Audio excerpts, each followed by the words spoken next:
Welcome everybody to this May Council meeting of Yarra City Council. We may have to have two May Council meetings. Just Wurundjeri Woi-wurrung people are traditional owners and true sovereigns of the land now known as Yarra. We acknowledge the creative spirit Bunjil, their ancestors and their elders. We acknowledge the strength and resilience of relations to family, clan and country, despite the impacts of European invasion. We also acknowledge the significant contributions made by other Aboriginal and Torres Strait Islander people to life in Yarra. We pay our respects past, present and future. We have all 9 councillors in attendance. Any leave of absence from any councillor for future meetings? No.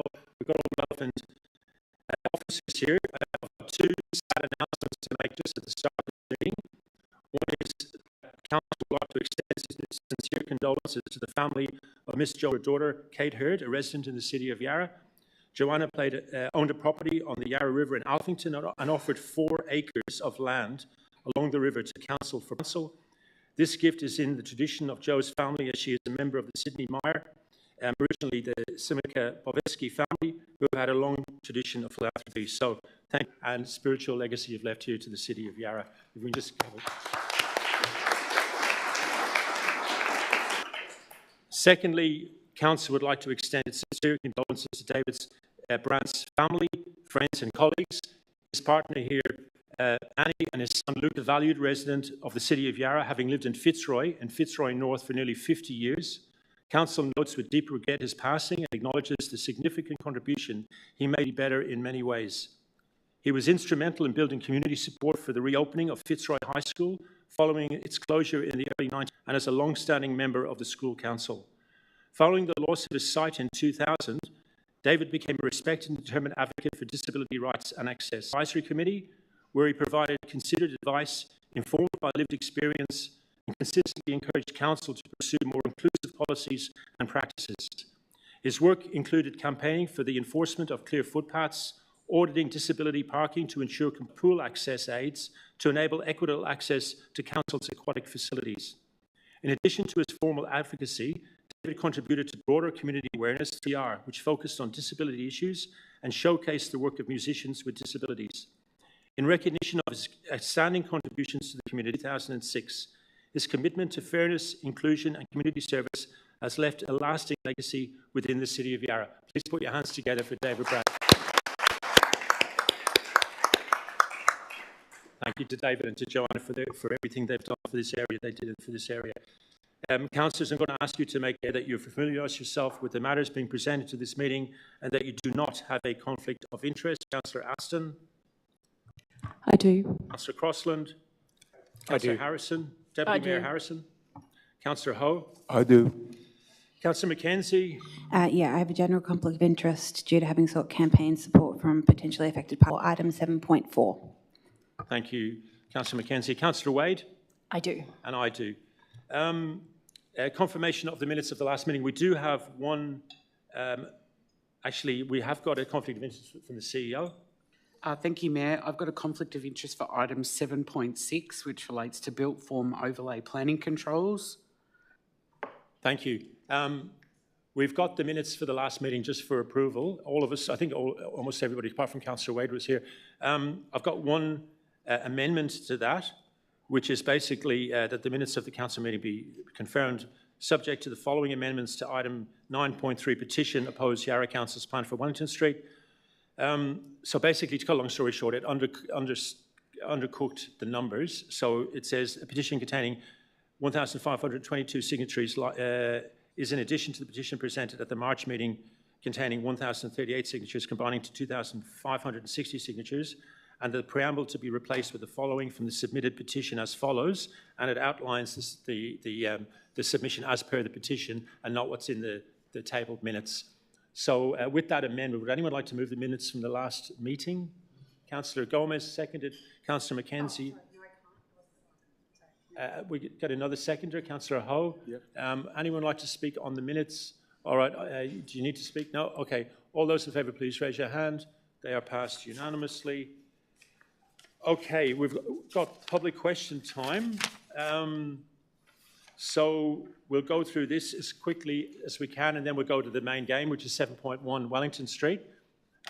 Just while I've got your attention, we've got like 20-odd agenda items. If we do 7.1, which is Wellington Street tonight, that's a good night. That means we've still got another 19. Some of them are pretty fast, but some of them won't be. So it's very, very possible that we might have to have what we call like a spillover meeting. We've booked this room for tomorrow night, 6:30. It's not clear whether we'll be able to do some agenda items after Wellington Street or whether we're going to have to call it on, we'll just see how it goes. So we'll go through these public question time questions as quick as we can. The first person up is Shane Delphine. Shane? No, he's not attending. Christine Maynard?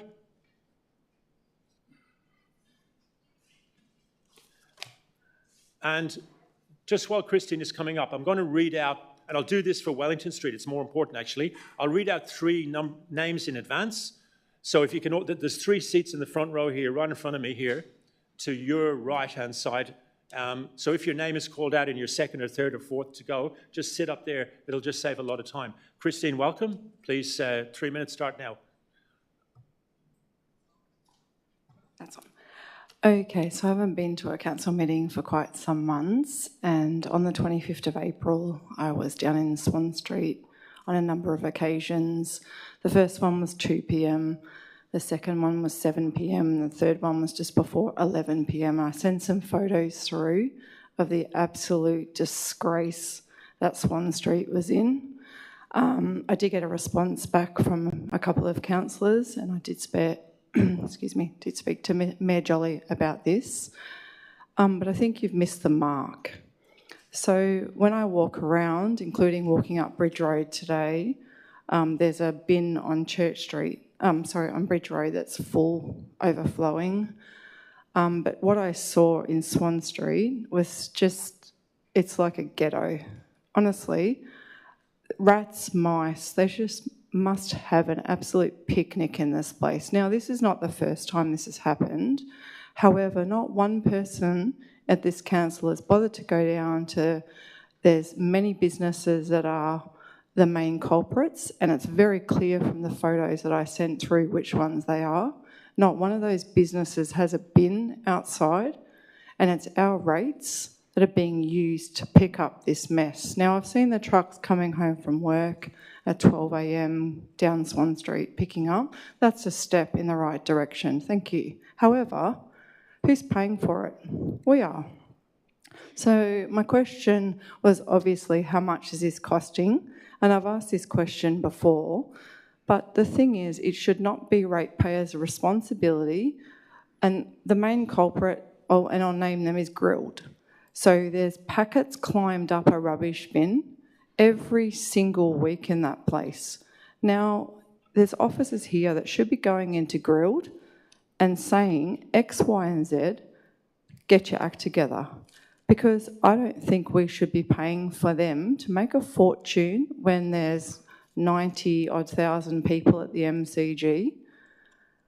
For us to be paying for them is just completely and utterly wrong. So I want to know how much it's costing for these extra guys to go down at 12 a.m. at night, and I see them regularly on my way home from work. And I also want to know what you're going to do in relation to the accountability of these businesses. It is not something that should be left over and over and over again for us to pick up the bill while they have a lovely time. Take responsibility for their own businesses and the rubbish that they cause. Thank you. Thanks, Christine. Sam Hewitt. Thank you, Mayor. Thanks, Christine, for the question.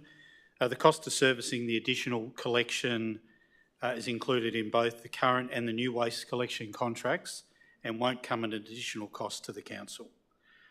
Thank you. The next question is from Paul Jackson. Welcome, Paul.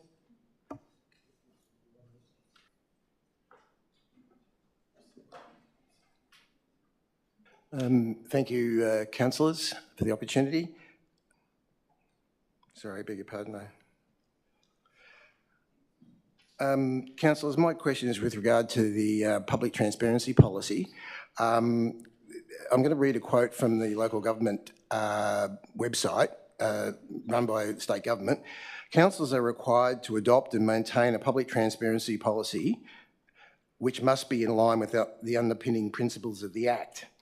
It goes on and say that it serves as a cornerstone for good governance, accountability, community trust, and ensuring council decisions, actions and information are open and accessible.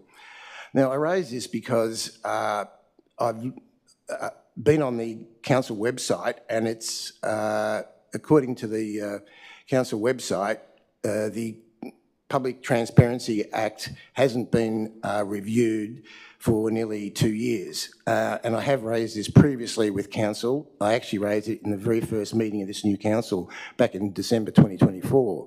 Ms Colbert did acknowledge at the time that the policy was already beyond the date for review. So we're now getting on for 2 years overdue for a review. This policy was first adopted back in 2020, so it's 6 years, well before the time of many of you councillors, the CEO, and probably most of the staff. So I'm a little bit staggered about this because I would have thought that there would have been ongoing monitoring and of policies, processes and practices.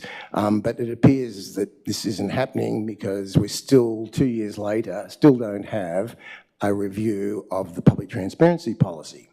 And I first raised it at the December 2024 meeting because I was concerned that there were no safeguards in place to prevent the overuse and the unnecessary use of declarations of confidentiality with the design to thwart public transparency. So in closing, my question is, when will Yarra finally review their public transparency policy? It's 2 years overdue. Thank you. Thanks, Paul. Matt Balfe. Thanks for your question, Paul. The state government is a policy that will be used by all Victorian local government authorities. So the City of Yarra is awaiting the preparation of that document. So until that happens, we'll continue to apply the council policy in accordance with the public transparency principles of the Local Government Act 2020. And I'm really happy any further information as soon as that model policy is released. Thank you. Is there a reason why it hasn't been Paul. done yet? I've got it down to that. Sarah Wall, on behalf of Spiro Papadopoulos, and also a second question from Sarah. If you can do both of them in 3 minutes, that would be amazing. And this is on? It's on, yeah. You're just far away straight away. Thank you. I'll start with Spiro's question, and I do understand there has been an update on this, but he still wanted me to speak for him. So, good evening, Mr Mayor and councillors. My name is Spiro Papadopoulos. Yes, I am a proud Greek Aussie bloke. I have lived in my home on Maida Street in Collingwood all my life. My mum brought me home from up the road in St Vincent's in 1977. I love living in Collingwood, but sorry all, I barrack for the Mighty Hawks. I was born with cerebral palsy. For the same amount of time I can remember being in Collingwood, I've been in a wheelchair, wheeling about these streets, some say too fast. It would be better if the footpaths were not so rough, but the trees are good. Maida Street is a great street because the paths are wide. I would have come today to see you, but I'm a bit shy, and also the timing doesn't work with my carers and my dinner time. It is hard for me to make myself understood sometimes. I really wish that everyone would understand that this doesn't mean that I don't understand you. When I was told about the Maida Street Park, I was happy. It has looked terrible for a lot of years and I don't like looking at it. My neighbours helped me to speak to you in front of my home so I could let you know what I wanted. I said I wanted trees, trees and more trees. It is really hot on this street. At first I wasn't sure about the barbecue, but I like the idea now. And there is accessible seating too. Thank you. I said it was very important to me that the paths be wide enough that they are clear of anything that might block them with direct access to Wellington Streets, that the lighting be bright enough to be safe and to keep the disabled car parking spot in front of my home. I was upset to see the plans. The disabled parking place has been moved down the road. There are bike parking installations on the path, a bike fixing station also on the path. Bikes seem to be allowed on the footpath, which makes it really hard for me to get past in the wheelchair. Instead of trees, there is a basketball ring in the middle of what is now my street. This is just metres from where I sleep, and I like to sleep. The disabled parking spot has been there, I think, for about 20 years. When I need to go somewhere that I can't wheel to, I take a maxi taxi, and it helps me to have it where it has been for such a long time. All my neighbours have signed a petition to help me. It is being tabled today so you can all see it. Parking for everyone will be too hard in these plans. It is bad for our other disabled neighbour too. When they come to fix my wheelchair, they need access that is there now in my driveway. I can also stay out of the rain or the heat, depending on what season it is, as much as possible, as I've done for decades. My carers have also been able to park outside, and it's important to me as they come 3 times a day, so I can live independently, which is vitally important to me, so I can continue to live a happy life in my community. I also feel sorry for the Bud Street people. It's just crazy to put a skateboard grinding rail in the middle of a small park. I'm asking you, councillors, please can we keep the disabled parking spot in front of my house and no basketball ring? Thank you, Spiro of Collingwood. Thank you, Sarah. Sam Hewitt, please. Thanks, Sarah, and thanks, Spiro, as well, for your questions. Next week, receive a briefing on the updated concept plan. It includes the accessible parking bay direct being retained. We've heard Spiro and others about the basketball court. We think we'll probably be replacing that. I'm sort of getting ahead of the briefing of the councillors. Pretty confident the basketball court won't be there any longer. The hoops have been moved. There's more greening. The garden beds are good. There'll be nothing stopping footpaths. We think Spiro's going to be pretty happy. Thank you, Mayor. Thank you. Thank you, Sam. Sarah, you had a second question, your own one this time? Yes. In these last 12 years I've lived in Collingwood, the City of Yarra has gone from roving groups of menacing tagging vandals. You currently have the opportunity to address the issue of graffiti. The Mayor and councillors for the City of Yarra, this is on your watch. The Mayor and councillors for the City of Yarra, this is on your watch. When I first came to Collingwood, the laneways behind my completely, not a tag anywhere. Then one of the neighbours put up 3 murals in their laneway on the property, but the impact was instant. People coming to look, to take photos, even a largish group who used to come and stage events, chant and give speeches at all hours. That was bad, but then the taggers arrived, defacing people's homes, street signs, garage doors, bins, windows, shops, laneways, everything, just everything and anything. In the last unacceptable situations, at 2 p.m. in the afternoon, I was walking past the unsightly former site at Provence. There were 4. I heard them say that it was a good site and there were just so many places around to do their work. They were looking at the tags on the shot one day, one of them said. I told them to cut it out. And this is what I heard back. None of your business. You shouldn't care what we do when no one, hey, we're just changing the colour. I couldn't argue with them because everything that they said was true. Tag, just one where I wasn't. Then last week, walking down lovely Gore Street, I saw 5 hooded young up on the portico roof to get higher. I ducked around the corner to call the police. A young guy appeared very close because that is how it was meant. He had a phone very close to my face recording me, and after what felt like a recording is now plastered in tags. This is the legacy of the City of Yarra over the last 12 years. Our ruined historic buildings, our walls, our defaced fences, our sad, damaged, ugly, the opportunity to include graffiti in our local laws. You are to vote on them next month. Speak to your constituents of tagging, listen to them. I want action, they want action. I will be in touch with each councillor to evidence what the next-door neighbours do to include the issue in their local laws. The legal advice that they sought clearly does not preclude tagging and graffiti. 30 seconds. Answer to my question that does not conflict with at least one other answer received, stretching over the doing this at all levels of council. My question remains unanswered. Why can't the City of Yarra include local laws as does the City of Melbourne? Thank you. Thank you, Sarah.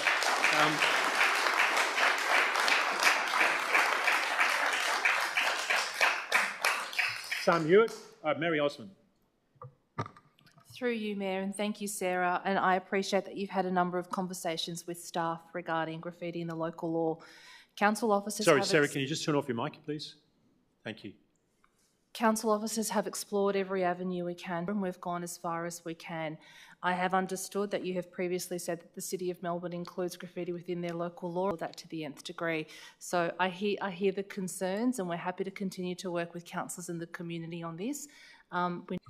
There's 2 seats up here, just if anyone wants to, I mean, if I was you, I'd like to stay in the back row too. The next person with a question is Catherine Commons.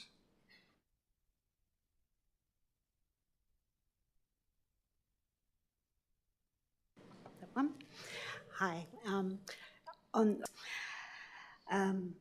the weekend, I was at the Reclaiming Democracy, which prompted me to consider what's been happening of late.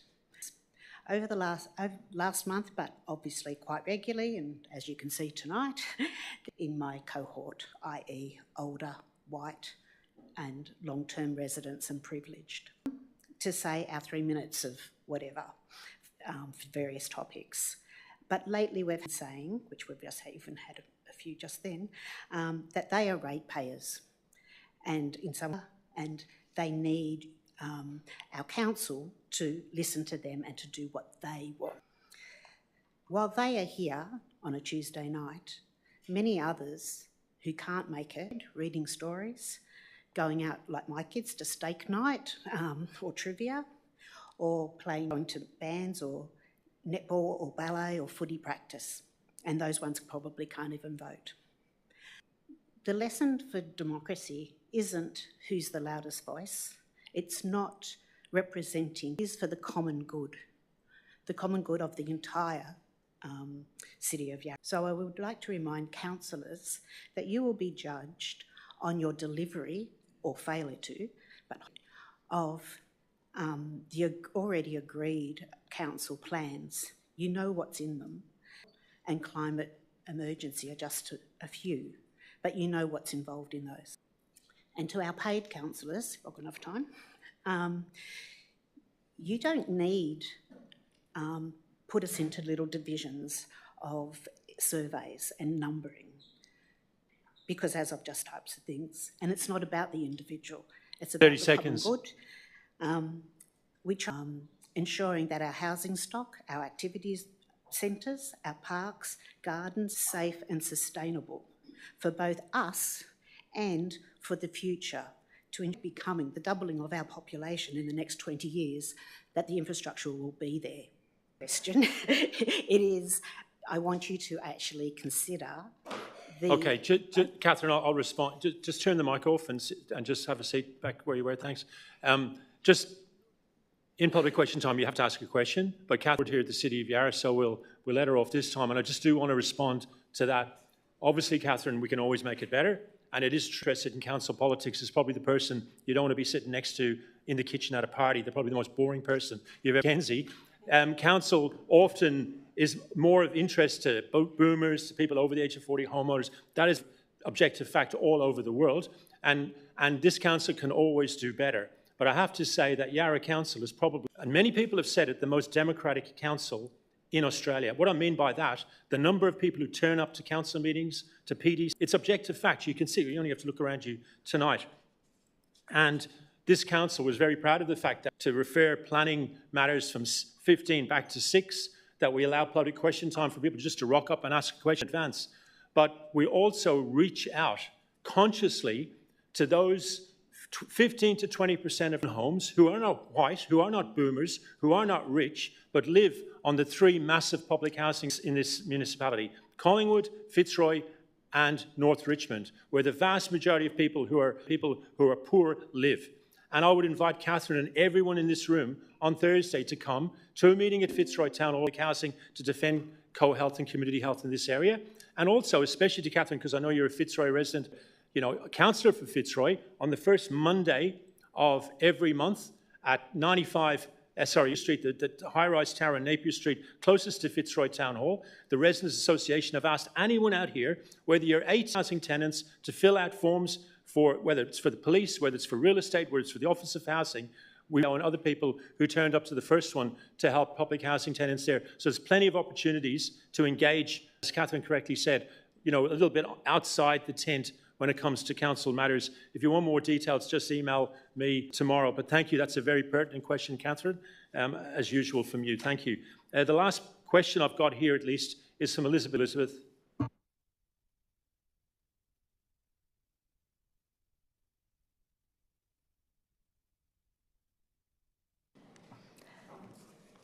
This is about, Mayor and Council, this is about 2 very old peppercorn trees. Construction of a new netball court starts this month at Community School in Gleadell Street in Richmond. The Victorian School Building Authority says to do this, the 2 huge peppercorn trees beside the Richmond Recreation Centre. Now, Gleadell Street is a house a childcare centre, a bowling club and a Saturday morning market that's operated for more than 153 years. Street is a long-standing community precinct, and for decades, planning has pointed to its potential as a shared space, important to align directly with the Victorian Government's stated commitment to community participation. Those two huge old peppercorn trees have been part of the Gleadell Street scene for they're very old. Everybody to whom we mention their removal is appalled by the idea. The Building Authority says they must plant 2 trees for every tree they take out, about 5 trees each. But those 2 trees are very old and well positioned. What could prevent the cutting down of those 2 magnificent old peppercorn trees? Thank you, Elizabeth. Mary Osman? Thank you. The works carried out on behalf of the Minister for Education are exempt from requiring a planning permit. If this project is being delivered on behalf of the Minister, that exemption would apply. However, a planning permit or a permit may still be required under our local law. We will follow up with the VSBA to confirm the scope and timing of the project and to clarify what approvals, if required, they need. Thanks. Thank you, Mary. Thank you. Have I left anyone out? Public question time? Okay, we'll move straight along to the main game. 7.1, building is safer, Wellington Street. So I just want to explain what's going to happen. We've got approximately 90 submitters here tonight. When there's over 10 submitters, which it clearly is, your 3 minutes are reduced to 2. So we're going to have approximately 3 hours of submissions from residents. I will have a break at some stage to that so people can do what they have to do. I'm going to ask you a couple of things. First of all, no matter how much you love your neighbour who gets up and says something that you think is absolutely amazing, please don't start a round of applause until the very, very end. Otherwise, we'll be here for longer than 3 hours. But more importantly, this is one of the this is a matter that everybody in Collingwood has got, almost everybody in Collingwood and Clifton Hill has got an opinion on. And there's no good guys and there's no bad guys. It's no greedy developer against residents. It's not the state government trying to knock down the towers of the poorest people in our area. These are both good people. Both people passionately believe in their viewpoint. And if somebody is saying something that you don't agree with, I beg you not to start heckling. They might never have been to a meeting like this before. They could be absolutely nervous as hell. Can you imagine how nervous it is to come up? It's like a star chamber. So please don't heckle and please don't clap. And if we do that, and then you can have the hell of a clap at the end. I'm going to give preference to people who've rocked up here with kids or any other issue that they have to definitely leave early for. And then I'm going to go through the list as people have registered. So I'm going to read out 3 names every time. So the first person will come to the front and they'll have their 2 minutes. The other 2 or 3 can just sit just here in the front row so they can get up there. Are there any technical questions that anybody has on this? When the last submitter speaks, it then comes back to the councillors. We can then ask, if we want to, questions to the officers who are sitting right over there, technical questions. Then we will debate and argue it out amongst ourselves, and finally we will have a vote. That's the way it will work. And then the agenda item will be over, and we'll move on either to the next agenda items, or if it's super, super late, we'll have a spillover meeting at 6:30 tomorrow night. So that's what we're going to do now. I want to invite first up, I'd hate to have to go first tonight, so please welcome Alex Lamb. Don't clap. Alex Lamb, I know she's here with at least one child. Alex, are you here? Yes, thank you. And you'll be followed by Liam Boyle.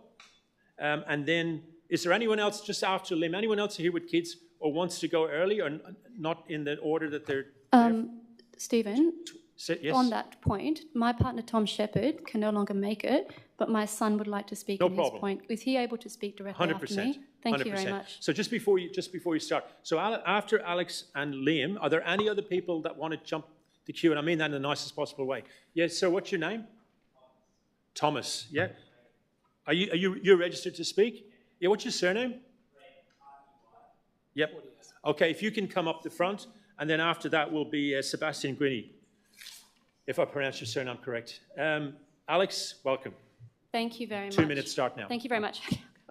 I'm from Collingwood. I live on a side street that joins well, and my oldest goes to Clifton Hill Primary. In every way, this street project affects us. I want through traffic, turning the street into a car sewer. I'm appalled by the council officer recommendations of the report and its recommendations. What happened to frank and fearless advice? 2/3 of all of Yarra Council's extensive and expensive research points to the clear, but the council staff have decided to ignore this research and consultation, ignore the risk of doing nothing like the pending, and buckle to a misinformation campaign that has misled the community. Councillors, don't buckle or the overwhelming community support. Don't ignore the health and safety of our community. I want to thank all the people who've been in health and safety. We've met so many people in our community. Among us, we have so many brilliant and energetic people, analysts, comms gurus, teachers, researchers, urban planners, and more. We're organised. Thank you, Alex. And what's your son's name? Louis Shepherd. Louis, welcome. Just turn on the button. Just press the button. Yep. And just bring the mic down, Alex, if you can. Thank you. My name is Louis, and I go to Clifton Hill Primary School every day, and it's extremely unsafe on Wellington Street. And now the council there's an opportunity for Wellington Street to be a bit safer.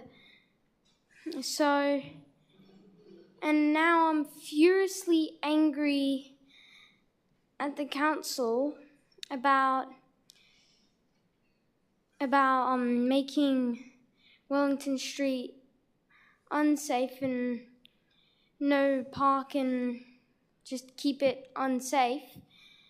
And I'm not allowed to vote about it. And I think that there should be a park on Wellington Street, and for it to be safer for not just me, but for everyone. Thanks, Louis. Thank you very much. Thomas Raymond, and then Sep Greeny. Welcome, Thomas. G'day. Thanks for affording me the opportunity. Just to your left. Thanks, mate. Is that good? Yeah. Thanks for awarding me the opportunity to speak at my friend's gig at the moment, so I appreciate that. Pretty much all my friends do. A lot of my friends don't have licenses, and I think that a great path for people to actively commute, actively travel, amenity of clean air and a quiet street is much more important in the future than protecting car parking spaces or through routes. And I thank you for your time. Cheers. Thanks, Raymond. The next person is Liam Boyle, and Liam, while Liam's not only speaking but also tabling a petition, I guess you'll speak to that as well. Yeah, thank you, Liam. Liam, just put your mic on too. Yeah, thanks, mate. I will do. Good evening, councillors. My name is Liam O'Boyle of Clifton Hill. I support option 1, the shared street, in both Clifton Hill and Collingwood. Over the past few months, we've been collecting support for the shared street, and tonight I want to table 931 supporters, 839 online and 92 signed in person. These supporters are overwhelmingly local, and there's no duplication, neither of which can be said for the petitions submitted by those opposed to change. Most people do not want all the current traffic on Wellington Street, and nobody, including our supporters who back the shared streets, wants any more of it on the side streets. The shared street option addressed both. As Council's own analysis indicates, most traffic on Wellington Street is through traffic, and when filters are introduced, a share of these trips simply do not take place as people combine trips, switch to walking, cycling, or public transport. The remainder are distributed over other routes, away from Wellington Street and away from the residential side streets that nobody wants them on. This isn't just a guess, it's what the modelling shows, it's what happens elsewhere in Yarra, across Australia and internationally. The City of Yarra Transport Strategy calls on Council to reduce traffic volumes, particularly where they are excessive relative to road function. Traffic volumes on Wellington Street are already excessive, and with population growth and projects like the North East Link and the gaswork development, it will only get worse. The consultation showed a clear majority of all respondents, both local and otherwise, supporting change in both sections. The community has asked you to remove the through traffic. I encourage councillors to find a way to make that happen tonight by supporting option 1 and other improvements to stop through traffic. Thank you. Thank you, Liam. The next person is also just turn one of the mics off, followed by, and if they can just maybe sit up the front if you're not already sort of near the front, it'll be Neil Hudson, Pam Kirsch. Hi, my name is Sebastian Guiney and I'm a local resident of Collingwood. Signatures looks like. Yes, it has had the duplicates removed, and it does not even include 68 signatures, 25 signatures from Clifton Hill, and over 1,200 supporters on change.org. This by the council is opposed by the local community.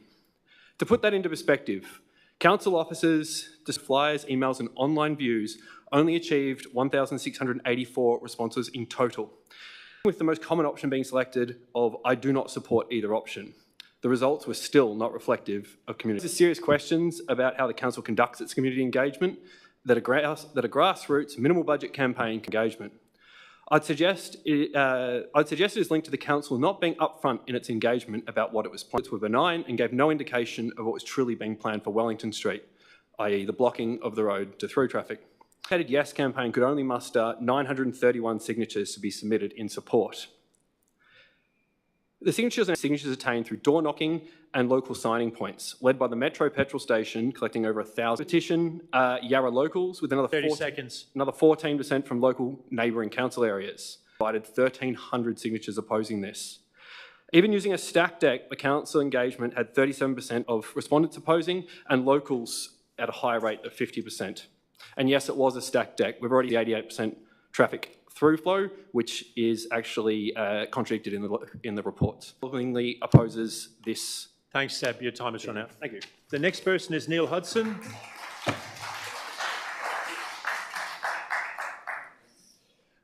Hello. Safety is a core pillar of Council's proposal for building a safer Wellington Street, by an analysis of the available data from Transport Victoria. On the project website, 2022.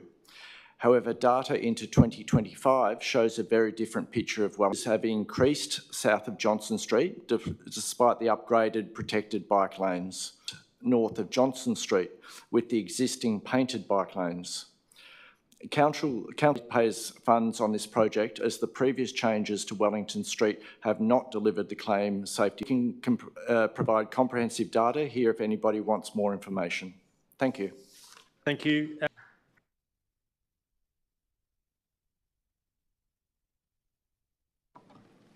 Thank you. I live in Collingwood and I'm making this statement on behalf of Isabel Lamont, Residents Committee.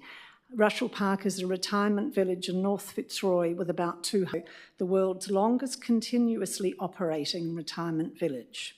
So who knew? Isabel's statement reads, I am very aware of the concerns that have arisen for many of the residents closed to through traffic.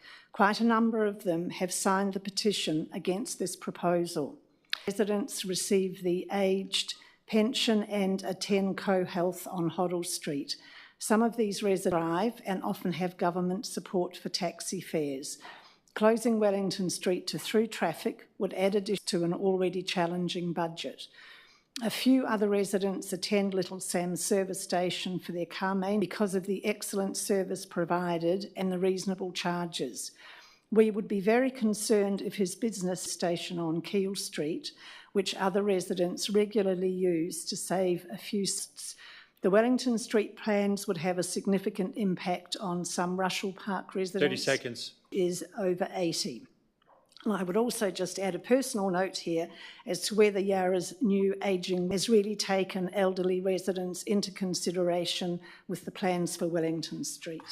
Thank you. Thank you. And can Dara Khan, Janet Christie and Richard McIntosh come near the front, sit here, or if you're already near the front, that's fine. Good evening, councillors. I'm Jeanette Morris. I live in Collingwood and I support. I would like to highlight some misleading traffic data in council's communications. The claim that traffic on Wellington Street is non-local is often made, but it's not correct. The report consultants, GHD, shows that 46% of northbound traffic originates from Collingwood Street and Alexander Parade. That's certainly local.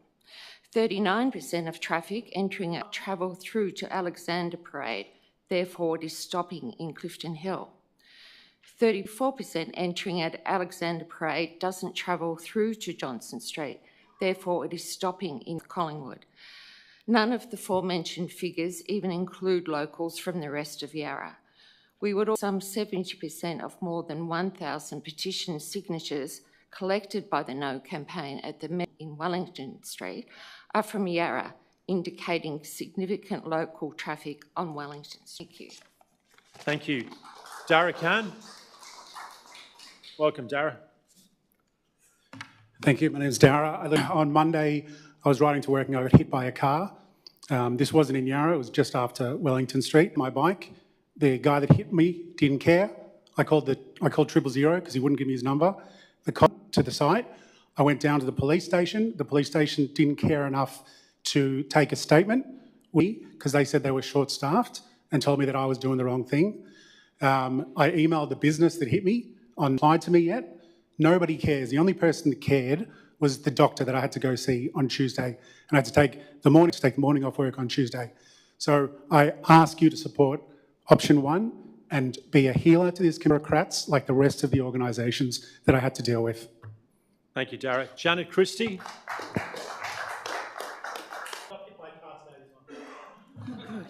Terrific. Actually speaking to the recommendation that's listed in the agenda. My name is Janet Christie and I live in Hodgkin Hill. I believe these recommendations are supported by sometimes faulty, incomplete and contradictory information. Of Pillar 3.1, which will be adhered to if voted for. Changes was loss of parking in Wellington Street. Throughout this documentation, parking contradictory. Point 79 in the executive summary recommends works. Recommendation 1K removes parking. Please vote. If all road users used common sense, obeyed road rules and had courtesy for other road users, for example, as a driver or a pedestrian, I can't see someone light and they're dressed in black. Simple. I applaud council was impacted by the previous proposals for Wellington Street and urge councillors to vote against recommend so that none of us have to go through this again. I suggest the City of Yarra works with the state government to ensure a dedicated bike track is built through the as yet undeveloped gasworks site. This would increase safety for scooters, etc. Please vote against recommendation 1K and 2. And please note, Clifton Hill does not necessarily mean they live or work in West Clifton Hill, which is the impacted. Thank you for your time. Thank you, Janet. The next person is Richard McIntosh, and if the following 3 could get ready to come up, that's Ellen Hong, Claire Sandow and Andrea Breen. Mayor and councillors, thank you very much. You'll be surprised to hear I'm urging you to vote no. I read through your 1,800 pages or something of it and was bored to tears after about 100. The statistics that you provide in relation to accidents do not apply to from Alexandra Parade to Queen's Parade. They stop at... When you look at the stats as to attendances, it's something I think updated 15 years of where emergency services have been called. Ambulance doesn't necessarily mean anyone went off for treatment, someone was called.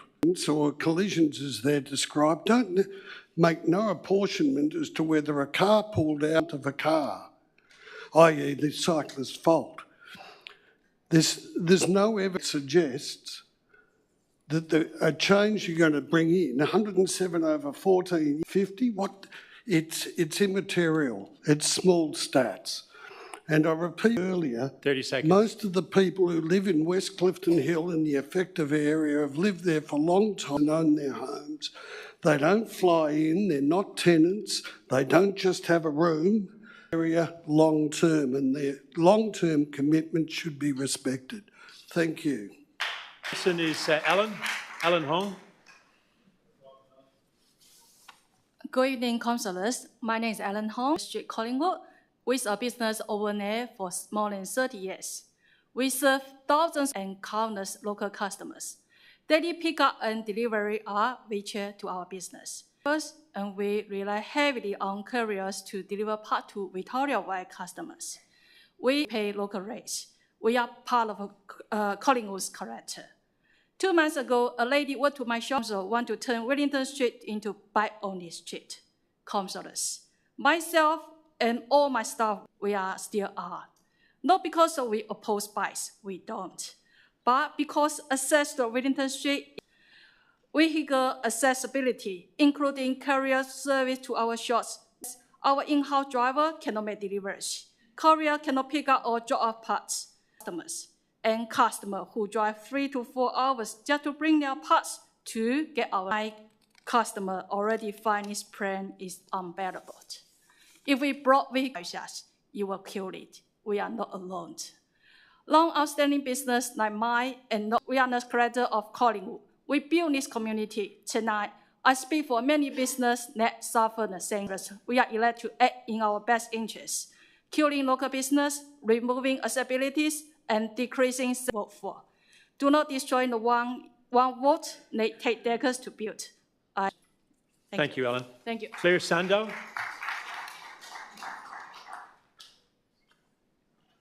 I'm a Clifton Hill resident with a child at Clifton Hill Primary School. I think it's very poor that no council meeting at the end of April when they were expected to attend.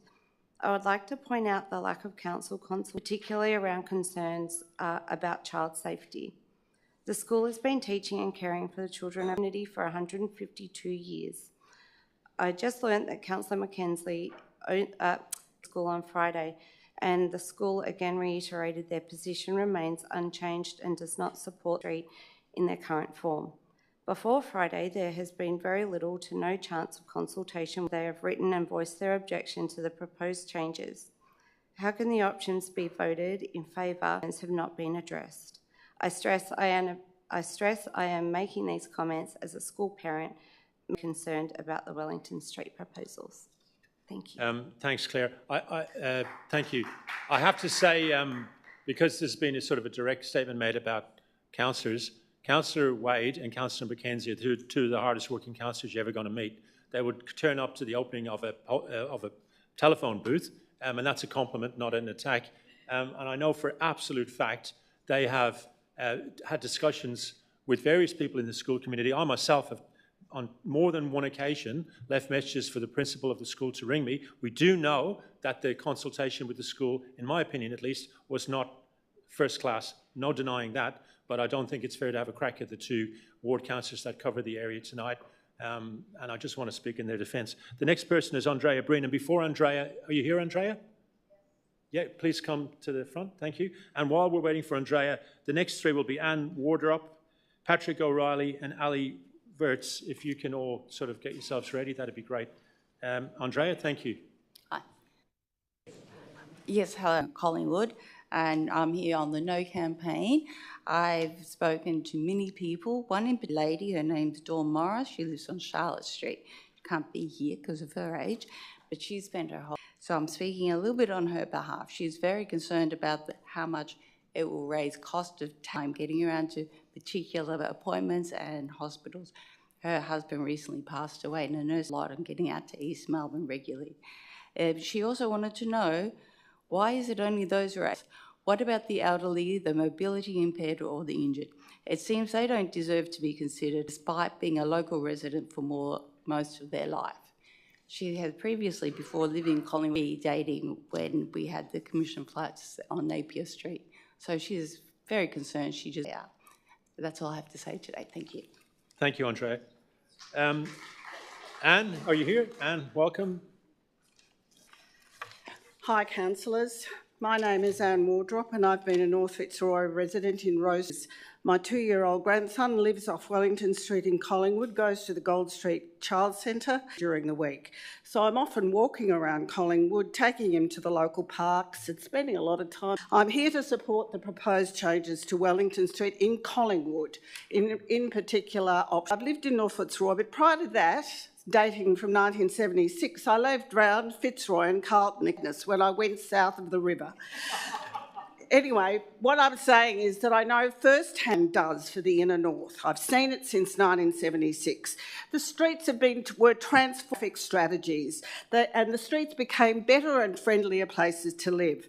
But it didn't have deliberate decisions to stop traffic cutting through Fitzroy, Carlton and North Fitzroy and redirect. Collingwood never received the same investment. And when I look after my grandson, the difference is loud, congested and unpleasant to walk along, especially with a small child.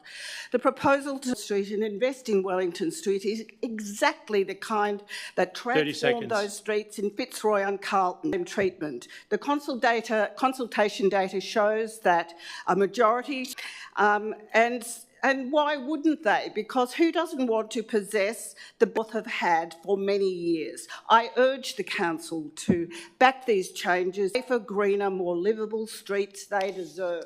Thank you, Anne. Patrick O'Reilly. Hi, councillors. I'm a Collingwood local living on Mater Street, right near the intersection of there with my partner Lola and our son, and we support the changes to Wellington Street. Darling Gardens in Clifton Hill or Smith Reserve in Fitzroy, it's immediately apparent how leafy. However, walking back to Collingwood, you notice the traffic immediately. The suburbs are traffic calming initiatives, one-way streets, and have established trees that were planted decades ago. Why can't Collingwood get the same? Wellington Street needs an upgrade. It's full of traffic and eyesore. I cross the street every day to get to work, and it's common to see near misses of cars pulling out in front of us. Crossing Wellington Street with my son isn't safe. There's only one pedestrian crossing along the entire street, and trying them during peak hour is impossible. Traffic is often backed up from Alexandra Parade to halfway down. Most of this traffic is cutting through to access the freeway or other northern suburbs, with the council's own data showing traffic is non-local. I'm very concerned that once the North East Link freeway upgrades, the neighbourhood is going to get a lot worse. 30 seconds. The council's own consultation shows 63% of respondents of people have signed the over letter. So I urge the council to implement the proposed changes, Roy, Carlton or Clifton Hill. We need more modal filters, more pedestrian crossings, native planting to create a greener, nicer street. Thanks, Patrick. Ali Wirtz. And just before, can the following three people come to the front? Samarlina Winoto, Nathan Jankowskis, and Catherine Hamilton. There, you're the next three after Ali. Ali, please start. Good evening, Mayor and councillors. I live on Noon Street. I'm a health professional working in Yarra in community health. Like many of my neighbours, about road safety on Wellington Street. Wellington Street is a primary strategic, like me, use it every week to travel to work, school and local businesses. Yet, of traffic on the corridor, they are involved in nearly 70% of injury. We can quibble about stats, as some of these speakers have done, but I would argue that any reasonable serious injury is one too many, and councils have a responsibility to set up infrastructure to prevent that from happening. More than half of the crashes that have been reported were caused by drivers turning intersections. Another significant number involved dooring incidents. Many of us have either experienced in the area. These incidents are not unavoidable. They are predictable outcomes, and without change, they will only increase as more cars and cyclists are forced to share the limited space on. I applaud Yarra Council for leading the way with 30-kilometre zones and completion of the Wellington Street stage as one ride to work, not drive.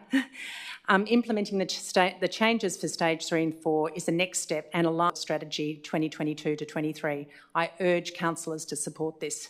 In addition to this, I'm one of many residents who want a safer, greener, more livable. Support councillors willing to make forward-thinking, evidence-based decisions for the benefit of the whole community, not just those who have the capacity Ali, and resources consultation processes such as this. Thank you, Ali. Samarlina. Sorry if I destroyed your name there. Followed by Nathan and then Catherine. Thank you, Mayor and fellow councillors. I'll apologise for my get-up. I'm going to a futsal game after this. I'm a regular cyclist, pedestrian and driver along Wellington Street, so I think I have a holistic understanding of how the street is used and how changes would affect it. I chose to speak to you today to voice my support for option 1, the shared street, as outlined in the proposal. I have witnessed how much of it comes in peak traffic times and very much welcome the chance to express my support when the council engagement began on this issue. In the last 6 months, I have witnessed 2 incidents was hit by a car and many more near misses. I have seen car drivers and cyclists ignore pedestrians trying to cross at the zebra crossing and felt the and a driver trying to navigate the narrow lanes up the hill near Clifton Hill Primary. We need to make Wellington Street safer for everyone. Data presented in the council report, the vast majority of cars on Wellington Street are not travelling to or from anywhere in our neighbourhood. It is simply not necessary Wellington Street. Even as someone who often visits family outside of the city, I would be more than happy to forego driving on Wellington Street if it would mean making it to walk and ride along. It is a shame that although the engagement data shows majority support for option 1 at 34% and a general support for either of them, that the officer recommendation is essentially no change. Repainting the bicycle lanes is basic maintenance and not an improvement to street or cyclist safety. It's already gone into this project, 30 seconds. And the council report addresses every concern voiced by those who oppose it. Voting to do nothing today will mean missing a huge opportunity to reduce state government budget to fund it. I therefore ask you to consider to still vote for option 1, a shared street, that will meaningfully increase safety and livability. Thank you. And good luck in your game tonight. Nathan and then Catherine. Hello, my name's Nathan. I live on Wellington Street in Clifton Hill and I support, like many locals, I've made a bike my primary means of transport, often with my daughter on the back. 2 car-bike collisions on Wellington Street and several near misses, and I'm pretty confident that that's not in any of the data. That the danger point's consistent: a car turning left, cutting across the cycling path. The shared, it reduces dooring risk and removes a lot of these conflict points, and could make these streets, and will still support the businesses like the service station and the yoga shop. I will still support those places regardless of the future of this street. So I don't feel like, I feel like a lot of locals will still support you. And I just want to see this happen. It would be great for this suburb and for people that. Thank you. Catherine? Thank you. Dear Mayor, councillors, I'm a Yarra resident of 14 years. Collingwood is my home, and tonight I'm asking you to proceed with changes to Wellington livable neighbourhood. The majority of cars are through traffic. They're not stopping here and they're not shopping here. They're cutting through our neighbourhood to access the price. I've seen a car nearly hit a father and his pram. I've almost been hit myself by cars scurrying through our residential streets to make it to any report. But they're happening. They're constantly, and they're real to people on this street. The officer recommendation quality. Proceeding with the proposed changes does, in particular option 1. Emergency services have been consulted. When I sat with neighbours who have signed the petition and clearly spoke through the actual plans, including the changes to the freeway access of the changes to Wellington Street, they were supportive of option 1. Mayor, do not let fear of change win. Based on facts, this is a change to embrace. Proceed with upgrading Wellington Street. Seize this opportunity to create a more livable neighbourhood. Thank you. Sorry, I forgot to say the next 3, but it's Rowan Obst, Kay Alford and David Flowers. Rowan, are you here? Can you please come to the front? Kay Alford, David Flowers and Kane Kong can also come to the front. Rowan, just press that button. 2 minutes. Thank you. Thanks, Stephen. Thanks, councillors. My name's Rowan. I live in West Clifton Hill, the area directly impacted by the Wellington Street proposal, and use Wellington Street daily. I'm also, a little bit reluctantly, an unofficial leader in the community, sometimes referred to as the Mayor of Clifton Hill. Don't worry. This leadership is highlighted by the creation of the now world-famous Council Street Christmas Party. This event has helped create a connected opposition to the proposals. Since September last year, large amounts of personal and community energy has been exerted on opposing the proposals. We strongly object to the recirculation of Alexandra Parade traffic onto Council and Gold Streets, increased parking pressure, likely U-turns on Council and Noon Streets, with more fast-moving cyclists down a hill adjacent to Clifton Hill Primary School, where my kids cross daily. The proposals also risk the viability of traffic management requirements. I was also concerned that the consultation and reporting prioritised cyclists largely and their benefit over people. Whilst I appreciate Council did not just proceed with the proposals, I'm disappointed that we have had to do so much work to communicate to those impacted. In particular, as mentioned, Clifton Hill Primary School, that hasn't had the meaningful, including a have your say period that was 2 weeks of that was in school holidays. This energy shouldn't have been required if adequately communicated by Council. Fortunately, after together, our community is more connected than ever. The original proposals should be marked as dead and should remain that way. Our community will again band together if they are raised again. Thank you. Thanks, Ron. The next person is Kay Alfred.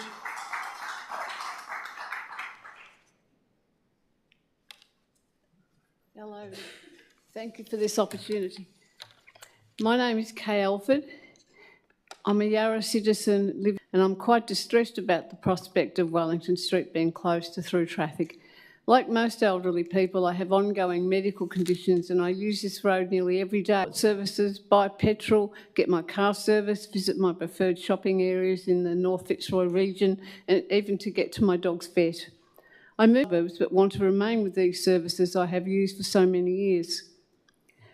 This change would leave me with no good alternatives. I would either have to travel in my travel time and costs or use Hoddle Street. I can't use Hoddle Street. I find it very intimidating, hard to navigate and avoid it at all costs. I pay a significant use and I feel I have a right to use the best and safest existing roads for direct travel to my preferred services and shops. Has Council properly considered the impact of this proposal on a new ageing well policy? If you push through these Wellington Street changes, I feel you are making mockery of that policy. Thank you. Thank you, Kay. David Flowers. Welcome, David, and you're followed by Kane Kong, Deb O'Brien and Justin Bergman. Okay, look, my name's Dave Flowers. I've lived and worked in Collingwood for about 50 years, so I'm obviously a blow-in. And I live in Hotham Street, so that I'm directly affected by any change to the traffic flow in Wellington Street. I'd like to say I completely support everything that's been said for the no case, that we all know what's going to happen, that any closure of Wellington Street to direct traffic, all that's going to do is push this the traffic onto what are now and safe residential streets in that area. And, you know, we know what's going to happen. So more broadly, I has noticed everything has changed and that the pressure of development is just going to keep going on. There's so many development, and when the gasometer site is fully developed, and people might remember there was a gasometer in Alexandra Parade, in the area, they deserve, it's a shared space, new people coming into the area deserve to discuss the issues about a shared space, and by just taking a quick fix solution to shut Wellington Street, it means that that discussion is never going to take place. And I have 16 seconds left. Thank you. Kane Con. Thank you. Hi, good evening, mayors and councillors. My name is Kane Kong. I'm a resident of Collingwood. Thank you for the opportunity to speak tonight regarding the No Tree Road Wellington Street proposal. I would like to express my concerns regarding this. Yarra's population is growing rapidly, and Development Victoria says there are 29 new or off-the-plan apartment development in Fitzroy alone, and up to 20 in Collingwood. And Yarra increased by 45,000 additional residents between 2021 and 2046. In fact, the city of Yarra is already one of the most densely populated in Victoria. At the council to now consider closing Wellington Street to through traffic. It is a key north-south route for Collingwood, Clifton Hill, North Fitzroy. The council cannot welcome all of that new housing and increased population on the other hand, and try to close the major roads to the through traffic on the other. The goals are simple. Thank you. Thank you. Deb O'Brien. Welcome, Deb. Thank you. Good evening, Mayor, councillors. I support the No campaign. I also like to say I'm a bike rider and ride along Wellington Street, and I feel quite safe doing that.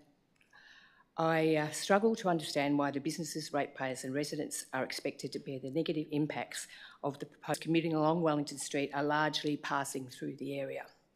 They are not local to our community or their community and typically use the route only 3 to 5 days a week and then only for short periods, morning and afternoon. In contrast, the proposed changes would affect the local residents and businesses continuously 24 hours a day, 7 days a week.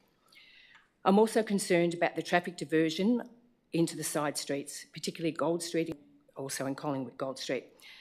Gold Street is a home to the Clifton Hill Primary School, the Gold Street Childcare Centre and the Brotherhood of St Lawrence Aged Care Home. Council says this street has about 1,600 vehicles a day, but the diversion 100 extra vehicles a day. That's a pretty huge increase of more than 50%.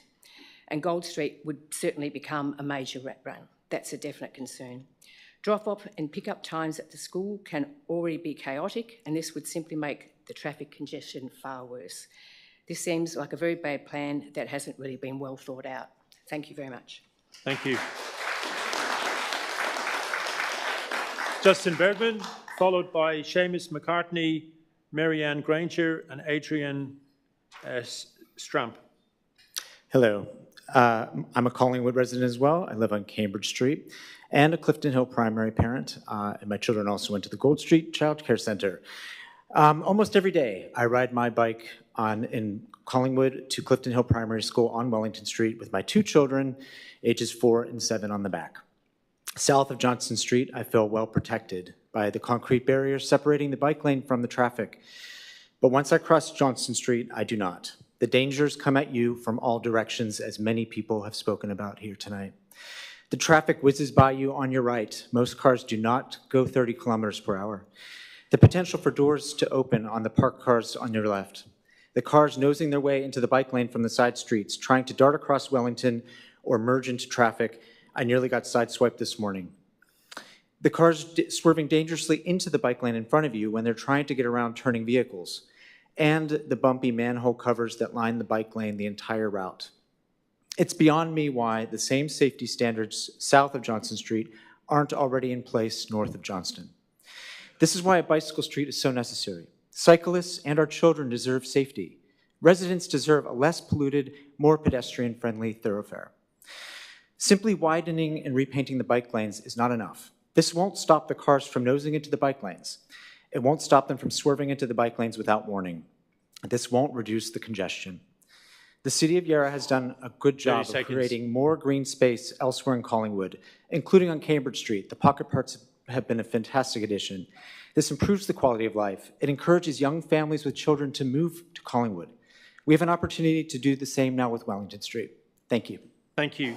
The next person is Seamus McCartney, followed by Marianne Granger. Just turn it back. It was actually on. Thank you. It's on now. Hello, Mayor, councillors. I'm a local resident of Council Street. I have a child who goes to Clifton Hill Primary School. I live 100 metres from Wellington Street. And I want you to imagine going to the people of Canning, Napier, Gore or George Street. The list goes on for more than 40 streets which Yarra has put modal filters on over the last years successfully to stop through traffic but allow locals to move around their local neighbourhood and continue on with their business. Imagine proposing to introduce traffic to these streets to allow non-locals to come back in, to go down and not have to go down a nice grid pattern which is surrounding these streets, such as Nicholson Street, Smith Street and Hoddle Street, and introducing back 88% of cars that travel through that area southbound in the morning AM crush. They would tell you are mad. They love their quiet, traffic-free streets that only locals drive on. They love riding their bike with their kids without fear of being knocked down by a speeding non-local who is just looking for a quick shortcut. They love sitting on the median, enjoying a glass of wine because car movements are slow And they love it because it's local, it's safe, and it does not stop them from living their best local life. Councillors, the decision is before you. This is not a decision about closing an arterial or State 1 level road. 30 seconds. This is a decision to return Wellington Street to locals, sharing infrastructure safely between vehicles, pedestrians and cyclists. Modal filters do not mean stopping car movements all the way through the area. And I remind you through your engagement process that the community, local and non-local, have spoken. 63% are in favour of introducing modal filters. So do the right thing. Thank you, sir. The next person is Mary Ann, community feedback. followed by Adrienne Strump, and then Trish Kakuri, and then Kate Webber. Mr Mayor and councillors, my name is Marianne Granger and I live on Gold Street, Collingwood. I've been there for 28 years. I'm strongly opposed to Yarra Council's proposal to close Wellington Street to through traffic. Gold Street would become the major rat run for cars turning off Queen's Parade in Clifton Hill and Johnson Street in Collingwood. This is completely inappropriate for a quiet suburban street that has the Gold Street Childcare Centre on the intersection of Hotham Street and Gold Street, where southbound cars would be forced to turn. Peak times for parents dropping off and picking up their young children mirror peak vehicle times. Increased traffic poses safety risks on this relatively narrow street, with parents and young children crossing the road or arriving on bicycles at peak times. Local residents will also be forced to rat run along Gold Street from side streets where they can no longer access Wellington Street. Gold Street has roundabouts to prevent a lot of through traffic. Putting this kind of pressure on a quiet suburban street is both dangerous and completely unreasonable for local residents. Thank you. Thank you. The next person is Trish Kakuri.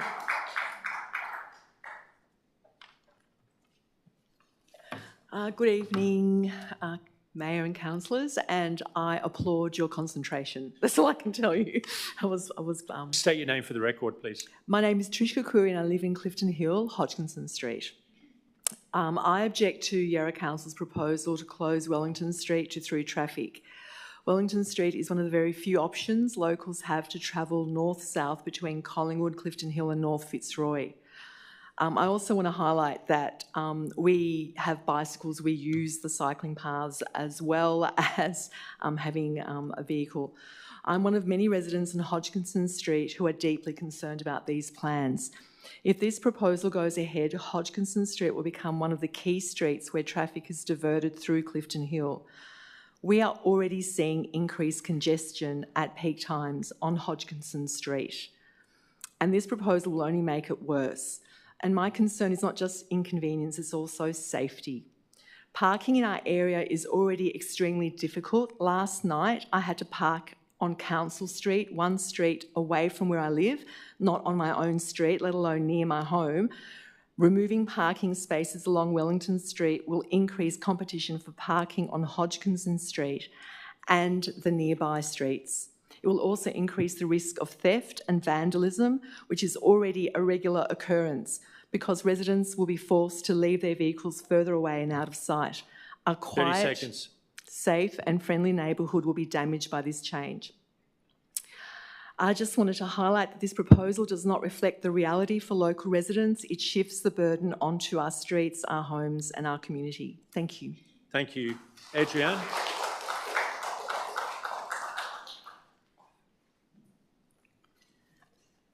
Mayor Jolly, councillors, my name is Adrienne Stramp and I strongly support the No campaign. I live on one of the residential streets that would be directly impacted by the proposed traffic diversions. I live on Emma Street, which runs off Hotham Street, just directly behind Dan Murphy's.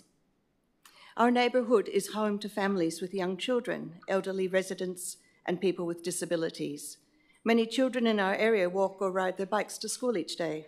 We also have a busy yoga studio and several popular cafes and food outlets that attract significant pedestrian activity throughout the day. Mayto, Hotham and Keele Street experience high levels of foot traffic.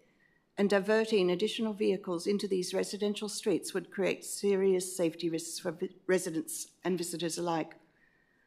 I believe these proposed traffic changes would have a detrimental impact on the safety, livability and well-being of our neighbourhood and significantly increase the likelihood of accidents. I urge Council to prioritise the safety of residents, pedestrians and local families by rejecting these proposed traffic diversions and preserving the character and safety of our neighbourhood streets. Thank you. Thank you. The next person is Kate Webber, followed by Samuel Way, Eleanor Ryan and Meredith Kefford.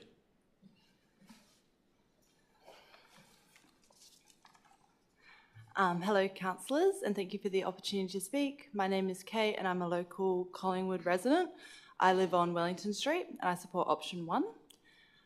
Since moving to Yarra in September, I've commuted along Wellington Street every single day to work, and in that short period of time I've had 2 serious near misses with cars during peak hour traffic. In both cases, drivers turn across the bike lane without seeing me because bumper-to-bumper traffic blocks cyclist visibility. These conditions deter people from cycling, especially less experienced riders. The proposed design would also make the street more walkable. At the moment, I avoid walking along Wellington Street due to congestion, air pollution and noise. And as a health professional, I want to highlight the health impacts of this decision. The evidence is very clear that neighbourhood design directly influences physical activity. This matters because physical inactivity is a well-established risk factor for preventable diseases, including type 2 diabetes, cardiovascular disease, as well as mental health conditions such as depression and anxiety. There is also very strong evidence that traffic pollution harms health. It's linked to asthma in children, heart disease and stroke, and it's also classified as a carcinogen by the World Health Organization. Reducing through traffic would reduce these risks. This is why safer walking and cycling infrastructure is not just a transport issue, but it's a preventative health policy. I want to remind councillors of Yarra's current transport strategy, which commits to prioritising walking and cycling, improving safety and reducing car use. 30 seconds. Maintaining the status quo means continuing to prioritise traffic flow at the expense of the safety, health and livability of the neighbourhood. The proposed changes to Wellington Street are not radical, they're evidence-based, aligned with council policy and focus on creating a safer, healthier and more livable community. Thank you. Thank you. Just before we hear from Samuel Way, we're 1/3, exactly now 1/3 through the contributions. So I'm saying this to all points of view here tonight. If any of you think that your points have already been made, everybody will love you to death and probably even change their vote if you say, you know, it's been said already. I'm not expecting any of you to do that, but I'm duty-bound to raise the question. So we've got Samuel May, Eleanor Ryan, Meredith Kefford, and then Danny Ward. Samuel, welcome. Thank you, Joey. Well, on that point, I'll probably rely on Jess to kind of go after my points a little bit further, and I'll change tact a bit. Tonight, I had come here to speak about hope. Hope that the kind of future we want for our community, one that brings people together rather than driving them apart.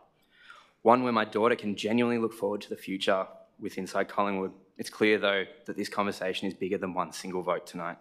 So instead, I ask every one of you to try this. Imagine you're walking down Wellington Street. You might be going to see friends at Molly Rose, Gold Street, or the Gem, or you're taking a family across the road to the new Mater Street Park. It's warm Friday night, wholesome, and the community is thriving. Then you look across and you see a couple of kids. They're caught in the median strip, in between traffic going to and from, and then the unspeakable happens. They make a wrong move, a moment that can't be undone and can't be forgotten, and it lingers in the community. It wasn't anyone's fault. Sometimes bad things just happen. Now imagine that's your child. I may feel disappointed, I may feel deflated, but I remain hopeful that this council may choose to at least do the bare minimum. New crossings at Mater Street, Hotham Street, Easy Street, no left turn from the eastern onto Wellington Street during peak times, and greening these areas. These are the bare minimum outcomes that place the community safety and family wellbeing on equal path footing as the operational needs of a petrol station. 30 seconds, Sam. So if you can't find a way to agree, maybe you can at least agree to do the bare minimum. Thank you. Thank you. Eleanor Ryan. Thanks. Hi, my name is Eleanor. I live on the corner of of Wellington Street and Hotham Street, an apartment that I own. I'm under the age of 40, so I must be one of those nerds who comes to council meetings as a young person. My great-grandfather, though, was the mayor of Collingwood in the 1920s, so I might be young, but my history with the place is not. I support that everything that's been said by the Yes campaign tonight, and I seek that council endorse option 1 for the bicycle street. I ride my bike on the weekend and also drive for work several days a week, so I use the street really in all of the different ways that's been talked about tonight. I wasn't surprised to read the outcome of the safety consultation in relation to cyclists, because it's what I've experienced anecdotally living on the street as well. I often have my windows open onto Wellington Street, and I would say several times per week I hear cyclists calling out to cars where they've been near misses with them being hit. I note as well that Council recently erected a kind of concrete section on the corner of Johnston Street and Wellington Street, where there's a little concrete barrier and a pole that goes up from the concrete barrier to indicate to cars that cyclists are there on the side of the street. It's just out the front of Mary's. I would say once every 2 weeks or so, that pole that is meant to indicate to cars that cyclists are riding there is knocked over completely flat. That, for me, is really a representation of the disregard that lots of cars have for cyclists riding down Wellington Street and their safety. I also would really agree with what's been said about the opportunity that this creates, in particular for other streets that are similar to Wellington Street that have been made into bike streets like Canning Street.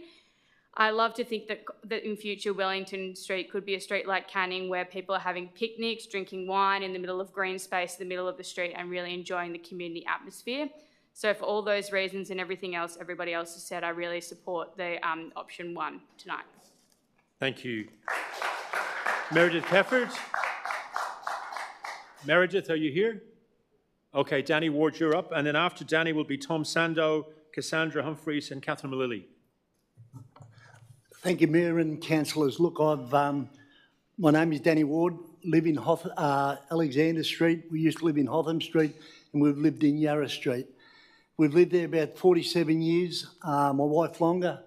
She went to Gold Street. That's how long we've been there. Privileged to have 3 children that all went to Gold Street, all safely rode their bikes, and we've been stoked. My daughter, who lives in Hotham Street, was lucky enough to be able to get a house in Hotham Street, has given us a grandson who attends Gold Street Primary, soon to go to Gold Street Kindergarten, soon to go to Gold Street Primary School, 4th generation of our family that's going to have gone there. I support the no vote on this. If I didn't think it was working with a grandson living in the area, crossing Wellington Street to go to kinder, I wouldn't be here. I think it is safe. And because of having that family background, living in the area, without having one, in all the time we lived there, we haven't had one bike accident. I have had a car accident, but it was in Smith Street. I just support the no. The other thing that I'm really worried about is the emergency services. I drive fire trucks. I'm in the fire brigade station at Richmond. 30 seconds. We drive fire trucks around there all the time. I worry what will happen with all these interventions you're going to do to the roads. I really worry about that. I've always supported locals. The last thing we did was support the Save St Joe's campaign. I must support the no to this because of the safety of my family. Thanks, Steve. Thanks, Danny. Just before we hear from Tom, please take a seat, Tom. Just before you speak, what we're going to do, I'll just take another 12 and that'll be halfway, and then we'll just take a quick 5-minute break if anyone wants to go out and do anything illegal or go to the toilet. So just to give you some hope, we'll have 12 more, a break, and then we'll do the second half. So we've got Tom Sandow, Cassandra Humphreys, Catherine Malilly, Kate Austin. Good evening, Mayor and councillors. My name is Tom Sandow and I'm a resident of Wellington Street in Clifton Hill. I'm here tonight because I want councillors to understand the real and immediate impact these proposed changes to Wellington Street will have on the families who actually live here every day. Our neighbourhood is not simply a commuter corridor. It is a residential community built around families, children and our local primary school. Many of us living along Wellington Street, Council Street and the surrounding roads have young children. Our families are closely connected. Our kids move between homes, parks and school constantly throughout the day. Walking, riding scooters, crossing the street, visiting friends. It's one of the reasons people choose Clifton Hill to live. At the heart of this community is the primary school. What is deeply concerning is that the current proposals do not appear to properly consider child safety in the immediate vicinity of the school and the surrounding residential streets. The proposal seems heavily focused on commuter movement, but not enough on the reality that this is a neighbourhood filled with young children. Increasing bike volumes of speeding bikes down Wellington Street Hill while simultaneously redirecting vehicle traffic into smaller local streets creates additional conflict points exactly where children are most vulnerable. These are not hypothetical concerns. They are the daily realities for families who live here 24 hours a day, 7 days a week. Children do not assess risk the same way as adults do. 30 seconds. They are unpredictable. They run ahead of parents. They move in groups before and after school. And any traffic planning in this area should begin with that reality, not treat it as an afterthought. Right now, the proposal feels unbalanced. It prioritises through traffic, both bicycles and diverted vehicles, over the livability and safety of the residential community surrounding the school. Commuters pass through Clifton Hill twice a day. We live there all the time. I urge Council not to proceed with the proposed changes in its current form. Cassandra.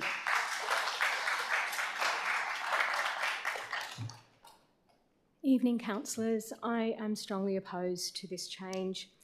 I feel the plans for Wellington Street favour cyclists over the expense of residents. Some people have compared Wellington Street to the bike streets of Napier and Canning Streets, but this isn't an accurate comparison. Both Napier and Canning Streets have always been classified as local streets. Neither crosses Alexandra Parade. And if you just pause and pull up your mental melways, let's look at where they start in the north. Canning Street starts at the T intersection of Park Street. Napier Street starts at Edinburgh Gardens. Neither of these streets are thoroughfare main roads. Wellington Street is different. Wellington Street is classified as a main road. It serves a completely different function. It is purposefully designed to carry cars and plays a critical role distributing traffic across important north-south routes. Blocking this route will force traffic onto local streets, past schools and childcare centres. It will spill over into Smith Street, which already struggles with shared tram lines, slowing progress to a crawl at times. Council says that 70% of all crashes on Wellington Street involve a bike, and by their conclusion, the road is unsafe for bikes. However, 82% of crashes on Napier Street involve a bike, and 90% of crashes on Canning Street involve a bike. If this policy of restricting car access actually worked, both Napier and Canning should have lower bike crash percentages than Wellington, and yet they're both higher. Wellington Street is significantly safer, but these streets are held up as the ideal. We're being asked to repeat an intervention that Council's own data shows hasn't delivered the outcome they're promising. Thanks for your consideration. Thank you. Catherine? Catherine, just before you start, we have, after you, we'll have Kate Austin, Joe McCabe and Jess Jones. Good evening, Mayor, councillors and everybody. My name is Catherine Mullally. I've been a resident of City Yarra since the late 1980s and I've been living in Collingwood in Sackville Street since late 1990. I also work in public health in City Yarra and I use Wellington Street twice a day to and from work. And I'm a huge pedestrian because I've got a crappy car. So I'm going to read directly from what I've written. So I'm here to support the No campaign and I'm opposed to the Wellington Street plans. I'm really concerned about the amount of traffic that will more than likely be diverted into the quiet Collingwood streets because of the modal filters recommended in the Council's plans. My concerns have actually now been highlighted and reinforced by the recent Council report update on this matter, which concluded that Gold Street will be impacted by an increase in traffic following the Wellington Street closure proposal. This is grossly unfair on our local community for this council to relocate issues of safety and traffic from Wellington Street to a quieter residential local streets, because this is exactly what will happen if Wellington Street proposal is passed and implemented tonight. Thanks for listening. Thank you. Kate Austin? Is Kate Austin here? No? Okay, Joe McCabe. Welcome, Joe. Followed by Jess Jones Aaron Lee, John Yanulis and Paul Jackson. Great. Good evening, councillors, and thank you for the opportunity to speak. My name is Joe. I live on Wellington Street, south of Alexandra Parade, and I support the shared street option for both Collingwood and Clifton Hill. I wanted to raise the precedents that could be set by this decision, particularly how community information and public debate are weighed in future projects. Healthy debate is important. People should absolutely be able to question proposals, challenge assumptions and raise concerns. But there is a real difference between genuine disagreement and opposition that is substantially shaped by misinformation and misunderstandings of what is being proposed. Over the past few months, we've heard repeated claims that Wellington Street would be completely closed to vehicles, that it would turn into a no-through road, that this would be paid for from council rates, that this was either fund the upgrades or fund co-health, that emergency services were not consulted, that businesses were not consulted, and that thousands of cars would flood residential side streets. All these claims have been refuted by the council. My concern is not that people disagree. My concern is what happens if organised misinformation becomes an effective way to influence outcomes, regardless of what the evidence, modelling, consultation and expert advice actually say. As a community, we should listen to concerns, but we should ensure decisions are grounded in evidence, transparent analysis, and the long-term interests of the broader community, including future residents, not simply whichever campaign is loudest or most effective at creating confusion and fear. I'm one of the many residents who support a safer, greener future for this community, and we will continue to make our voices heard and support long-term positive change. Please support option 1 and other improvements to stop unnecessary through traffic. Thank you. Thank you. Jess Johns.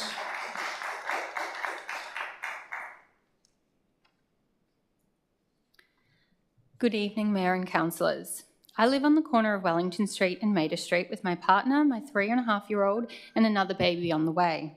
My family is currently renovating our home because we are deeply invested in staying in Collingwood for the long term. I'm also an urban designer with more than 12 years' experience in shaping great places for people. That's why I chose to live in Collingwood. It already has many of the great ingredients that make a great neighbourhood, but as both a professional and a parent, I know there are still important gaps when it comes to the safety of children and families. I was hopeful to see the community consultation results showing approximately 63% support for significant safety improvements in Collingwood and Clifton Hill. To me, that reflects a community that cares deeply about creating calmer and more welcoming streets. In my previous role as a council officer, 63% support for a project would have been taken very seriously. I understand there are competing priorities before council tonight. However, the current recommendation leaves many safety concerns on Wellington Street unresolved, as demonstrated by council's own research and the residents' lived experience. Collingwood is changing. More families are choosing to stay here long term, and our streets need to feel slower and more people-focused, and places where our children can walk and ride and safely in their neighbourhood, similar to nearby Fitzroy and Carlton. 30 seconds. My preference remains a partial or full modal filter to reduce through traffic. If that option is off the table, then at a minimum, I urge councillors to support new pedestrian crossings and implement the recommendations outlined in the road safety audit and the Stantec reports. And lastly, I'd like to thank the Yes community for advocating for a safer and greener neighbourhood for my children. It's brought together passionate families and professionals that care deeply about Yarra, and I can't wait to see what we can achieve. Thank you. Thank you. Aaron Lee. Aaron. Followed by John Yanulis, Paul Jackson and Joe Wilson. Okay. Good evening, Mayor Jolly and councillors. My name's Erin Lee and I'm a working professional. I'm also one of those ones under 40 but do pay rates in Collingwood. So I'm here to ask that the decision be guided by facts, not fear or not fiction. At the beginning of this project, the choice was clear.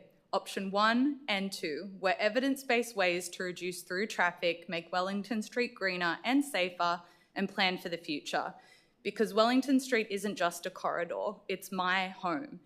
And so many other people here that share that. It's a residential street. where people live, walk, commute and connect. And I was comfortable with either option, so I casted my vote for vote 1 and trusted the process. But as time progressed, something shifted. Misinformation began to dominate the conversation, like that has been stated that the road will no longer be through, which you can see on all the flyers tonight. The petrol station in particular was getting signatures this way, and as you can see, it was stated by so many people tonight. We are all,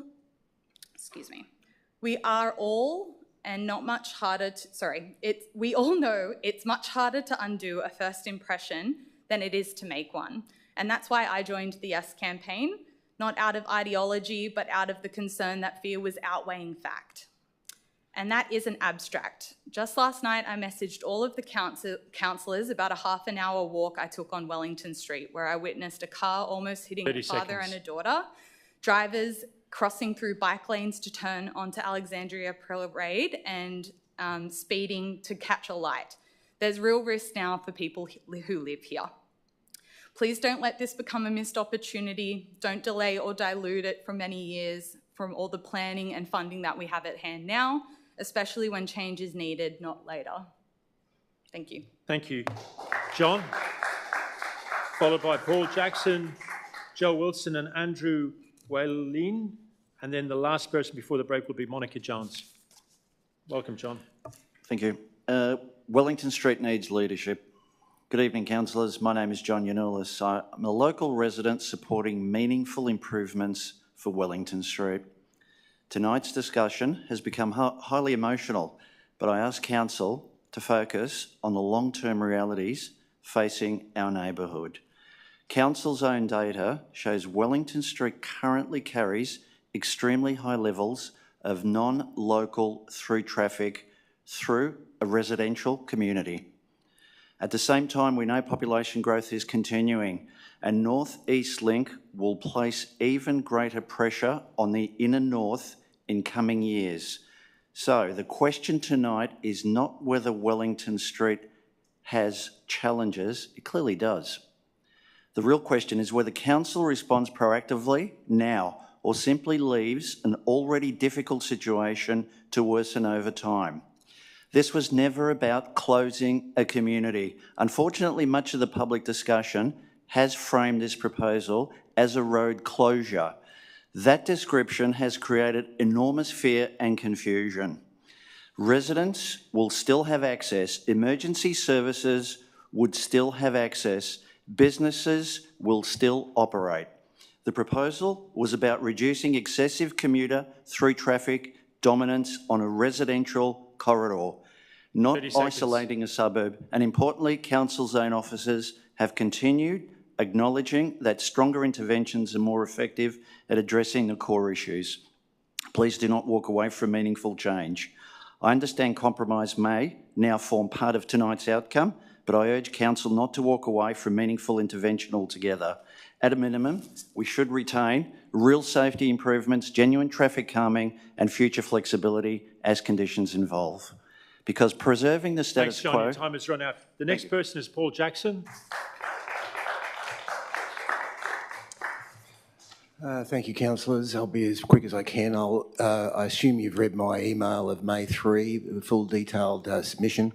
I want to remind you that you have many stakeholders here, not just the bike fraternity, even though I'm a cyclist who probably rode 12,000 kilometres last year over 3 continents. So I'm an avid cyclist, but I'm totally opposed to any... I'm actually fully in favour of the officer's recommendations. I think it's a good compromise. The cycling community for a long time used to have the mantra, share the road.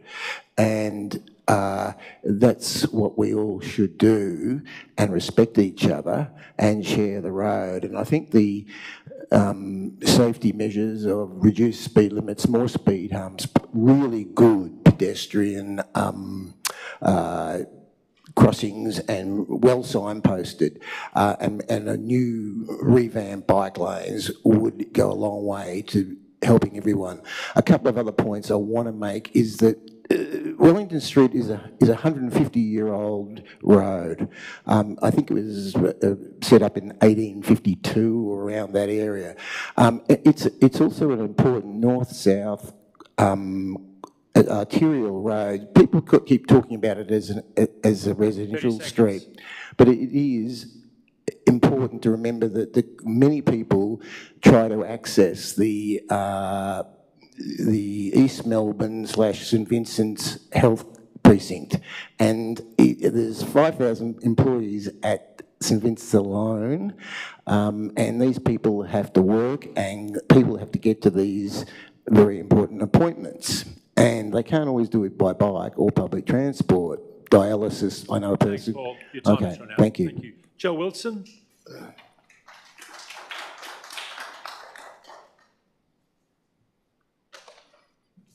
Thank you, Mayor, councillors and staff. The updated Your Say Yarra survey results emailed yesterday present the consultation data as 16 separate percentages. Presenting it that way makes it a lot more difficult for people to clearly understand these reporting results. The data is split into local and non-local responses for both the Collingwood and Clifton Hill sections, but those responses are not weighted differently, so that split doesn't add anything meaningful to the results. It just doubles the number of statistics people have to look through for no reason.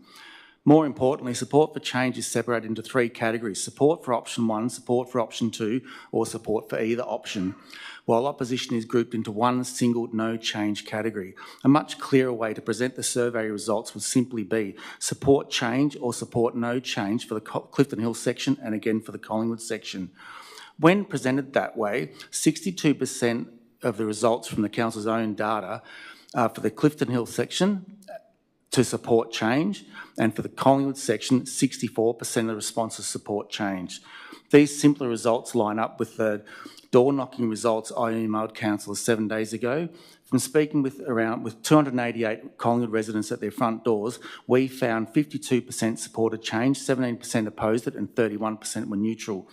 During this door-knocking, many residents initially opposed the project because they believed Wellington Street would be closed at both ends to all vehicles for the full length of the street, or that 11,000 cars each day would be diverted down side streets. Once we clarified the actual proposal, many people immediately became much more open to the project and willing to discuss it further.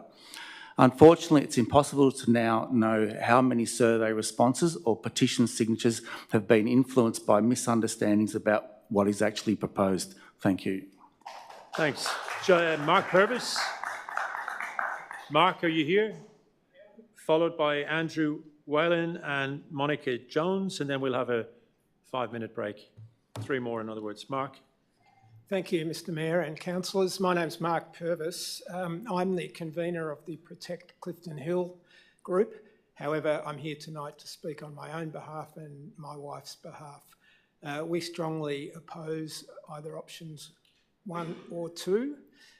We live just off Wellington Street in West Clifton Hill, and it seems to us that this is about a road closure in the area. The 4 group would have you believe it's not a road closure issue. If you look at the plans for West Clifton Hill, this is a street closure issue, with traffic being diverted into Noon Street and Council Street, with all the problems that will create. The diversions off to those streets make no sense at all, particularly when traffic diverted into Council Street will go to Smith Street, which is a strip shopping street with trams.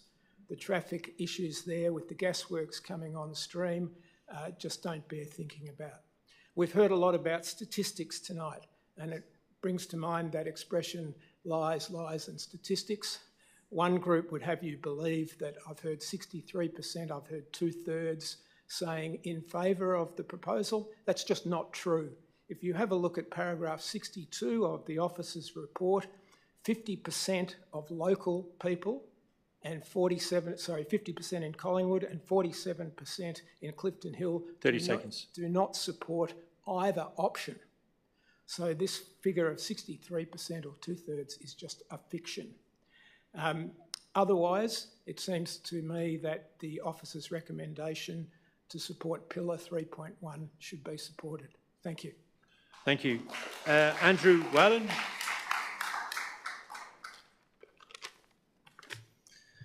My name is Andrew Whalen. I'm a Yarra resident.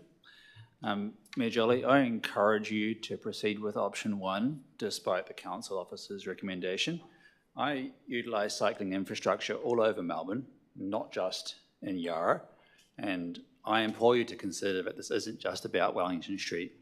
It's about doing our part to advance public infrastructure that we know to be in the public interest. It's about demonstrating to the rest of Melbourne that in Yarra we make progressive decisions that won't always be popular, but that taken together are the reason we have this vibrant and lively city that we all enjoy. You have the opportunity to make a safer and greener street for everyone, and I trust that you'll make the right decision. Thank you. Thank you, Andrew. Monica?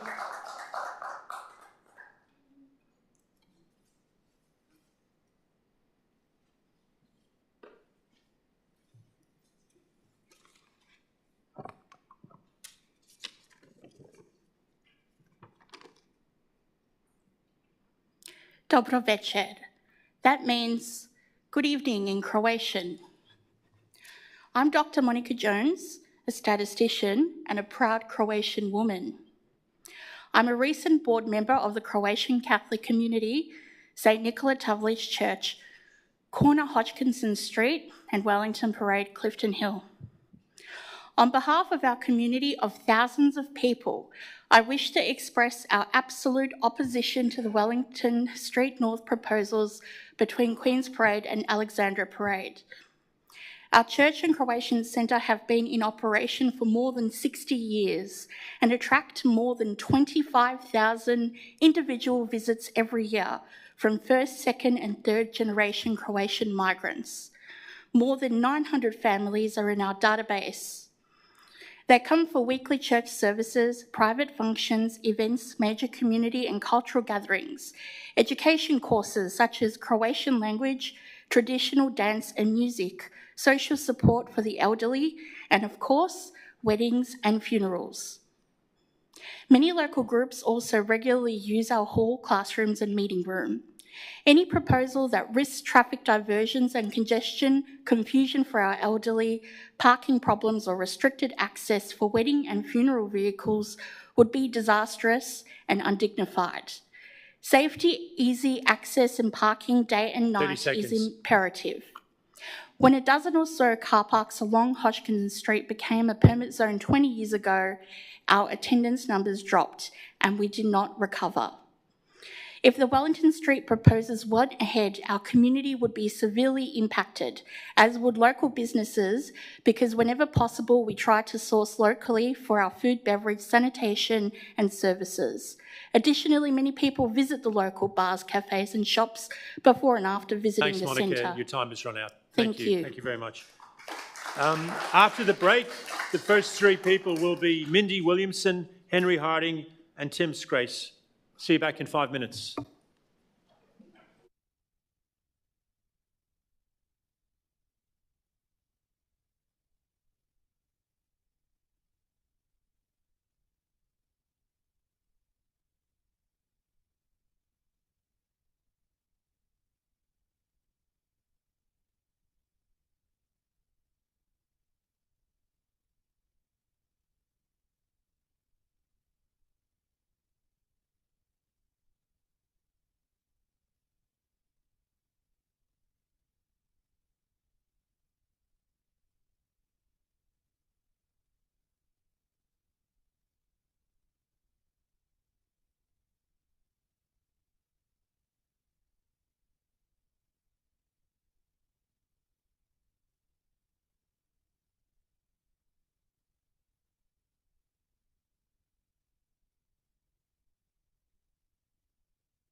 And we will start in 15 seconds. The first person will be Mindy Williamson. Mindy, if you can come up to the front and take your seat, ready to talk, that would be awesome.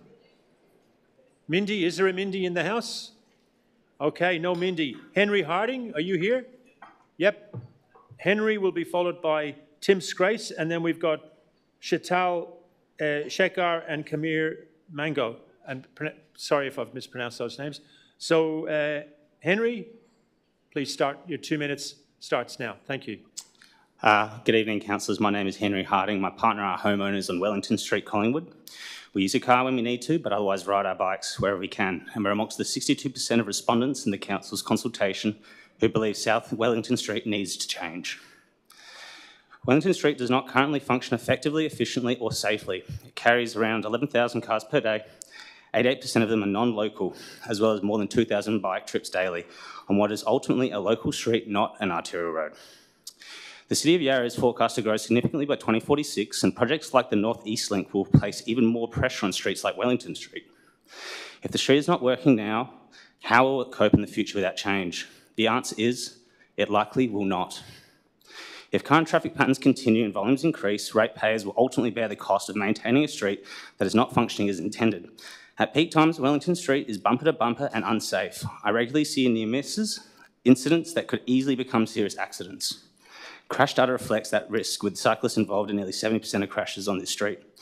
Without intervention, it is not a question of if, but when something serious will happen. Council has a responsibility to keep residents and all users safe, yet the recent council officer recommendations do not adequately address that. Option 1 is strongly aligned with council strategy, delivering safer streets, supporting mode shift and creating more livable neighbourhoods. In dense inner-city areas, we can consistently see that reducing through traffic and prioritising walking and cycling creates safer, more vibrant streets where local businesses thrive. This is evident globally in projects carried out in cities like New York, Auckland and locally in streets in Napier and Canning Street, which feels calmer, safer and livable. I support option 1, but I also urge council to go further by investigating additional measures to reduce through traffic, such as turning restrictions at Alexandra Parade and Queen's Parade during peak periods by the completion of the North East Link, or by extending the consultation phase now that more critical information has been made publicly available to ensure that our community have correct information, that decisions are based on accurate information. I currently love living in Collingwood, but without change, Henry, I do not feel confident raising a family here. Tim?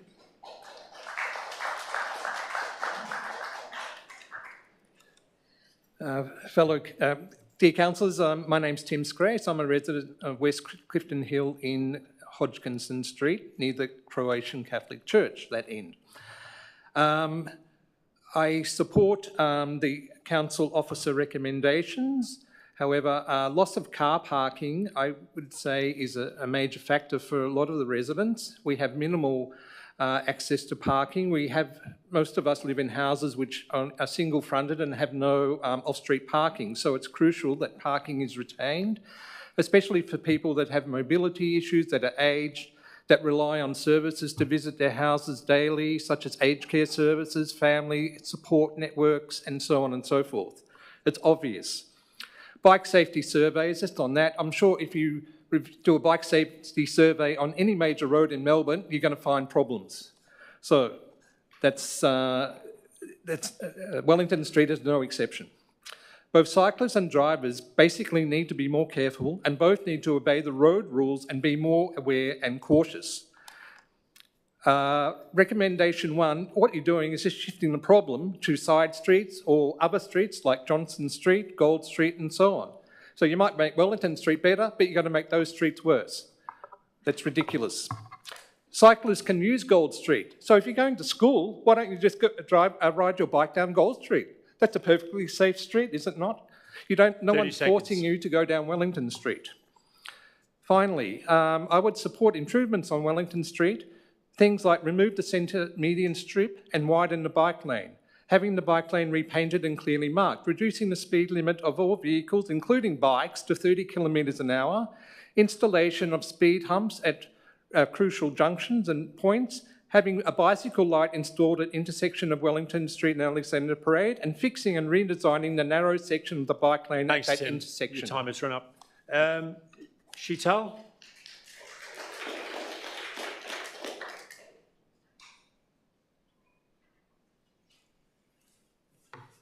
Good evening. My name is Sheetal. It's not this one, yeah, it's this one, sorry. Good evening. I'm Sheetal. I run the local service station on the corner of Wellington Street and Keele Street. I probably am one of the people who speak to most number of locals in a day, and the majority of the people we've spoken to and have not been very happy with the council proposals and have voiced their opinion to say they don't approve of the changes, and their vote is no.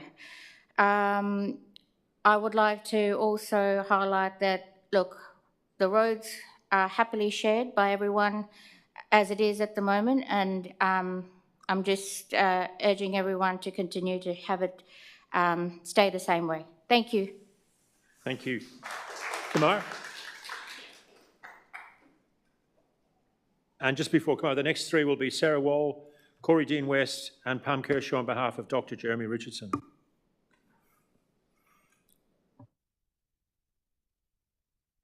Sorry. Yeah, good evening, ladies and gentlemen, and thank you for giving me the opportunity to say a few words. As mentioned by my wife earlier, we run a small family business on Wellington Street itself. We do deal with a lot of locals that give us their ideas, opinions, and what changes they like. Firstly, it's a direct impact to us and our employees that work in our business. If anything changes with the car movements on the street, that will be immensely impacting our business, and more than likely might have to shut down, and that might impact the employees that work within our business. Having said that, removing cars from the main roads and diverting them into local traffic is never usually a good idea. The streets itself aren't really designed for taking any more cars or vehicles on them as they are in the current shape. Diverting more traffic into local streets is only going to be causing more gridlock. And if anything else I can say is probably more pedestrian crossing and better lighting on the street will probably help and make the roads more safer. Thank you again. My vote is for the no. Thank you, Kamar. Sarah Wall.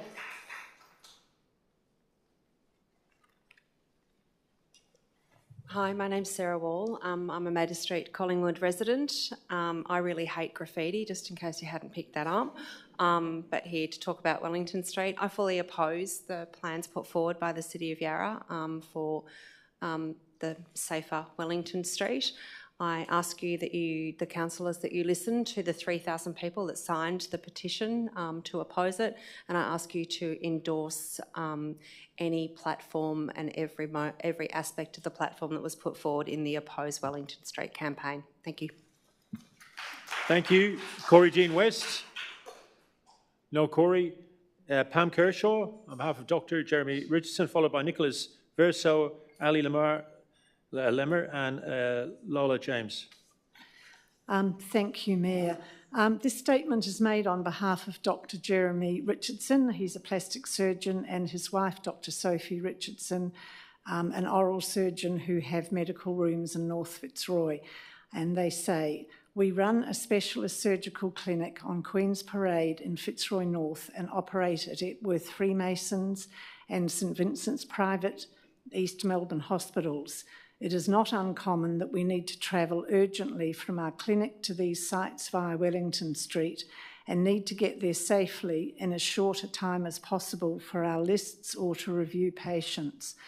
Making Wellington Street Collingwood a no-through road would greatly impact our ability to access these hospitals in a direct and timely manner and may delay treatment required by our patients, especially in an emergency situation. We are strongly opposed to making Wellington Street Collingwood a no-through road and strongly support looking at alternative options which facilitate and maintain both car and bicycle use of this street. Thank you. Thank you. Nicholas.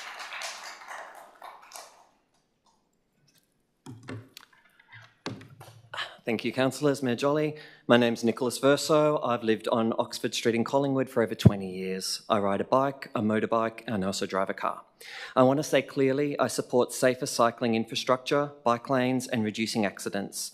What I do not support is poor planning wrapped in vague language and sold to residents without fully acknowledging the real consequences.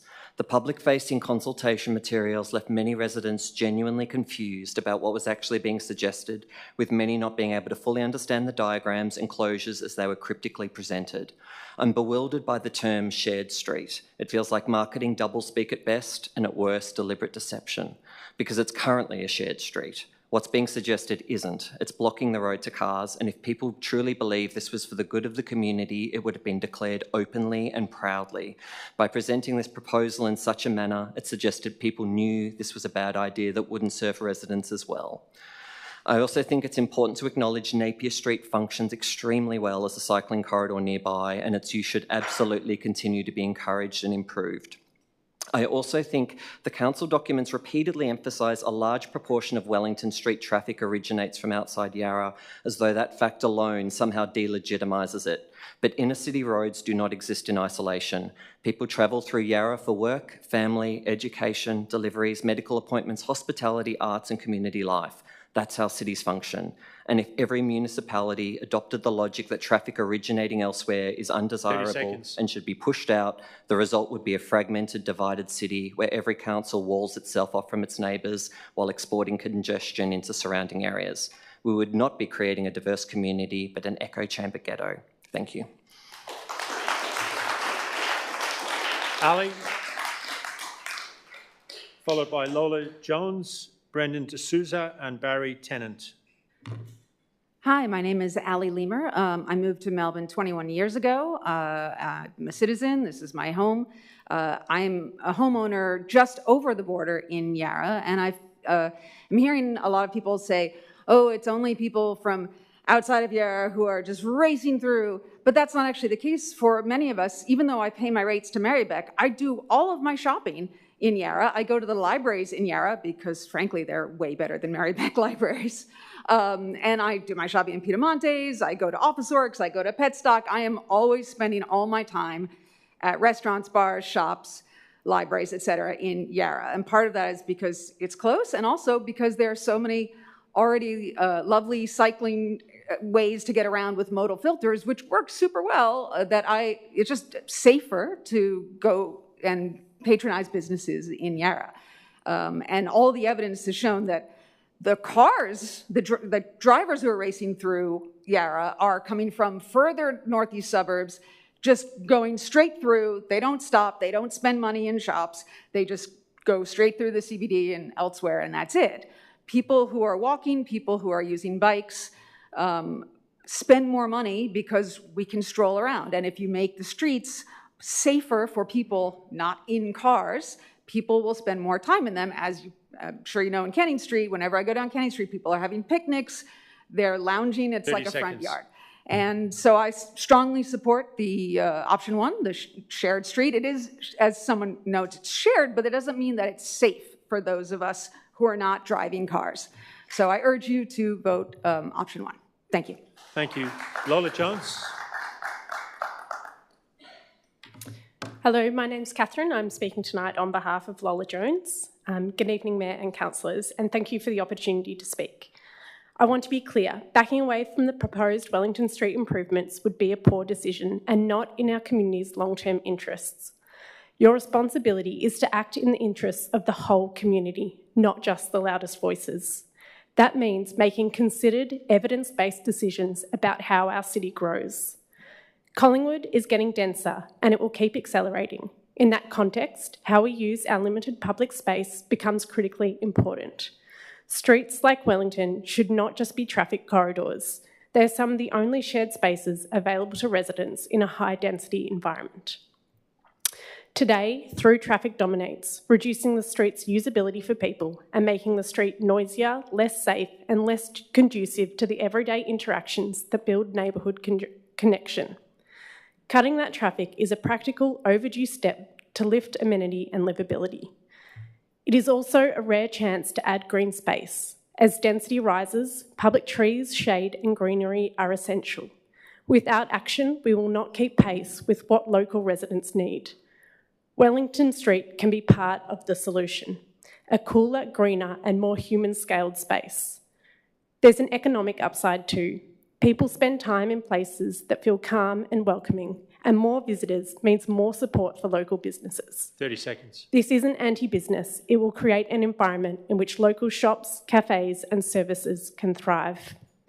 If Council votes this down, it signals that short-term pressure beats long-term planning and that your own policies don't guide decisions when it counts. Tonight, you can make an evidence-based, future-focused choice. Prioritise people, place and future livability over community and inertia. Thank you. Brendan D'Souza, followed by Barry Tannant and Zach Ellison. My name is Brendan D'Souza. I live on Oxford Street in Collingwood. I've lived there for 7 years. Prior to living on Oxford Street, I lived in the US and I grew up in the outer suburbs of Melbourne.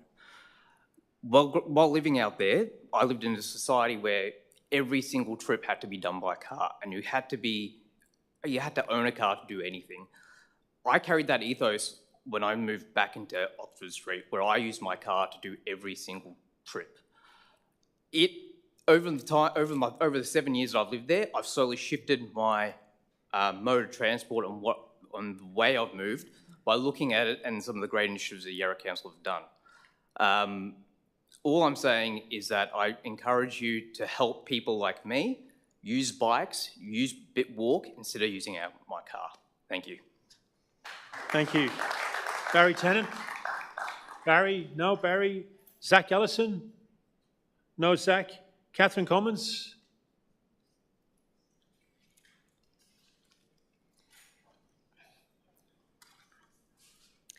Hi, Catherine Commons, Mayor. Option 1 is a great outcome. It's the same basically as what we have in Napier Street. I probably should have said I live on Grieve Street in Fitzroy, just off Napier Street. And so we've already done what people are talking about tonight, where basically people end up coming one way down our street out. So you could say that we are getting the diverted traffic, if you like. It's no problem. And the reason why it's no problem is because the cars are local cars. They're conscious of the local environment. They're not actually through cars. So people concerned about going onto the side streets should not be, through experience, I can tell you. The findings actually divided the community into, or divided the outcomes into 4. The no, the 1, which was the shared option, the 2, which was the bicycle lanes or protected, and 3, just do it. Don't care which one, just get on with it.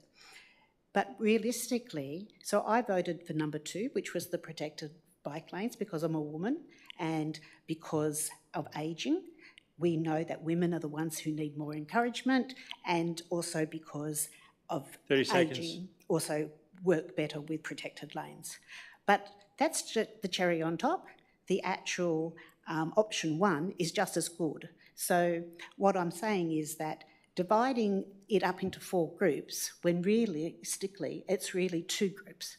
It is option 1 and option 2 are both do something, and option 3 was we don't care which one you do, just do it. So when you add the 3 together... Thanks, Catherine. Your time is up. The next person is Deb Ferguson, followed by Michael Gregorovich, and then Matt Schofield.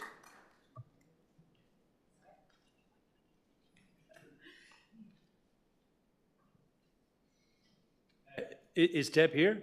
No? Michael? Yep, you're next. And then Matt Schofield, and then Susie Bradmore.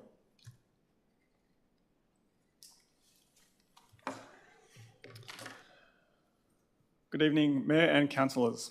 My name is Michael Gregorovich. I live on Council Street in West Clifton Hill, adjacent to the primary school, and I fully support the No campaign in the opposition of the originally proposed changes to Wellington Street, specifically the actions of closing it to through traffic. I've lived on adjacent to Wellington Street in both Clifton Hill and Collingwood for almost 15 years. I've had 3 kids go through Clifton Hill Primary School, 2 are still there, and like many locals, I and my family get around by a combination of walking, driving, cycling and public transport. I'm also qualified as a chartered engineer, so I know about designing systems and considering unintended consequences. Among other things, I've also conducted transport-related research for government bodies in Australia and New Zealand. All of this is to say that I've got a solid basis for my position that the original proposal is objectively poor, will not deliver the stated benefits, contains factual errors, and does not represent the diverse interests and needs of this community. Just one notable example I want to highlight is the fact that it will increase rat running into side streets that are not appropriate for it, such as Gold Street in Clifton Hill, which sees a frequent crossing of students between two parts of the campus on either side of the road, and to Darling Gardens, which is also used by students throughout the day. What everyone needs to understand is that what works in one area, like Carlton, cannot simply be repeated on Wellington Street. Local context is everything, and that has not been appropriately considered, so I urge you to reject this proposal. Thank you for your time. Thank you. Matt Schofield.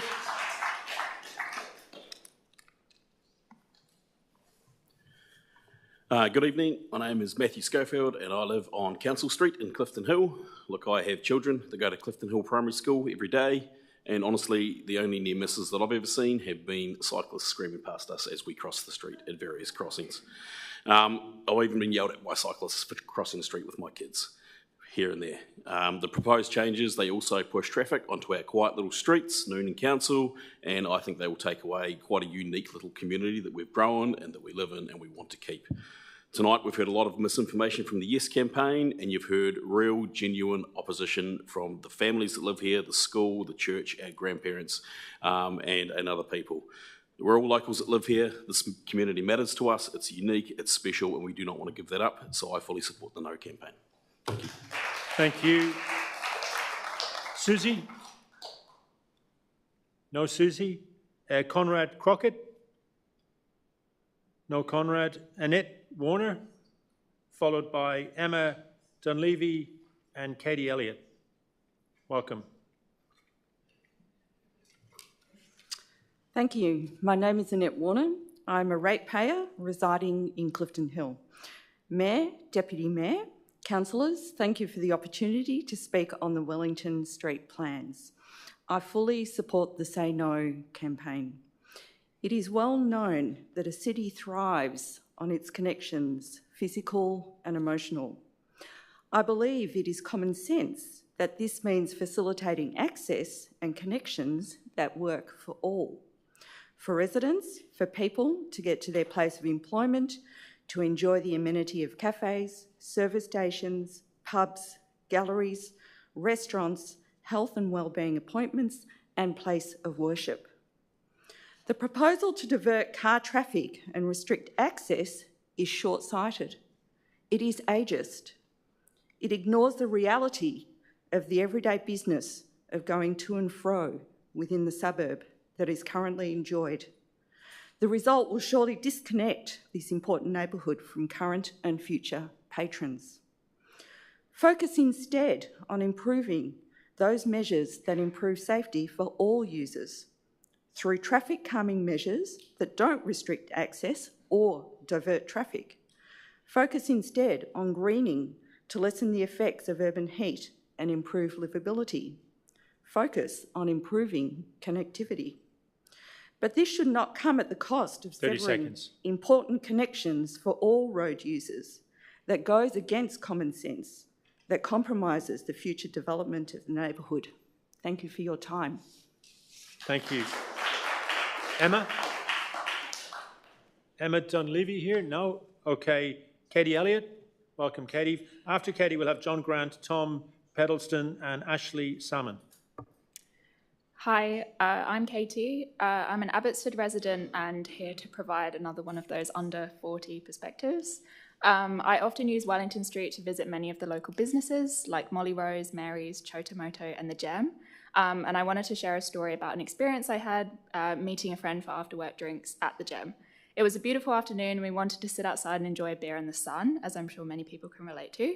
The tables out the front of The Gem are mostly on the side of Wellington Street, and at the time we were there, they were also right next to a line of idling cars backed up from Alexandra Parade. I didn't much fancy my beer with a side of unhealthy and unpleasant exhaust fumes, so my friend and I chose to go somewhere else. It's interesting to compare this experience on Wellington to experiences that I have at other Yarra pubs like the Rose on Napier Street in Fitzroy, which is a road with traffic calming measures like those proposed in option 1. Napier Street is calm, leafy and safe. It's one of my favourite streets in Melbourne, and I'm happy to sit outside the Rose or any of the other pubs on that street at any time of day. While it's a small example, I think it demonstrates that the way Wellington Street is currently designed makes it less pleasant, usable and healthy for those who actually live, work and spend time in it, and prioritises people in cars who are passing through. Napier Street wasn't always like it is now. I was interested to learn that the traffic calming measures were added following completion of the Eastern Freeway to stop the increased traffic flowing through local streets. We're in a similar situation today with the North East Link due to be complete in 2028, which will funnel even more drivers onto the Eastern Freeway. Based on the way that drivers currently rat run on Wellington Street, I'm concerned that this will lead to even more traffic on Wellington too. Therefore, I urge councillors to support traffic calming measures to help Wellington Street become a safer, healthier and more pleasant place to live and spend time in before even worse traffic and health conditions are baked in for future generations. Thank you. Thank you. John Grant.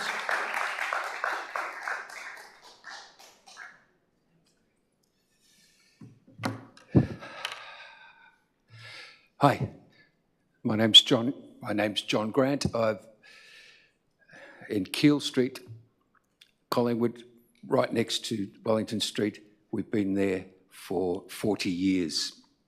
My wife uses the pedestrian crossing near Keele Street many times a day. I use it about once a day. We do not feel safe there at any time, either with cars or with bikes. Wellington Street is not wide enough for the current usage. I see in the report section attached to the agenda tonight that Wellington Street is on the City of Yarra's new deal for cycling network, the NDC. And yet council officers' suggestion, their recommendation tonight is that Wellington Street be suspended from the NDC network. You know that Wellington Street is a major cycling street. You know that the Johnson Street intersection is the busiest intersection for cycling in the City of Yarra.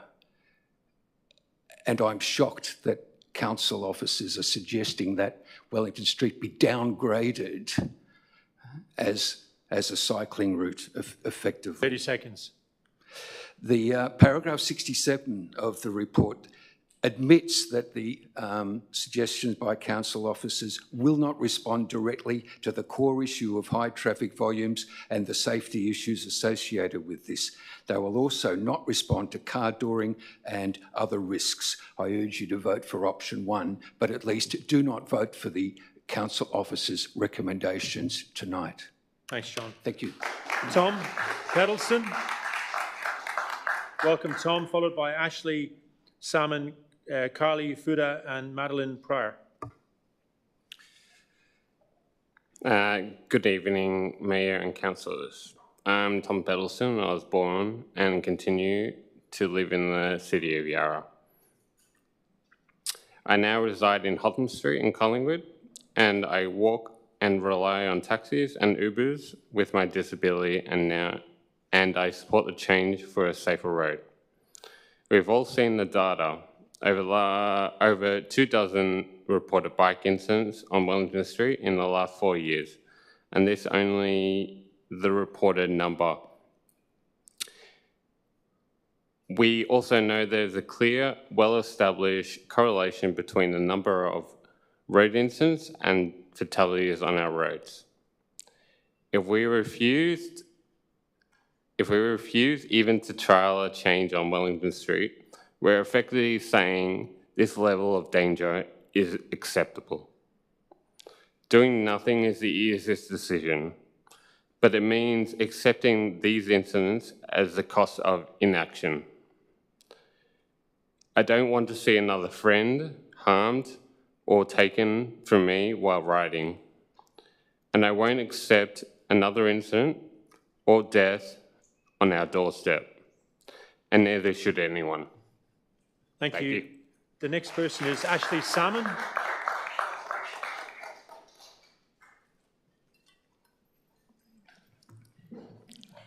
Hi.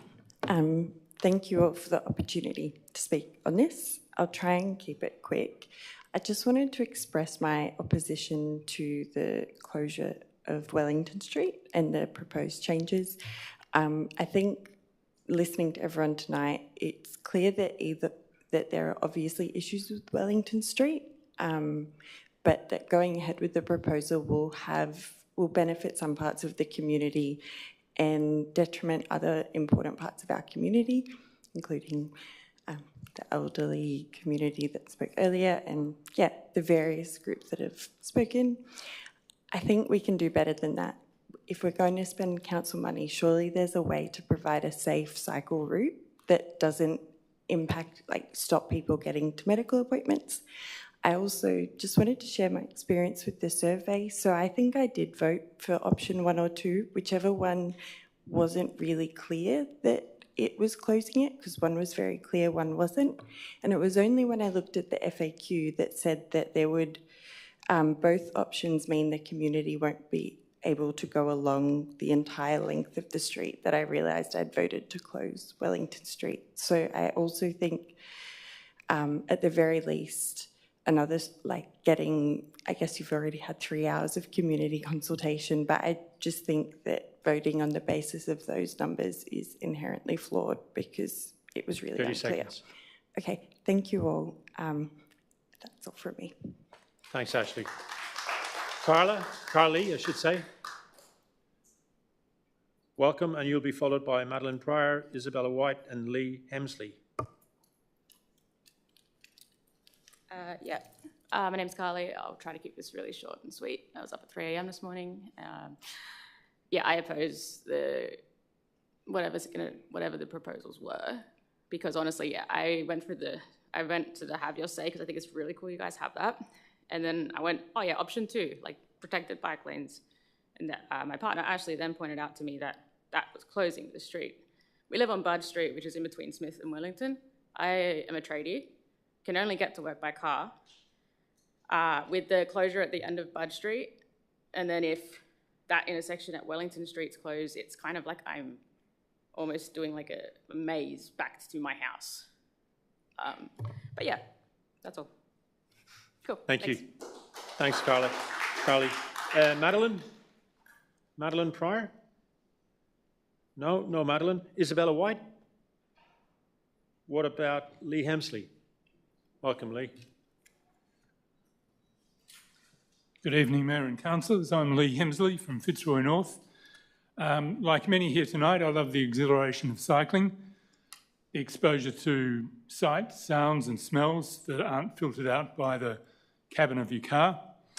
But the cost of that is being more vulnerable to injury. So I take precautions, I stay alert, I wear protective clothing, gloves and a high-vis top.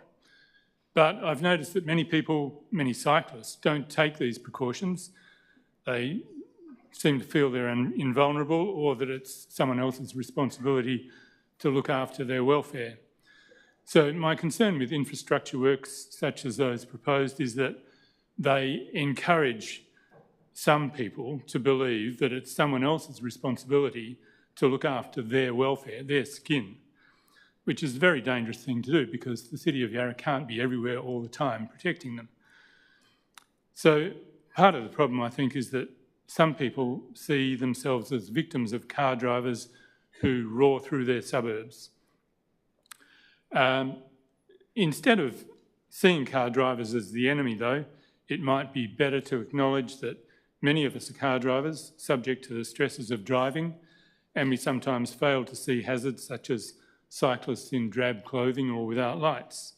So rather than trying to penalise all motorists by erecting barricades, why not take a more nuanced approach, say, for example, using new technologies such as acti-bumps, which are a sort of variable speed 20 bump. seconds. And encouraging the use of high-vis clothing, and I'm recommending distribution of the Sir David Attenborough high-vis top in honour of his contribution to fluorescent tennis balls. Thanks, Lee. William Green, followed by Felix Davis, and then Seamus McCartney. Seb, you've already spoken. Yeah, I'm speaking on behalf of my brother.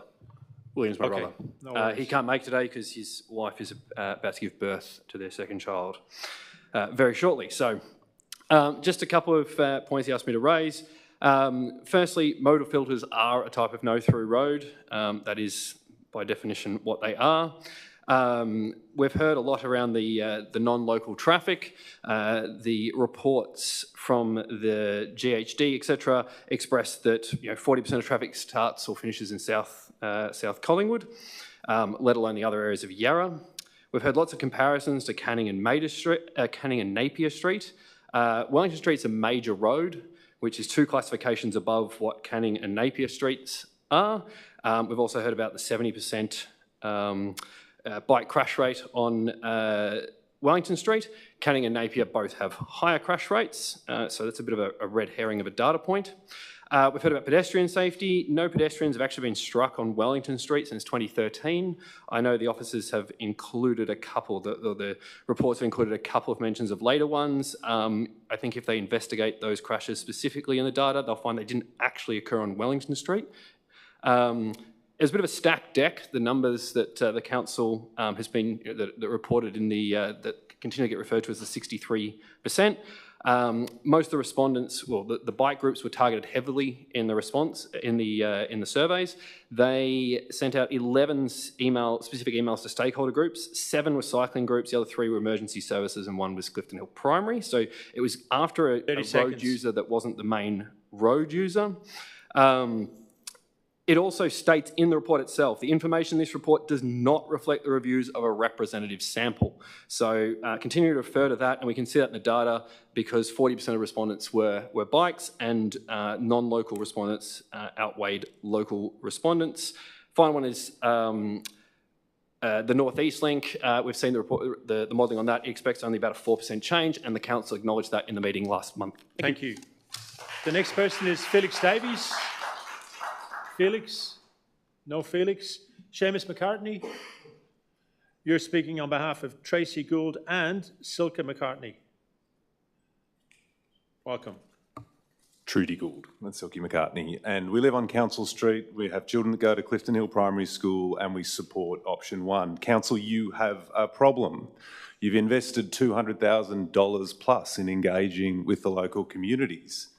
You have a response which says 63%, regardless of the makeup, which is clearly articulated in the report, supporting a modal filter exchange on Wellington Street. Officers talked about only local residents being relevant to this conversation in their report. Maybe, but 88% of the use of Wellington Street in the AM peak going south is non-locals. And surprisingly, 73% of non-locals vote for modal filters to be included. I ask you, what are you going to do? If you are engaging with the community and you get the results that this shows, you are required to vote along the lines of those results. Otherwise, there is no point doing engagement. So it doesn't matter how you look at the data. Most people support modal filters. You can carve it whichever way you want. Even 52% local versus 48% in the no camp. Councillors, when was the last time you were voted in with a minority? It doesn't happen. Council's own policies state that it is a designated strategic cycling corridor, supported by the Council's transport strategy and the state government's cycling network, all developed through years of community consultation. Over 2,000 people use Wellington Street by bike every day, and the corridor has been in planning for more than 10 years. Councillors, you've done the engagement. The results are clear on supporting modal filters. It's your job to vote along those lines. Thank you very much. The next person is Mim Lowe. Mim, are you here? No? Okay, we move on to James Corcoran. Elizabeth Clark. Tom Peddleston. Oh, we've got Elizabeth Clark here.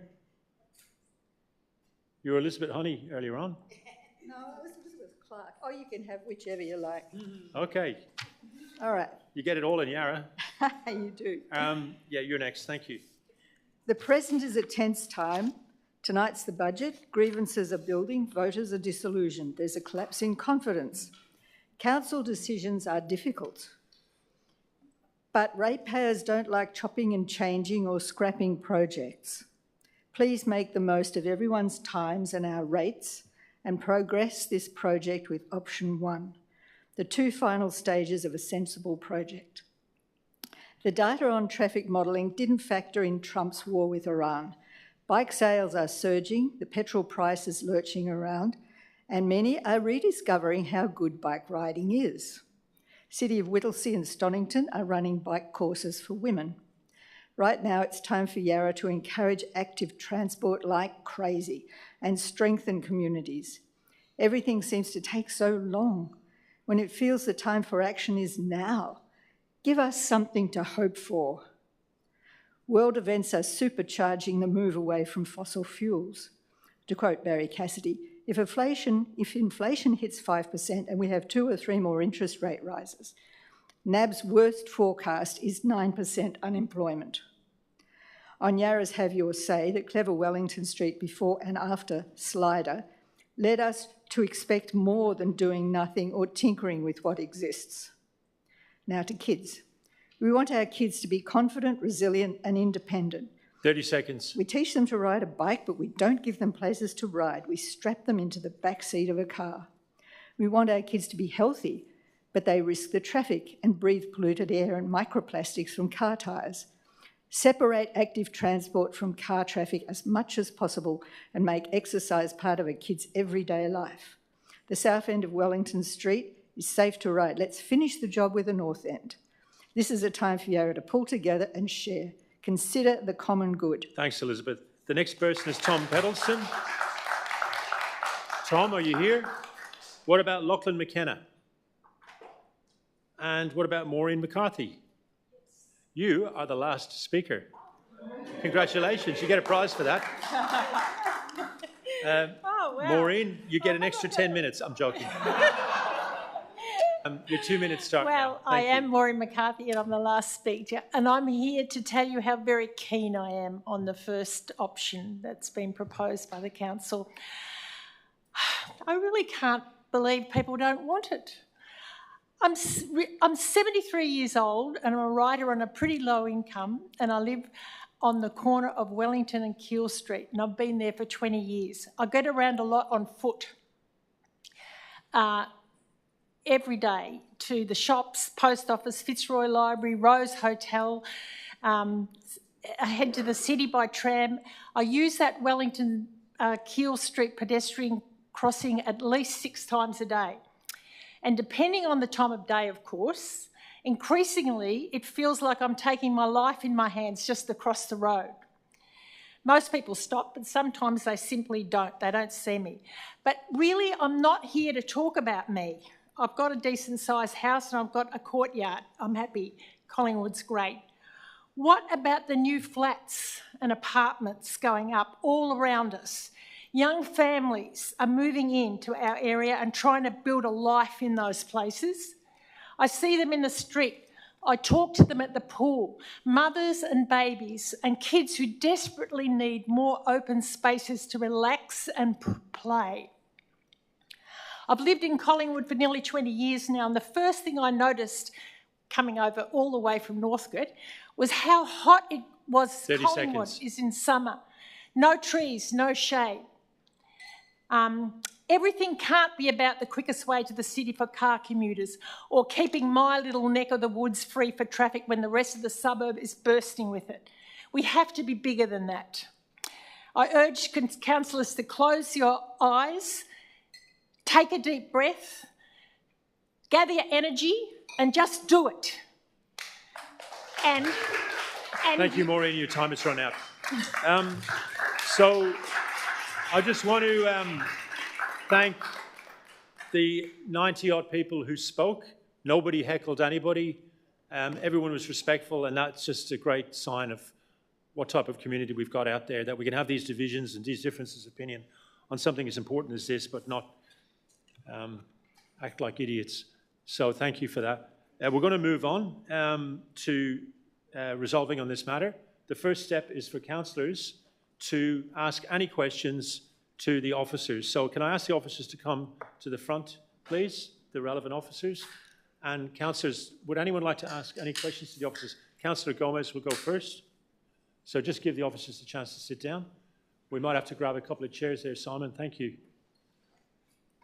Welcome, Philip and all the gang.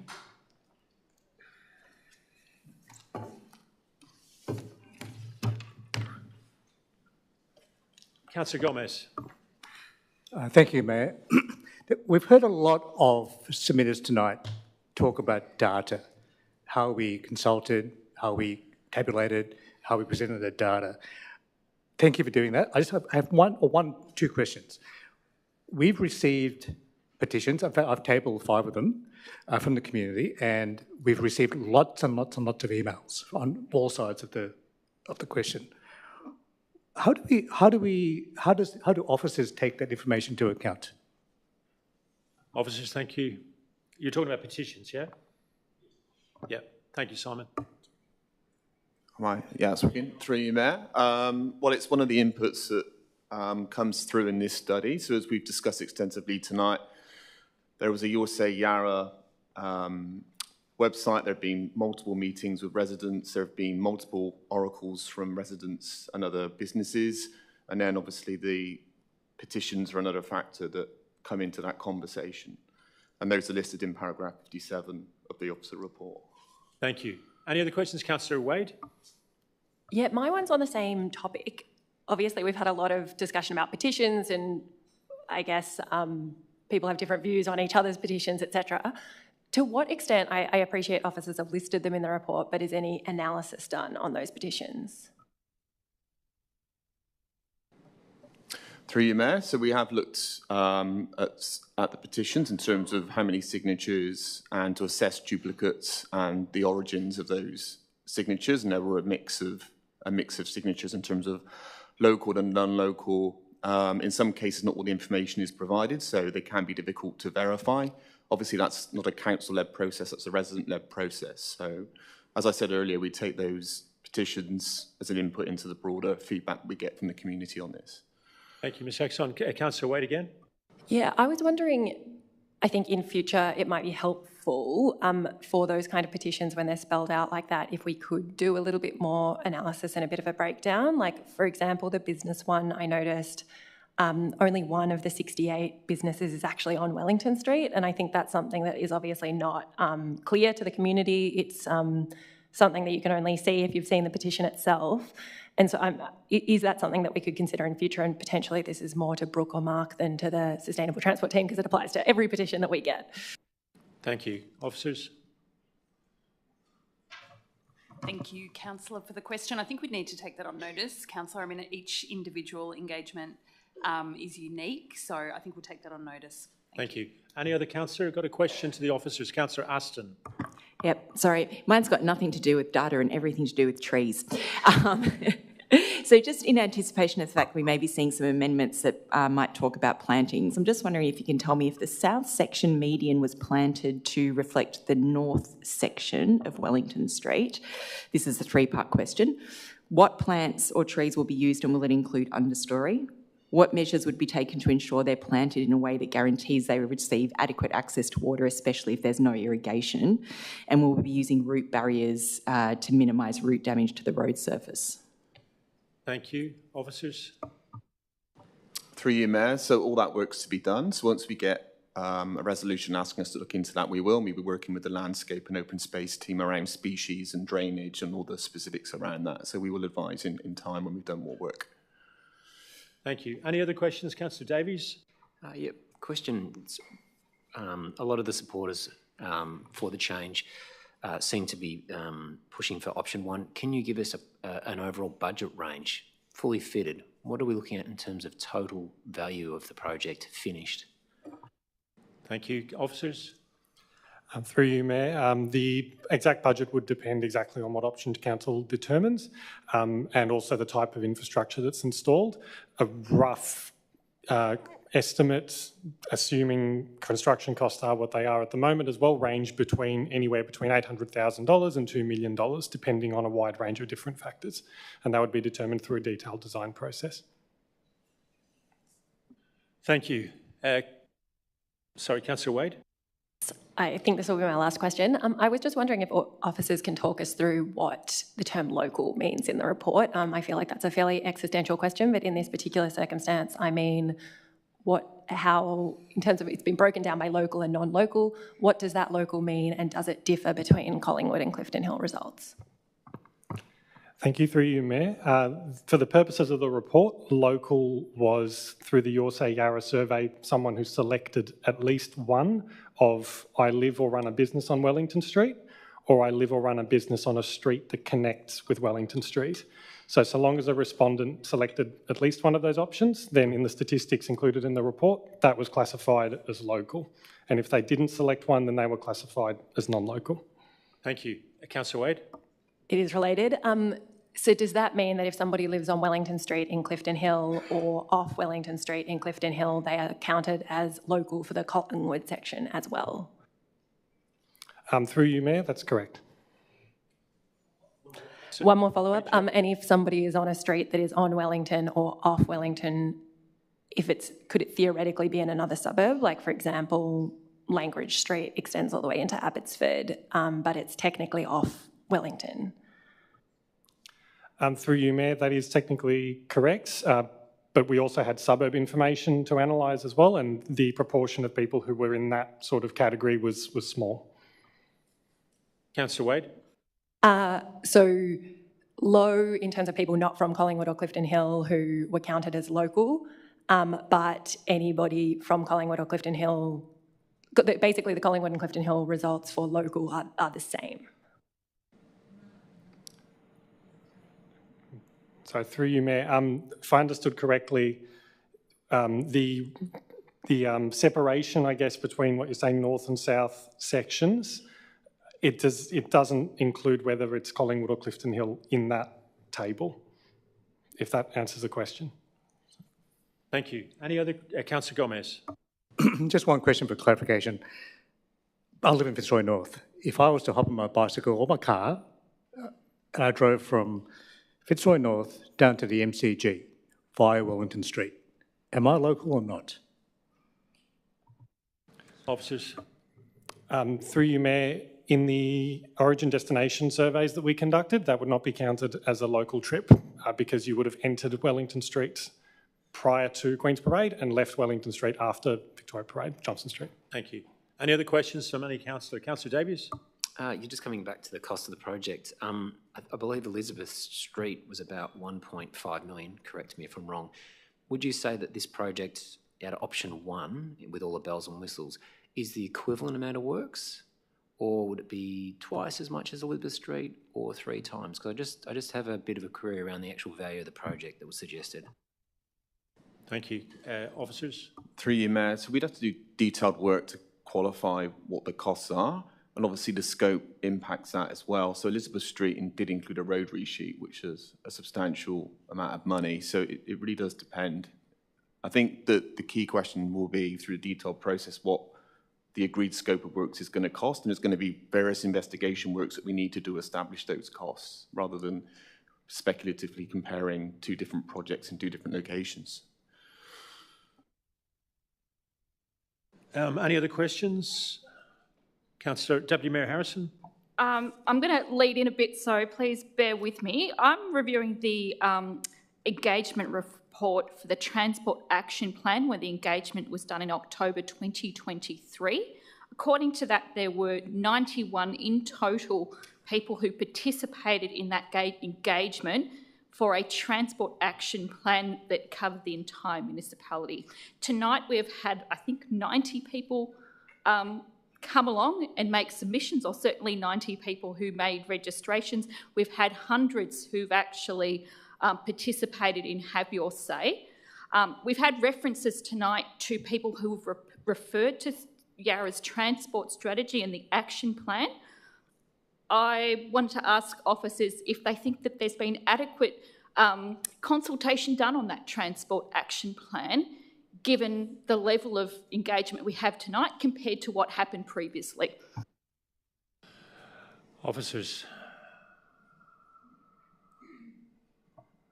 Through you, Mayor, I think that's a really difficult question to answer. The Transport Action Plan was consulted on a number of years ago. At the moment, we are comparing or analysing the engagement results for this specific project. I don't think I can provide a response to that question. I'm next with a question, and it relates, and it's to you, Ms. Osmond. It's just about Councillor Davies' questions about the costings, because I asked you the same question today. I'm just going to read out the 3 sentences in an email that you sent me. The cost range for the options identified at the time using 2026 prices are from $0 to do nothing to more than $8 million to deliver the most expensive change option in both north and south section and other complementary works on both Wellington Street and other local roads, including Gold Street. The cost we provided of $2 million is for option 1 in both sections as requested, i.e. modal filters. This is not the most expensive possible option, which would be the form of curbside protected bike lanes, and this is what the $8 million refers to. I take it that would be option 2. And finally, the $860,000 cost is for the installation of adjustable infrastructure that is assumed to remain in place for at least a few years. That's the trial option. So 860 odd roughly for a trial, 2 million for option 1, 8 million for option 2. My question is, have I understood your email and your advice correctly? Yes, through you, Mayor. The question that was posed was what would the cost be for option 1 in both the north and south sections, where we've estimated a $2 million cost. A secondary question was if temporary infrastructure was to be used, what that cost would be. And again, that's where the 800,000 works. The 8 million is obviously the upper echelon of the costs, and that would be for the protected bike lanes options. Thank you. Thank you, Ms. Osmond. I'll let Councillor Davies go, because I think it's probably on the same topic, is it? Yeah, it is relevant. With either the 2 million or the 8 million, what are the funding sources that are proposed? Thank you. Through you, Mayor, thank you for the question. There are multiple options.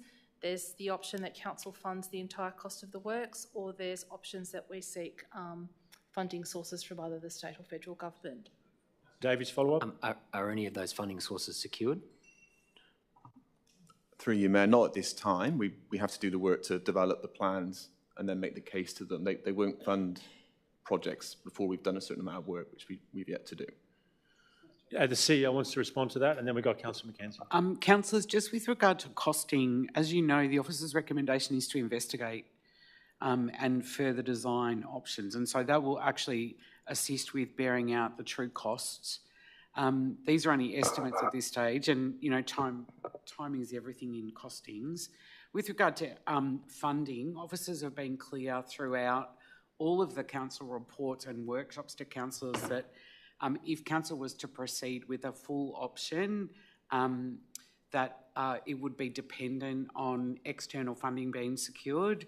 We're not in a position to have that conversation with other levels of government until such time as we have a proposition. So it's a bit of a that's always been a known factor for this project. It's always been a risk. Thank you. Councillor McKenzie? Yeah, so it follows on from that, I suppose. So the next steps for whatever we decide to tonight will be design. What would the timeline be to do construction? Are we looking the next financial year? If it was in the budget, or would it be the year after that? I think the CEO is going to respond to that one. I'm happy to have the team jump in, but no, the report very clearly indicates that it's not construction. It's at least a year to do the detailed investigation and feasibility assessment. This is a long stretch of road. There's a lot of interdependencies, and so irrespective of the option, it's one of those things where if you sort of scratch here, you create an itch there. So you've got to be really clear about the impact of all of the pieces, and also work with state government to understand their views on the project where their approvals are required. Yes, so perhaps I wasn't clear. What I mean is, when would we expect to start construction? I understand it is design. Is there any sort of idea of how long it would be until we did start construction? we can't say for sure at this point. It also depends on how we're going to fund it. So if we're going to be seeking external funding, there's time allowed for that. If we're funding it ourselves, it may be quicker. It depends on the state approvals that we require, how long they take to provide those approvals. So at the moment, there are quite a few unknowns around that. We would be able to advise councillors on progress with the resolution and the design work as we go, but at the moment, it's all quite speculative in terms of timeframes and specifics. Thank you. Any other councillors? Councillor Gomez. I have two related questions through you, Mayor.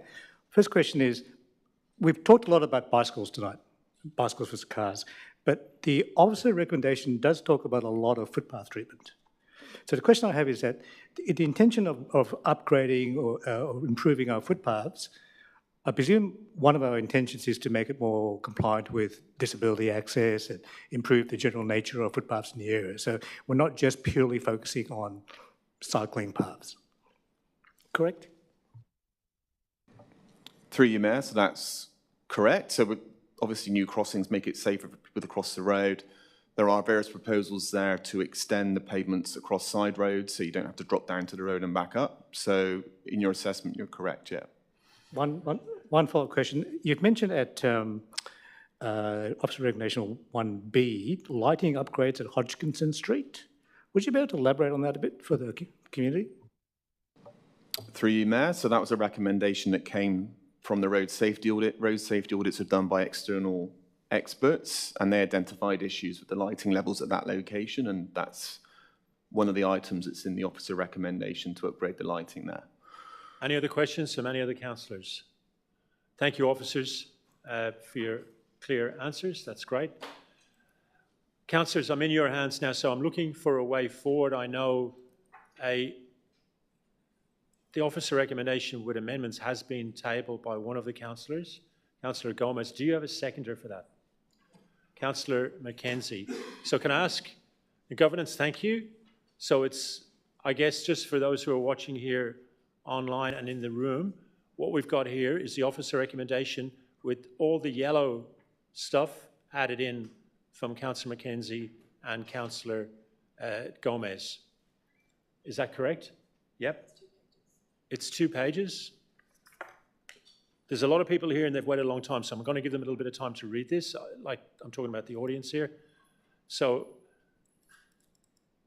we'll just leave it up for another 15 seconds or so.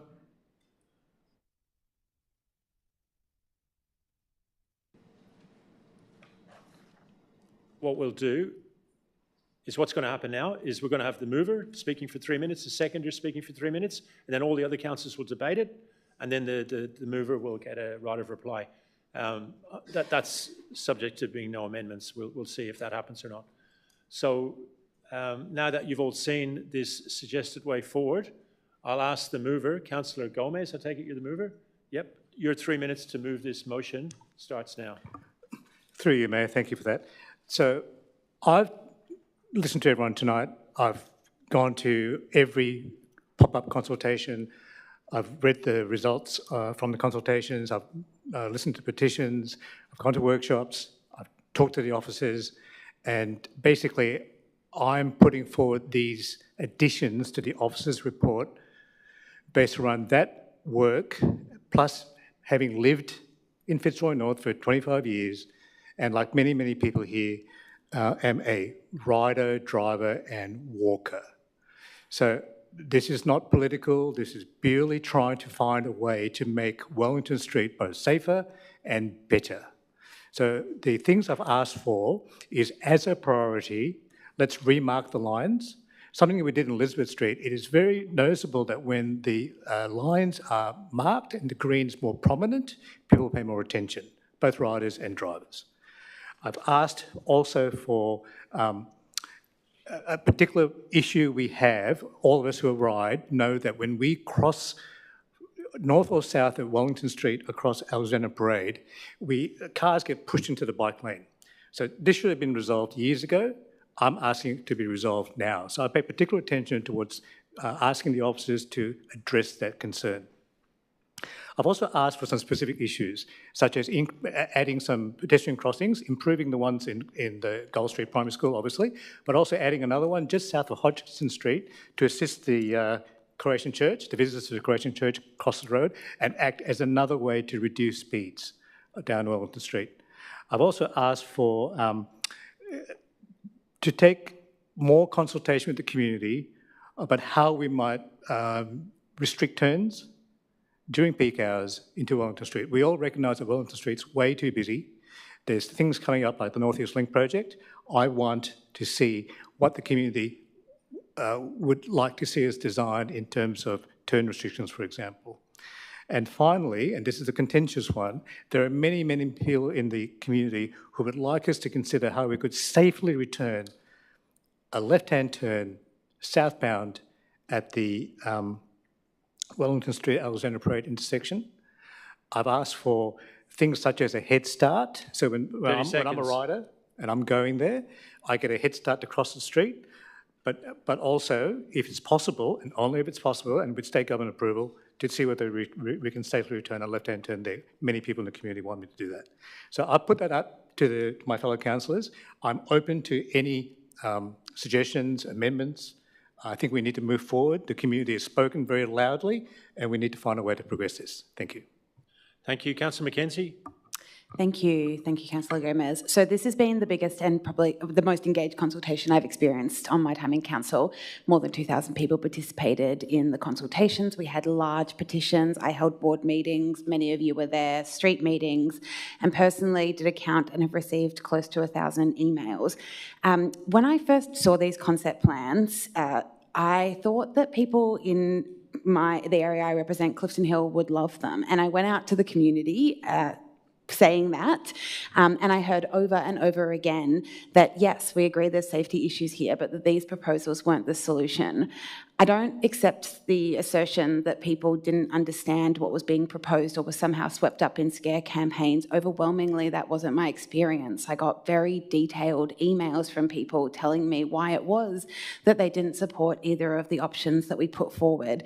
And I think the lesson to take away from this is that we can agree on problems and disagree on solutions, and that doesn't mean that we can't find other ways to act on them. And we've talked a lot about evidence, but there's no evidence to show that there aren't other ways to achieve safety outcomes for our communities. Look, I know that people will disagree with me, but I'm really pleased that we put up bold ideas in Yarra and that we ask people to have their say. But I think if we do that, it's really important that we listen to their answer. And in the consultations that we had, we asked people to do that, and they told us what they thought about these. So what this motion does is it starts to act on some of the problems that we were hearing. I think actually it's important to note, and this struck me early on in my conversations with them, that the local primary school in the area of Clifton Hill didn't support either of the proposals that we were putting forward. And for what is ultimately a safety-focused proposal, their position really does matter. You know, not every decision needs to be determined purely by clear consensus, but this was a project that was primarily intended for locals, to make locals' lives better. And if locals are telling us that it's not it, then maybe they're right. So look, this proposal that's been put up, it gets us starting on design work that most people have agreed with, that has come up time and time again, that were in letters early on after the first consultations. 30 seconds. And we can begin doing that. And I come back to that, you know, the history of suburbs like Collingwood and Clifton Hill are people shaping their neighbourhoods together, and sometimes change is slower than others would like, but I get that's frustrating. Ultimately, I think it produces more durable outcomes. This motion reflects that spirit. It's why I'll be supporting it. And I want to thank everybody for engaging me and for the things that I learnt during this last 8 months. So thank you. Thank you very much. Thank you. Would any councillors like to speak to this motion for or against Councillor Wade? Could I please move some amendments? Absolutely. So I've got two that I think officers can get on screen. Yes, so that So we'll just leave them on the screen to let the audience have a look, please. Would you like me to explain what they are? Love you to, yeah. So it's to add south section raised pedestrian crossings on Wellington Street at Mater, Hotham and Easy Streets, and south section, upgrade the median to reflect the north section, i.e. more trees and planting, and with curbs implemented. And you've got a seconder for that. I'm quite happy to second that. So are they acceptable? Could I just ask 2 questions? Absolutely. First question is, with the new pedestrian crossings you're proposing, have they gone through the offices just to check that They're deep in the report as things that we could do. Okay, so I'll take that as what you've said. Second one is, Councillor Aston talked about the nature of the trees and so on and so forth. Do we need more clarity in that, your amendment, to make that clear, or do we take it on faith that that'll be done properly? This has gone through officers, and I think it's consistent with what they answered tonight, which is that more work would need to be done to show exactly what it looks like, but they have said that this is fine in its current words. On that basis, the CEO can clarify this. Councillors, I wonder if it's helpful, just as a reminder, that the header of the resolution is that is to investigate and, if feasible, produce designs for the following projects. So it is possible that not all of the things on the list will end up being an outcome, and we will turn our mind to whether or not, including the questions that have been asked about viability of trees and species and those kinds of things through that process, if this is supported. Councillor Gomez and Mackenzie, do you accept these amendments? Both of you do. They're incorporated into the motion. Thank you. You've got some more amendments you'd like to move? Just one more. Thank you, officers. South and North section, implement the findings of the Stantec reports on Collingwood and Clifton Hill side streets. Thank you. You've got a seconder for that one. Councillor Crossland, thank you. Again, I'm asking Councillor Gomez and Mackenzie whether they would be willing to accept this amendment into the body of their motion. I do not. No. Would you like to stand that as a standalone amendment? Yeah. Yep. Okay. So what happens now? The first amendment from Councillor Wade and myself was accepted, so that's part of the motion. This amendment has been rejected by the people moving the motion, so we're going to discuss it and vote on it separately. And if it gets up, and it's put into the motion. If it doesn't get up, we're back to the original motion as amended by Councillor Wade and myself. So Councillor Wade will have 3 minutes to speak to this amendment, starting now. Thank you. So what this is it's for anybody who hasn't got quite so deep in the report, there was these 2 reports called the Stantec reports, and the Stantec reports detail additional things we could do on side streets to make it more walkable, make it nicer for people to get around, calm the traffic a little bit. So initially, I mainly was focused on the south section. I represent Collingwood, that's my focus, and I know that I had people before any of this started telling me that they had concerns about traffic on Gold Street, so that's an existing concern without any changes on Wellington Street. People said that, you know, cars would tear down Maida Street, take the corner really quickly, and they had concerns that was going to impact children, that somebody might get hit. The cars were not travelling at the required 30km/h zone. What I thought was really cool in these reports is that they identified a whole host of measures that would calm the traffic on those streets, that would make it quieter, but also allow more opportunities for planting, more places that trees could go, things like that, while also taking down the speed of traffic and possibly taking some of those people who are cutting through at the moment out of the back streets of Collingwood. So that was very appealing to me. When I looked into it further, I saw that one of the recommendations for Clifton Hill was something that the school has lobbied for, which was a change on South Terrace. So it made sense to me to fold that in. We've had a lot of discussion tonight. People have a lot of feelings, but I think we all agree that we don't want speeding traffic or too much traffic on those back streets of either Collingwood or Clifton Hill. That is something that came through super duper clearly tonight. So to me, it's an absolute no-brainer to support these changes and say, hey, let's make those back streets as good as we can make them, whatever happens with Wellington Street. Thank you. Councillor Crossland? Nothing further needs to be added, thank you. Thank you, Councillor. Would anyone like to speak to Councillor Gomez? So I'd just like to explain my reasoning why I'm not accepting this.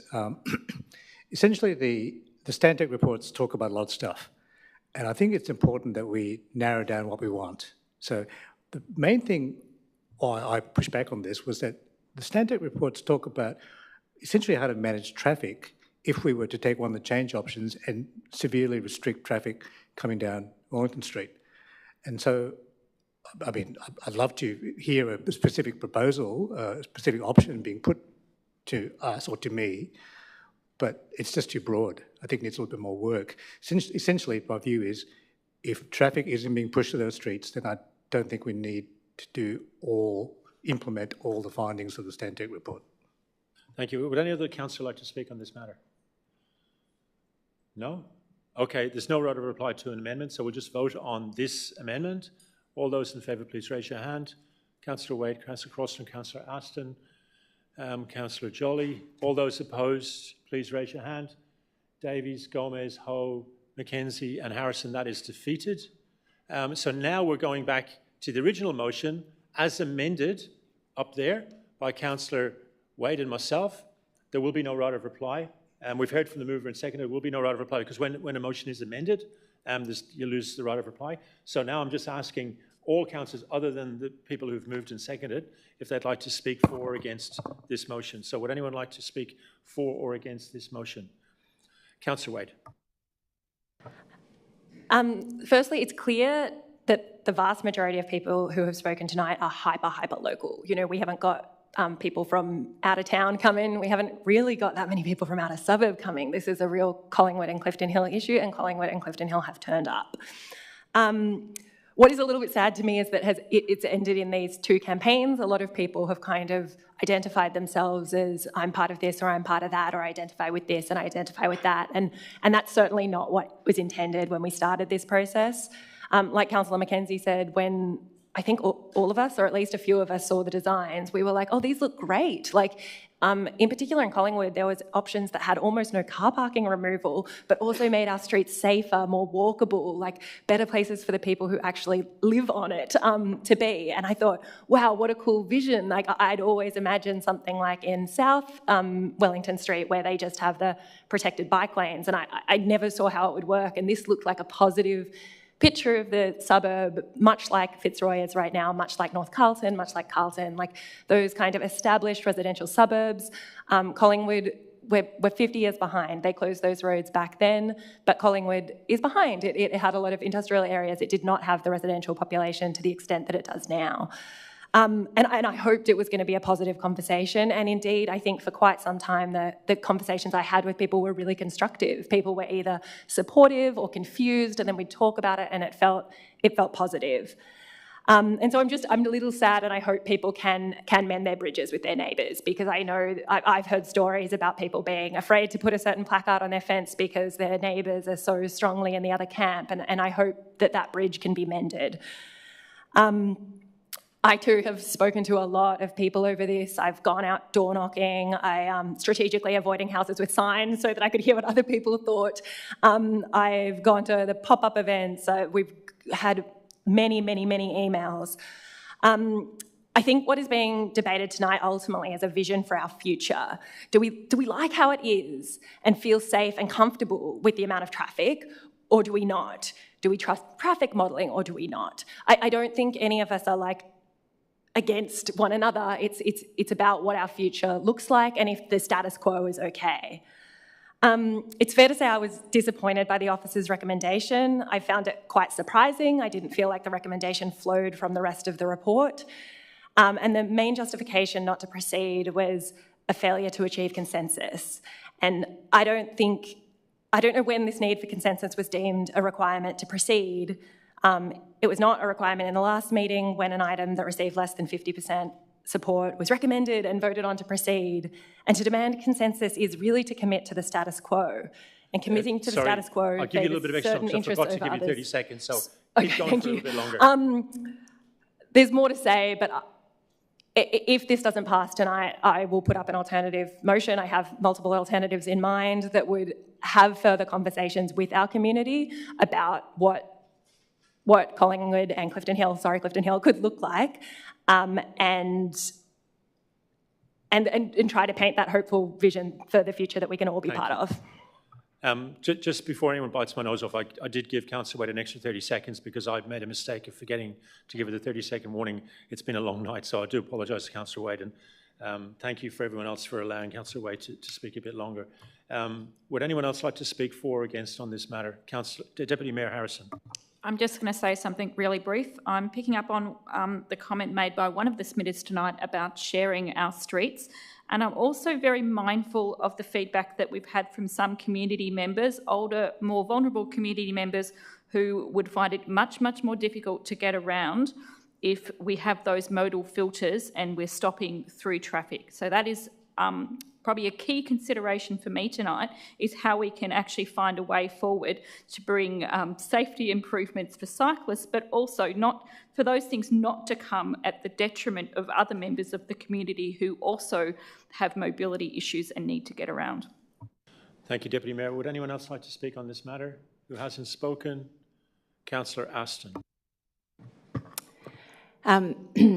I have to admit that if I lived on Wellington Street, I would be asking for option 1. It's a very, very compelling looking vision, and if I lived there, I would want it.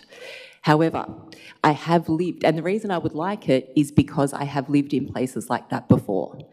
But that makes me understand exactly where the people who don't want it are coming from, because it does drive traffic into those side streets. So you can, as Councillor Wade said, you can trust the modelling, not trust the modelling, I think people can see with their own eyes and their own experiences in other like situations what can happen in roads just like that when they are switched. So, like I said, I would, if I lived there, I would love it, but if I lived on the side streets and it happened, I would hate it, because the likelihood of that diversion of traffic is exceptionally high. The fact is that this is a really, really contentious community issue, and we can see that the people who support the yes side are sitting on this side of the room, and the people who support the no side are largely sitting on that side of the room. There is literally, and thank you, there is pretty much literally the division of the community is represented in this room, and it's really not a healthy way to move forward. So I take on point Councillor Wade's point that we didn't say up front that we needed consensus. But when you have something that is so contentious, where there is so much ill will, where there is so much strong feeling, and then you impose a solution that literally thousands of people have said that they do not want, that is not a way to heal a community. That is not a way to move forward with something that can actually set the road, set the pathway forward for looking for things in the future that might actually reach a greater consensus that people can rally around. I think this motion sets a pathway for the near and medium future. We can see what falls out of this. We can see what kind of benefits it delivers. And then when the community has come together again, we can look at, okay, what else might happen? We will have more of an understanding of the flows from North East West Link, all that other kind of jazz. But ideally what we'll have is a community that's ready to actually re-examine this, and the council can learn from the things that people approved of, didn't approve of, and come forward ideally with some plans that seek better balance and don't have the perceptions of being weighted so heavily towards one sort of section of the community or road users over the others. So I will support this motion as a, short to mid-term solution, with the idea that in the future we can look at this again. But I'm very sympathetic to both sides. Thank you. Anyone else like to speak on the Councillor Crossland? Thank you. Firstly, I'd like to say thank you to everyone who's participated in the engagement for this project, everyone that's emailed, called, texted me, and who has taken the time to make a submission this evening. So thank you to everyone that's here and who has also been here earlier this evening. It's clear that many people want or are open to change to varying degrees. I do want to note something that did concern me that I have heard a bit and have seen in a few of the submissions, which has been around othering of people who may not be property owners but are renters, suggesting that owners should have more of a voice in this. Not everyone can afford or may not choose to own a property, but their views are incredibly valid, noting that approximately 50% of people living in Yarra are renters.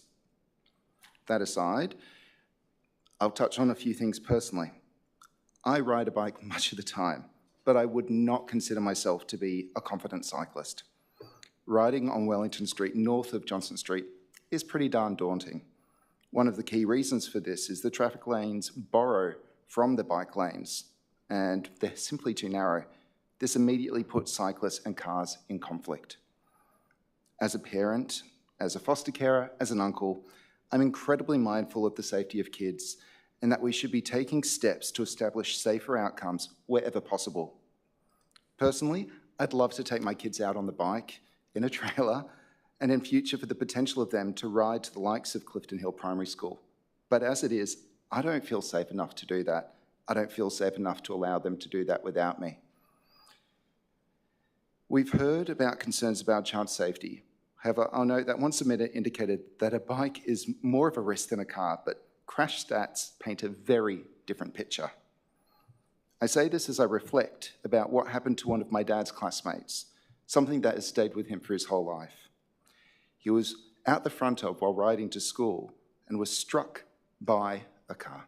He was killed on a road very similar to Wellington Street, outside a primary school very similar to the primary school we're talking about here. It shouldn't take a tragedy like that for us to take action, because tonight we're making a decision and we can choose to be proactive or reactive. From my perspective, option one would put the safety of kids and the broader community front and centre. As we've heard from community members tonight, and as evidence shows, modal filters result in overall quieter streets and neighbourhoods, streets with more people walking, cycling, where people choose to do so because they feel and are safer. Modal filters help make modal change happen. I think that's, yeah, I'll leave it there. Thank you. Thank you, Councillor. Councillor Davies? Oh, okay. Hi. Oh, first, yeah. So I just want to speak briefly about this. I hear both sides view. I refer this like similar to Elizabeth Street land, bike lane. A few months ago, we have a debate on this. So I consider myself my local. I use the Wellington Street often from Gibb Street down to go shopping in Smith Street or to Fitzroy Town Hall. I find it's safe. I'm the most slowest driver, and sometimes the bike people just racing past me and look at me like I'm trying to give way or sway on me, but that's how it is. But I'm being honest, I wanted to support both sides, but today I hear the business and hear loud from the residents who live locally. So tonight I will support the no. Thank you. Thank you, Councillor Davies. Thanks for coming tonight. I think Councillor Aston sort of covered a lot of the main sort of points in terms of my feelings around and looking at the issues at hand in terms of the division and trying to bring the community together. So I won't reflect on that too much. I do think though the community on both sides turning up tonight is fantastic, and I just want to say thank you. What also I heard from everybody is that we have to do a lot more work with how we engage with the community through the Have Your Say system. I think that's the bottom line. It is something that we're talking about, but tonight really brings that to the surface loud and clear. And I think with the other councillors here, I think we need to do a lot more to actually improve our Have Your Say system so that we can actually have the trust in the system, and you can have the trust in this council that the data is the data that you feel represents the community's voice. I think just a couple of different people that sort of made an impact for me. I'll always listen to a fourth generation firefighter with a magnificent handlebar moustache, but your points were excellent. I think the lady who was the tradie who came in, I fully understand your position about having access to your house with a car. I think that really made an impression for me. I think the point with the school coming in and talking about how the lack of engagement really made an impression on me in terms of forming my decision. And I think there are other individuals on the other side as well who really made an impact. I think, Elizabeth, you made a great point about the future, and I think that's really important. And there's so many other speakers there as well. I will be supporting Councillor Gomez's amendment for the reasons that Councillor Aston outlined in terms of just a step forward. It's not a no forever in terms of the development of the area. I do know Collingwood very, very well. My first trade job was actually in Gibb Street, just up Gibb Street, Sturt Street in the early 80s. My first work experience was in the petrol station on Wellington Street.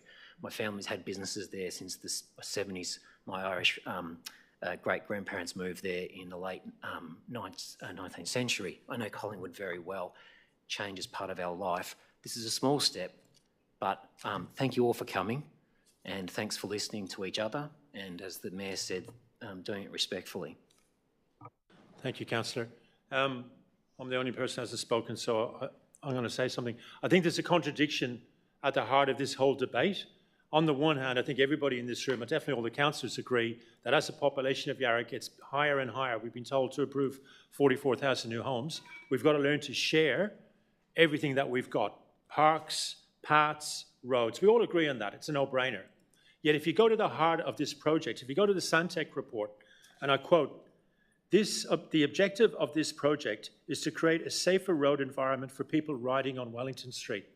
So this is a project that's aimed specifically for cyclists, and it does a good job for cyclists.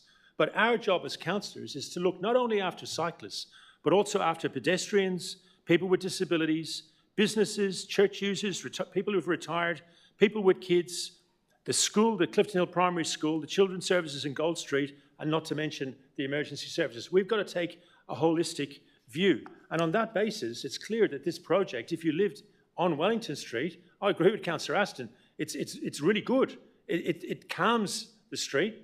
It's good for cyclists. No one can deny that. That is an absolute no-brainer. But that's not the end of the story, because we know that the implication or the effect of these modal filters will move cars down Hotham onto Gold, into Easy, and then onto Budd, then onto Hotham, and then back again into Wellington. Also U-turns in Noon Street and Council Street, more cars onto Hilton Street, more cars onto Kent Street. In other words, there'll be no reduction in trips. We'll just be diverting them into minor streets and making trips longer, which are more dangerous and worse for pollution. Now, people have talked about Napier Street. I live very close to there. It's in my ward. And it's true, if you live at Napier Street, there's 2 roadblocks in between Gertrude and Johnston. And I agree with everything that Catherine said, maybe 3. But if you you try to get from the city, rat running through Fitzroy any night of the week, what's happened is all that traffic's gone down George Street and Gore Street. That's the reality of it. And so everything that the people have said about that, I think, is correct. The easy way to discourage rat running in Wellington Street is to stop peak hour turns in and out of Wellington Street. And I'm really, really happy that that's incorporated into this amendment. There is no overwhelming support for the modal filters. The stats from the council officers say it's 50% Clifton Hill, 47% 50% in Collingwood, 47% in Clifton Hill who are opposed to this. And if you look at the petitions, it's really, really clear. 333 of the petitions from the Yes campaign are local, 1,316 from the No campaign are local. So it's an overwhelming majority, or at least a large minority, I would say an overwhelming majority opposed. And under the Road Management Act, we cannot do something of this character when there is so much opposition, and it hasn't been proven that it's going to be good for all residents and not just for cyclists. Okay, so no one else has, everyone's spoken. So we're going to vote on this now. So what we're voting on is the motion of Councillors Gomez and McKenzie as amended by Councillor Wade and myself. All those in favour, please raise your hand. Davies, Gomez, Ho, McKenzie, Jolly, Harrison and Aston. Those opposed, we've got Wade and Crossland. That is passed. Thank you, everybody. That's the end of this agenda item. I'm going to suggest a 5-minute break and we'll come back because it's still only 10:15. We'll come back for 7.2 straight afterwards. Thank you all.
crack at doing at least a couple of agenda items.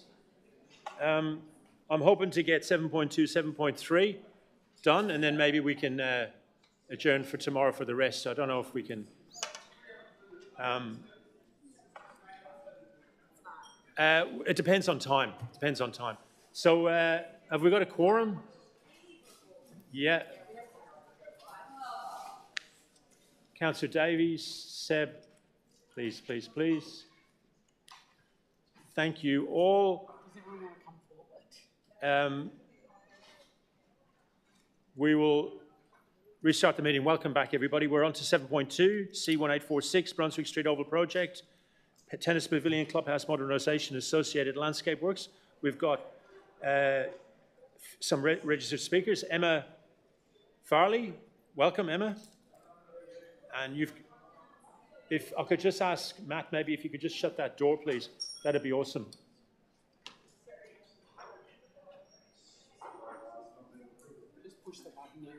Just push that button, Emma, please, when you get a chance. Fantastic. And your 3 minutes start now. Okay, thank you. Thanks, everyone, for staying on for such a long night too. I hope all councillors are aware that 1,843 members of our community have voted in a petition to Parliament against the 2 extra tennis courts being built in the Edinburgh Gardens. That such a significant number of community members have objected to the building of 2 extra tennis courts suggests it would be irresponsible of council to assume that you currently know what the will of the people really is. On Anzac Day, I walked through the park and handed out 100 flyers advertising the petition to Parliament. The park was absolutely packed and I spoke to hundreds of people. Every person I spoke to, bar 2, were appalled with the plan to fell the elms and alienate public parkland. And almost none of them knew about the plan to build 2 extra courts. That they knew nothing about the plan suggests council has not yet fulfilled its obligation to consult fully with the wider community. Only 258 people responded to Yarra's Have Your Say for this current placement of the courts. In comparison, the 1,843 people have voted against it. 1,843 people is more people than are members of the tennis club plus those on its waiting list. It's frequently implied that our aim of saving trees and public parkland is against kids playing sport. But kids need the park for their future health, and there's absolutely no inherent conflict between preserving the park and kids playing sport. Our protest is about 2 extra courts and nothing to do with footy and cricket. This is a protest about poor design. With good design, both sport and the gardens can happily coexist.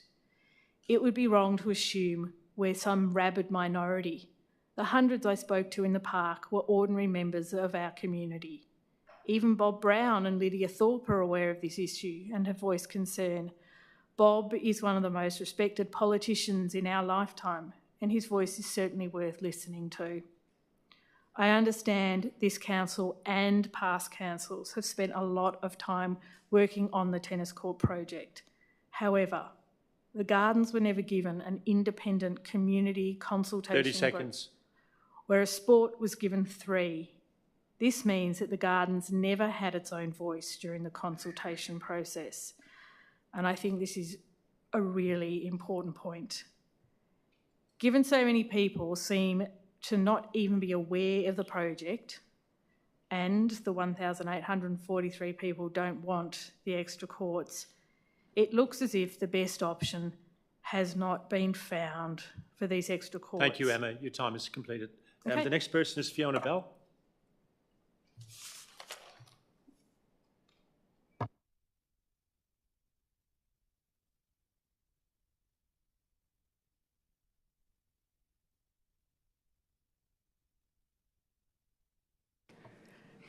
Yes, I'm Fiona Bell, a President of Protectors of Public Lands, talking about the Edinburgh Gardens.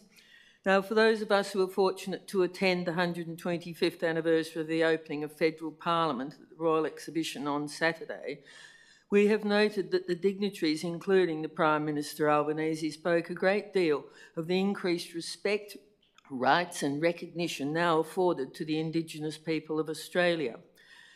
There were multiple references also to the First Nations Treaty, and that Indigenous people now have more rights and a greater say in issues that affect them. While City of Yarra pays abundant lip service to these Indigenous issues with detailed acknowledgement of country statements, they have chosen to completely ignore Indigenous heritage in Edinburgh Gardens with the reasoning that it has not passed the threshold for need for investigation.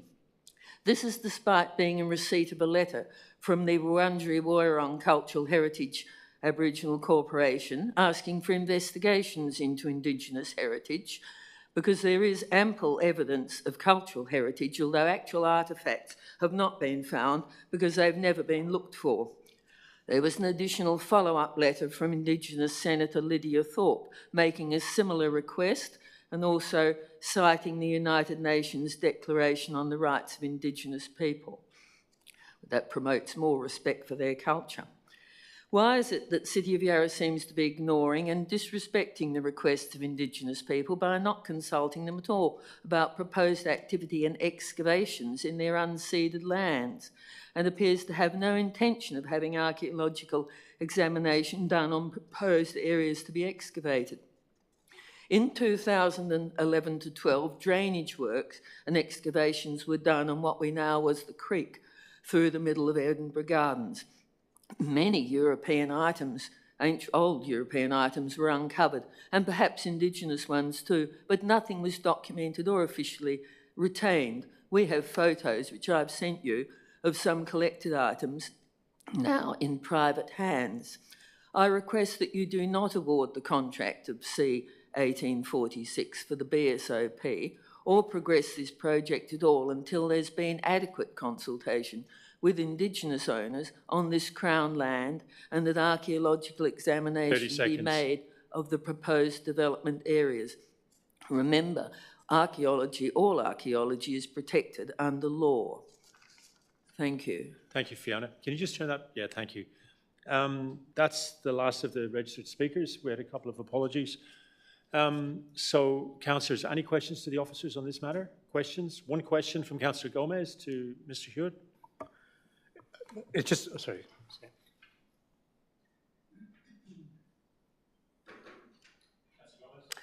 We've been hearing a lot about this petition that's gone to State Parliament, over 1,000 people. Have we, in council, received it? Because I've never seen it. I don't know who's signed it, where they're from, or even really what they want. Mr. Hewitt. Through you, Mayor, officers are certainly aware of the petition, but it hasn't been formally tabled with the council. Thank you. Any other questions from councillors?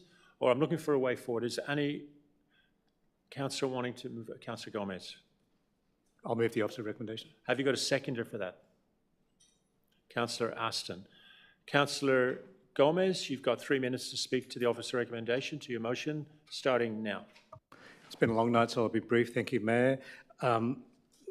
This project has been long-standing. I think we've all heard that it's been around 6 to 7 years waiting for this to happen. The tennis pavilion and tennis clubhouse are an important part of the sporting precinct. I'm very encouraged by this project because it is finally making the clubhouse and the facilities in that space, one, be more compatible with our community. There are gender-neutral facilities being built there. And most importantly, we are making that area, and the clubhouse in particular, suitable for people who are less able than others, i.e. people in wheelchairs. Wheelchair tennis is a great sport. We've watched it on television, we've watched it at the Olympics, and it's good to see that we're modernising our sporting precinct to allow people of all kinds to participate. On that basis, I really encourage all my fellow councillors to choose to get on with awarding this contract and pushing this project forward inch by inch. Councillor Aston, in seconding. I'll be very brief. I know that there is much like the last agenda item, there is, an element of community contention around this project. However, the history of this project is really, really long. It's been through multiple iterations, and in regards to, the unfortunate destruction of 3 trees, the replacement of those trees, the fact that this has a broader community benefit in terms of health and fitness of our community, and these are community clubs. I just think that continuing to try and delay this project doesn't really serve anyone, not least of all making sure that we can continue to try and deliver this project in budget under the kind of financial circumstances that we have. So I am seconding this motion to endorse this contract so that we can get the work underway. Thank you. Would any councillor like to speak on this matter? Okay, Councillor Crossland. Thank you. This project has had several iterations. While our sporting communities have been well aware of what has been proposed through those iterations, I'm very mindful of the many thousands of other users of the park every week who throughout the consultation process more recently, I feel demonstrated did not know what was happening and had not been appropriately engaged. This came particularly evident more recently when we continually heard from community members saying their concern with what was being proposed. And on that basis, I did try and seek the opportunity to explore how we could accommodate both the proposed upgrades and retain the important trees and heritage path that is just adjacent. Doing so would not have delayed this project. Unfortunately, this did not have the majority of councillors' support and it was lost. Since that time, we've seen 3 significant elms removed and other trees removed as well. I'm highlighting this as I'm disappointed, as I feel there could have been a genuine win-win here, where we could have fabulous upgraded facilities, retain significant trees, and it being a much better place for our community to share and cherish moving forward. So I do absolutely support our community having great sporting facilities. However, in this instance, I'm really mindful of the correspondence we've also received, including from Senator Lydia Thorpe, which outlines that to date, no cultural assessment of the area has been undertaken, nor has consultation with the Wurundjeri Woiwurrung Cultural Heritage Aboriginal Corporation in relation to the proposed works, and therefore I will not be able to support this. Deputy Mayor Harrison. I'm just going to make one comment about hypocrisy. We saw 145 trees cut down at Burnley Golf Course without a permit in a heritage overlay area by the previous council without any consideration of these things. Point of order, that's in fact not factual. Thank you for your point of The order. trees were cut down? They were cut down. They were. Thank you, Councillor Crossland. Deputy Mayor, please continue. Sorry, just to... sorry, point of order, yep. Oh, sorry, just about the point of... just on that point of order, do we have to rule on that point of order? I do. I'm going to rule that it's not... I'm not going to accept it, and I'm going to ask that people don't interrupt each other over political differences because that's a misuse of point of order. But if I'll ask the Deputy Mayor to continue, please. I don't really have much more to say, but we have a previous council that did all of those things at Burnley Golf Course. Didn't have a permit. We had to have a review. There were community members raising those concerns. It was 145 trees in a heritage overlay area. So I really think that's the pot calling the kettle black. Thank you. Would anyone else like to speak on this matter? I'll just say one thing. I think the amount of hyperbole in this debate is like something I've never seen before. I read what Bob Brown said on Sunday, and I quote, "Don't vote for people who want to turn a park into a tennis court." I mean, that's, you could say don't vote for people who build two new tennis courts in Edinburgh Gardens, but turning a park, I don't know if any of you, I think all of you have been to Edinburgh Gardens, 831 trees. There's 3 end-of-life trees that will be replaced for an expansion of facilities that are going to help, in particular, women and girls' participation in sport. In a sporting precinct part of Edinburgh Gardens, that's actually less percentage of the park than it was 30 years ago. God only knows people going around getting names for signatures, what they told those people. I know if I was having a glass of wine at Edinburgh Gardens and somebody came up to me with a petition and said, they're going to turn Edinburgh Gardens into a tennis court, I would sign that petition and I would get everyone in my street to sign that petition. But I think we have to look at exactly what is being proposed here and exactly what's not being proposed here, and just see that this is something that had 75% support when it went for community consultation. The vast majority of people in the area that I speak to support it. It's going to be great, and I just think that in a few years' time when this is completed, people are going to be going, oh my God, that was much ado about nothing. That was much ado about nothing. In the same way, was after the changes in Elizabeth Street, everyone's going, oh my God, we got told something very, very different than how Elizabeth Street ended up. So I'll be supporting this motion. Anyone else want to speak on this matter? Okay, Councillor Gomes, you've got a right of reply. Do you want to exercise it? I'll be very quick, Mayor. I think I agree with everything you've said, everything that Councillor Aston has said. And Deputy Mayor Harrison, I don't understand why this has become such a contentious issue.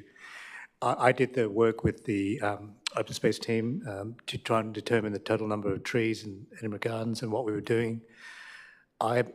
Frankly, I'm amazed that some people have taken it to the nth degree, trying to scare the community about what is being proposed. It's sporting facilities for a growing community, trying to cater for everyone. I don't understand the opposition. I agree with the Mayor. In a few years' time, people will look back and say, what a wonderful set of facilities we have here. The Deputy Mayor Harrison is absolutely right.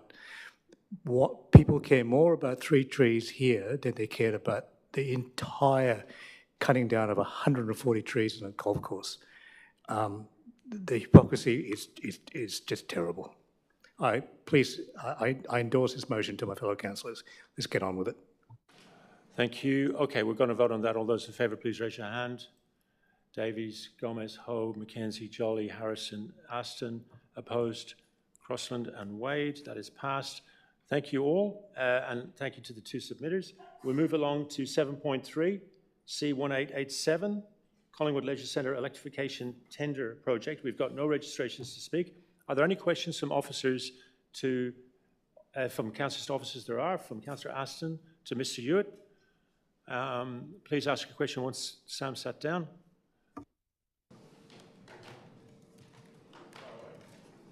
Hello. I've got 3 questions. They're all related. So can you tell me what the total council expenditure of the project is since approval in 23-24? Just before you do that, I have to say Deputy Member Harrison has to leave at this time. So just let that be minuted. Thank you, and thank you, Deputy Mayor.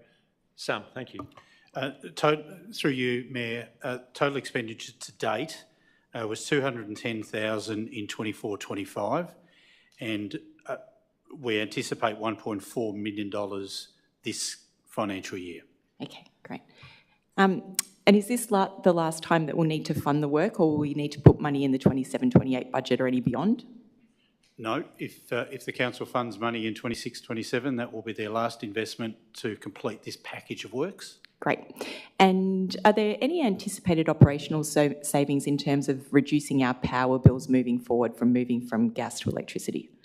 Through you, Mayor, again, it's a little like comparing apples and Shetland ponies, unfortunately, because with this new system, you will be able to cool the space as well. So the answer is no. We will be using more power because we're both heating and cooling, but there are savings in terms of the corrosion on the steel and the concrete cancer and so on, which is not being served well by the current setup. Is that it, Councillor Aston? Yeah. Any other questions? Okay, we're looking for a way forward. Councillor McKenzie is going to move the officer recommendation, seconded by Councillor Wade. Councillor McKenzie, you have 3 minutes. Start now. Thank you. I am really pleased to support this recommendation, take the next step towards delivering the electrification upgrades at Collingwood Leisure Centre in Clifton Hill. This project is about transitioning one of Yarra's major community facilities from fossil fuel gas to 100% renewable energy. And once it's completed, the project is going to reduce annual emissions by 304 tonnes of carbon each year. It's only made possible with the significant investment of the Australian government through the Thriving Suburbs program of almost $3 million that the council is matching. But one of the things that I'm most excited about, and it's small, but when I was first running for council, and those of you that were on council and Mayor Jolly will remember the petitions that council was getting about the temperature of the swimming pool, and these changes will allow us to be able to, we'll cool the space in summer where it can get really stuffy inside there. I go swimming in there, but also change water temperature in an easier way. They'll help us make a more comfortable, modern and sustainable facility for the future. And there will be a bit of disruption. I'm sure we will all hear about it, but after the pool reopens up, I think we'll have a better pool for the future. So thank you, and I hope that everyone can support it. Thank you. Councillor Wade? Yes. I'm very excited as well, which is great. It's nice to have a purely exciting item on the agenda. This was a little bit pie in the sky when we put it into the council plan last term in 2020 or 2021. By the time we finalised that council plan, it was kind of, there still weren't that many retrofits of pools being done, that many electrifications of existing facilities, and we said, hey, we would like to do that, and staff said, all right, let's go. It hasn't been quick, as the 4 years that has passed would attest to, but we've got excellent staff who have been able to make it happen. We have had funding from other levels of government, which is very welcome, and soon we will have a better, greener facility. So, very exciting, and something I think all of our community can get behind as well. Thank you. Anyone else like to speak on this matter? Councillor Gomez. I just want to make a very quick comment, Mayor. It's great to see the Collingwood Leisure Centre and the Collingwood Pool becoming a showcase for our climate change or climate change mitigation activities. We're going to have this, hopefully tonight, going ahead with this conversion to electricity. We also have EV chargers for electric vehicles on the street. I think they're connected to a community battery, which are also coming to the site. And most importantly, it's also the site for our container deposit scheme. So it is going to be a showcase for how people try and manage their impact on this earth better. Thank you. Anyone else like to speak on this matter? Councillor Crossland. Just briefly, I think my colleagues have touched on many of the points I was already going to speak to, but just say this is really exciting. It's something that we started last term. It's great to see this eventuating now, and I can't wait to be able to swim in the pool there in a fully electrified facility. It's going to be great. Any other councillor would like to speak on this matter? Exercise your right of reply. Councillor McKenzie? No? Okay, we'll vote on this matter. All those in favour, please raise your all night, that's passed. We move on now to 7.4, draft Victoria Street revitalisation plan. Mayor, I have a conflict, as I said at the beginning of the meeting. Oh yeah, no problem. We'll just wait for Councillor McKenzie to leave the room.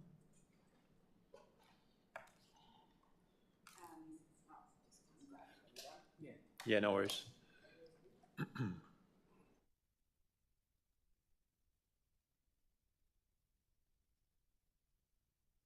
Okay, 7.4, draft Victoria Street revitalisation plan. We've got two registered speakers. The first one's Herschel Landis. Welcome, Herschel.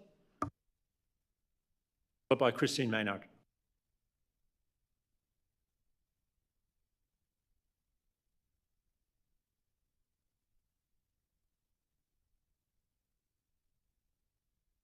Thank you, Mayor, and thank you for extending this meeting, and thank you for it was a great debate tonight.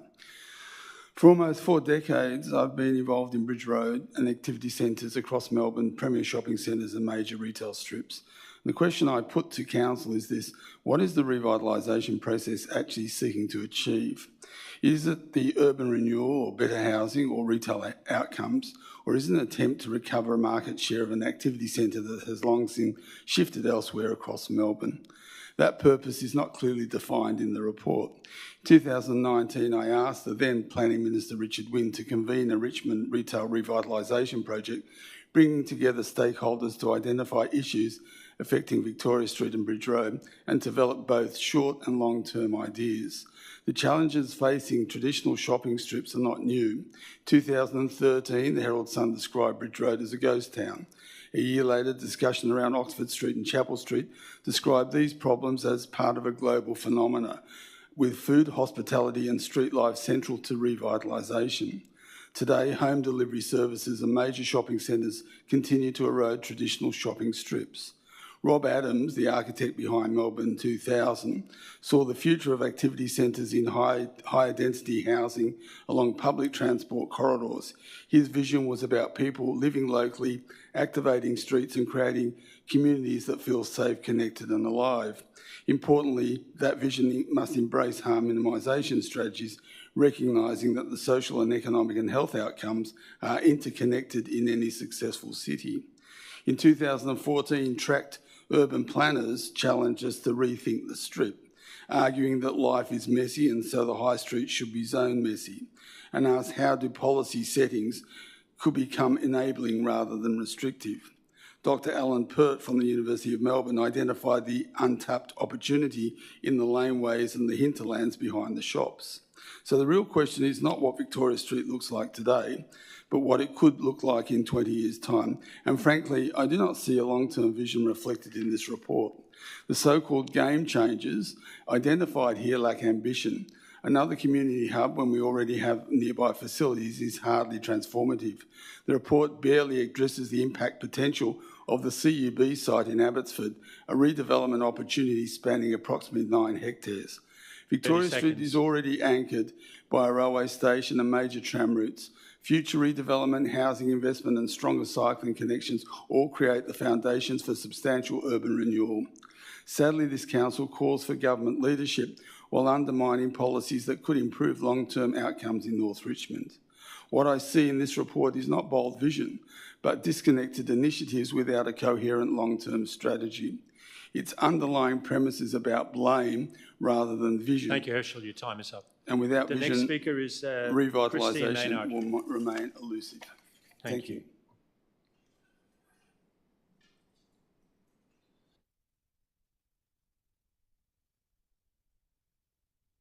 You've got 3 minutes starting now. Thank you.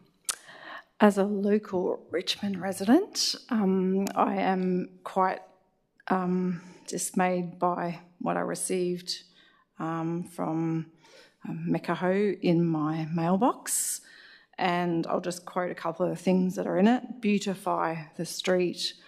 We are also exploring projects to return it to one of Yarra's most thriving, safe and attractive destinations.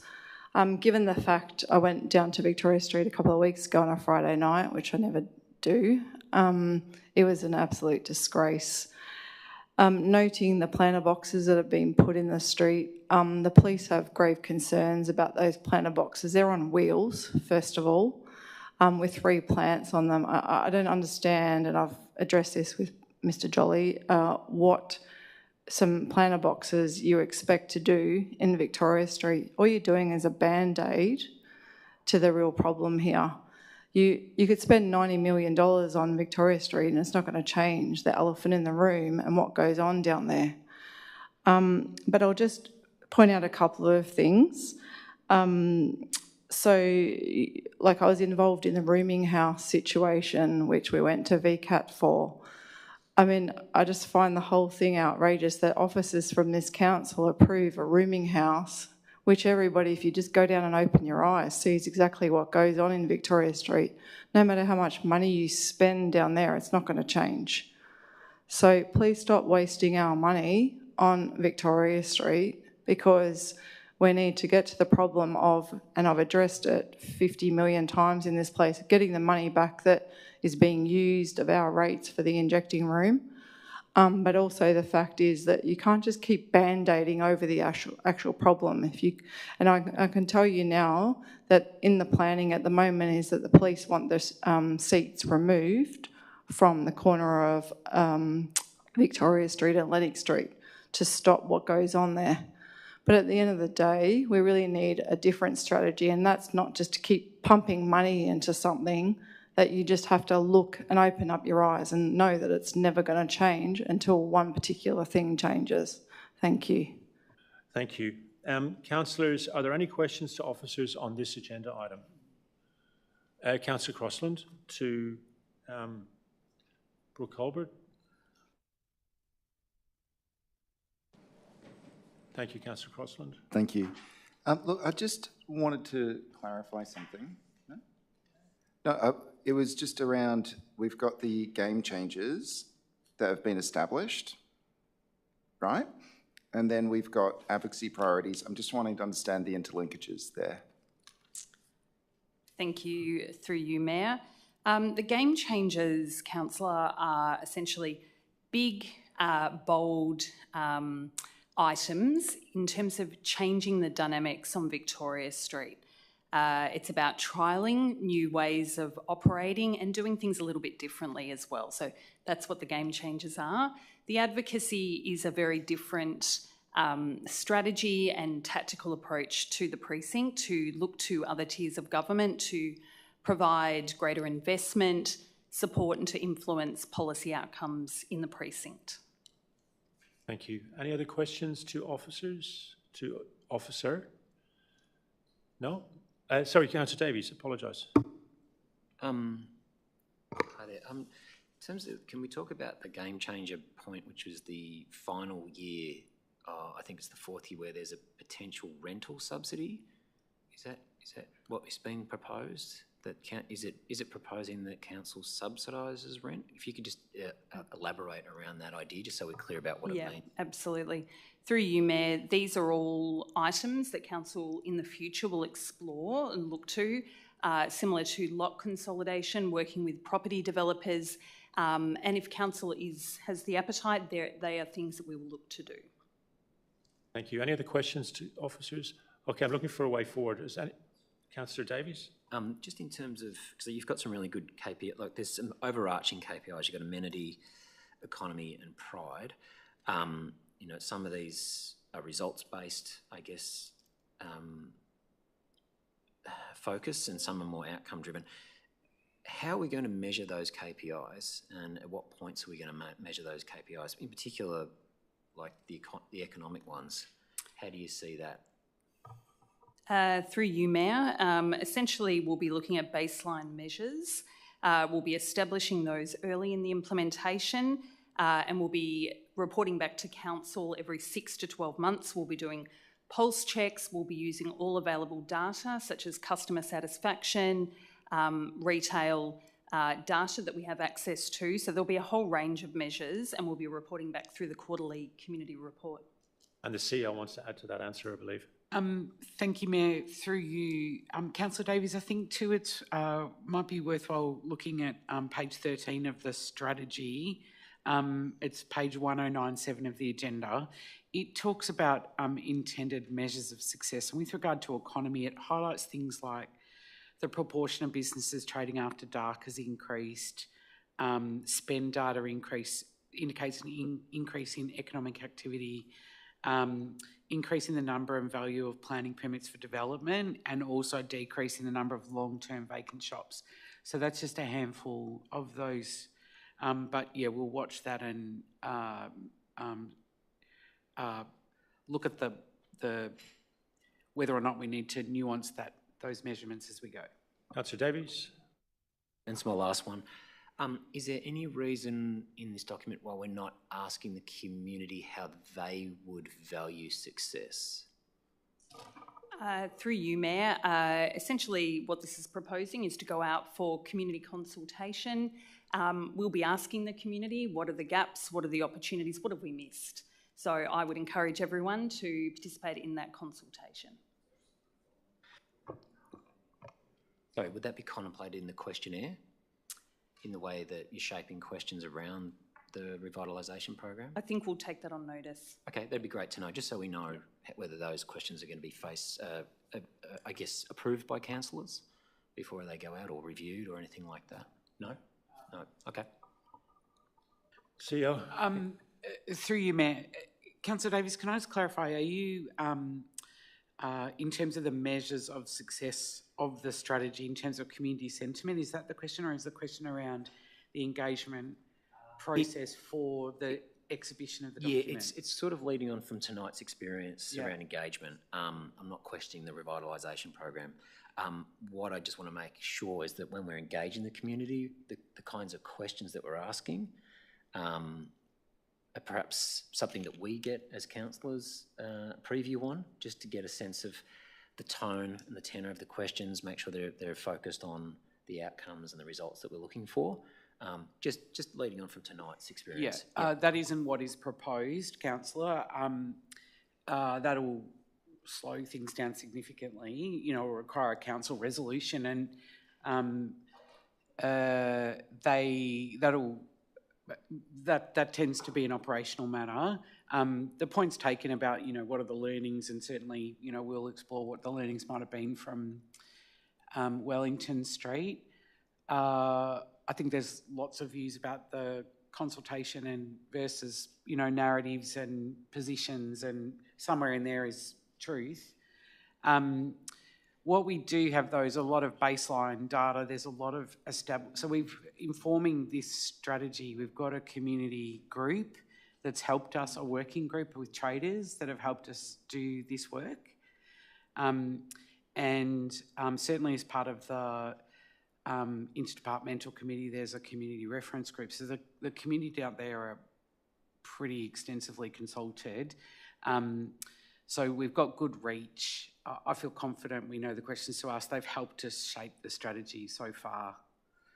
Thank you. I'm going to ask councillors to move a 30-minute extension. We may not use it all, but we've only got 5 minutes left at the moment. Councillor Wade, seconded by myself. All those in favour, please raise your hand. That's passed unanimously, so we can go till 11:30. We may not go that long. Any other questions at this stage? Way forward, Councillor Aston, you're moving the office recommendation, I take it? Yeah. Seconder, Councillor Ho. Councillor Aston, you've got 3 minutes to speak to the motion. Okay. I'll just reiterate what Brooke said, is that this is a draft ready to go out for community engagement. We're seeking our community's feedback. But I will just address a point that was made by a speaker, is that if we stuck with the "it's not worth it" attitude, well, that's exactly what it got us into this point in the first place. The whole reason the street declined is because people said, it's too hard, let's not bother. Well, frankly, throughout the election campaign, I was told very, very, very clearly by people in Langridge Ward that they wanted something done. This is very important to the local community, that our street does not turn into a ghetto even further than and experience further decline than it already has. This plan, this strategy, isn't a foolproof strategy, all right? Everything comes with risk. Yes, things could fail, but if we don't try, if we stick with the "it's too hard" mentality, we're screwed. And I just won't stand for that. And the local community won't stand for that. So as far as I'm concerned, we can sit on our hands, we can throw in the towel, or we can try something. This strategy, in terms of its vision, for want of a better word, is that this is really about council taking the lead, doing what we can and getting the ball rolling. There's a component of partnering with private enterprise and with the community, and then there's asking the government for the things that only they can do. But much like with the cycle programs, if we don't go to the government with a clear ask, they won't give anything. And if we don't go to the government showing that we have actually put our money where our mouth is and we have taken action, they're not going to do anything either. So if we want something to happen, we have to take the lead, and that's what this strategy is about. Putting our money where our mouth is, taking action, doing what we have control over, influencing where we can, and creating a really clear case to the state government that it is in everyone's best interest for them to finally pull their finger out and do something about this street. If they want us to help create housing, then and see this as an activity centre, then we need to create an environment that's actually compelling for housing providers, compelling for developers to actually want to come and create housing here, for people to come and make this wonderful neighbourhood their home. Yes, there are problems, and that's what this is aiming to address. Yes, we might fail, but if we don't try, then we've failed from the very beginning. I would kindly ask everybody to get behind me and put this out for consultation and see where we can go. Thank you. Councillor Ho. Thank you, Councillor Aston.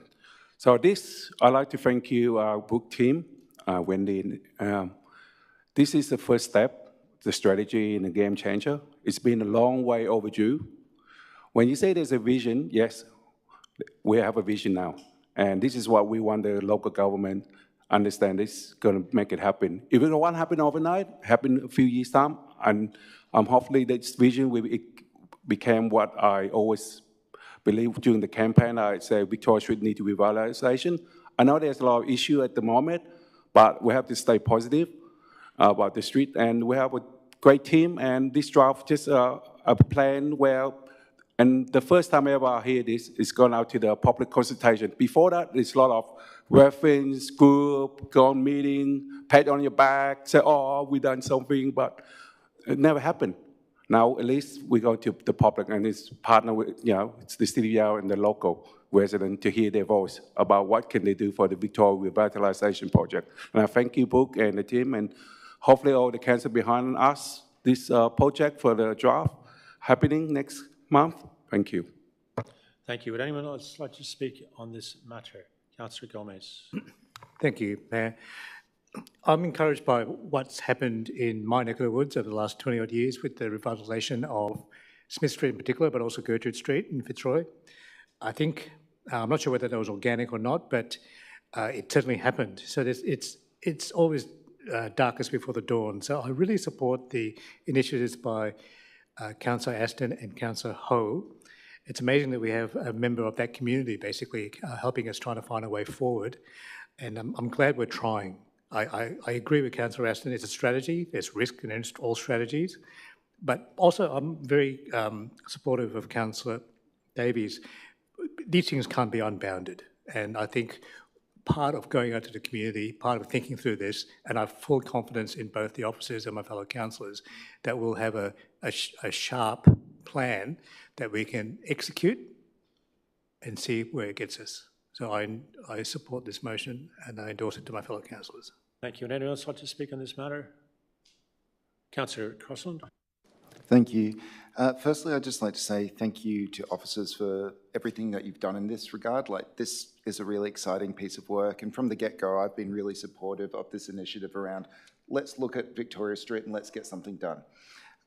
There are some really great aspects of this, and I'm really excited to see where it might go in terms of the development potential and how we can incentivise developers to come to the street and make it the kind of place that more people want to call home and make it, an exciting place day and night. Overall, really keen to hear the community's feedback. However, I won't be able to support it based on some of the advocacy priorities, notably around the MSIR and the proposal to relocate that. It's not something I can get on board with, but everything else I'm genuinely supportive of and really excited to see where this goes. Thank you, Councillor. Anyone else like to speak on this matter? No? Councillor Davies, yep. I'm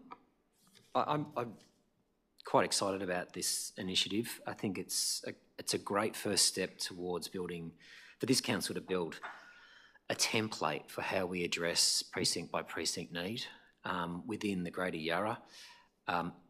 As Councillor Aston said, it's not perfect, but it's the first step, and there will probably be many iterations going forward.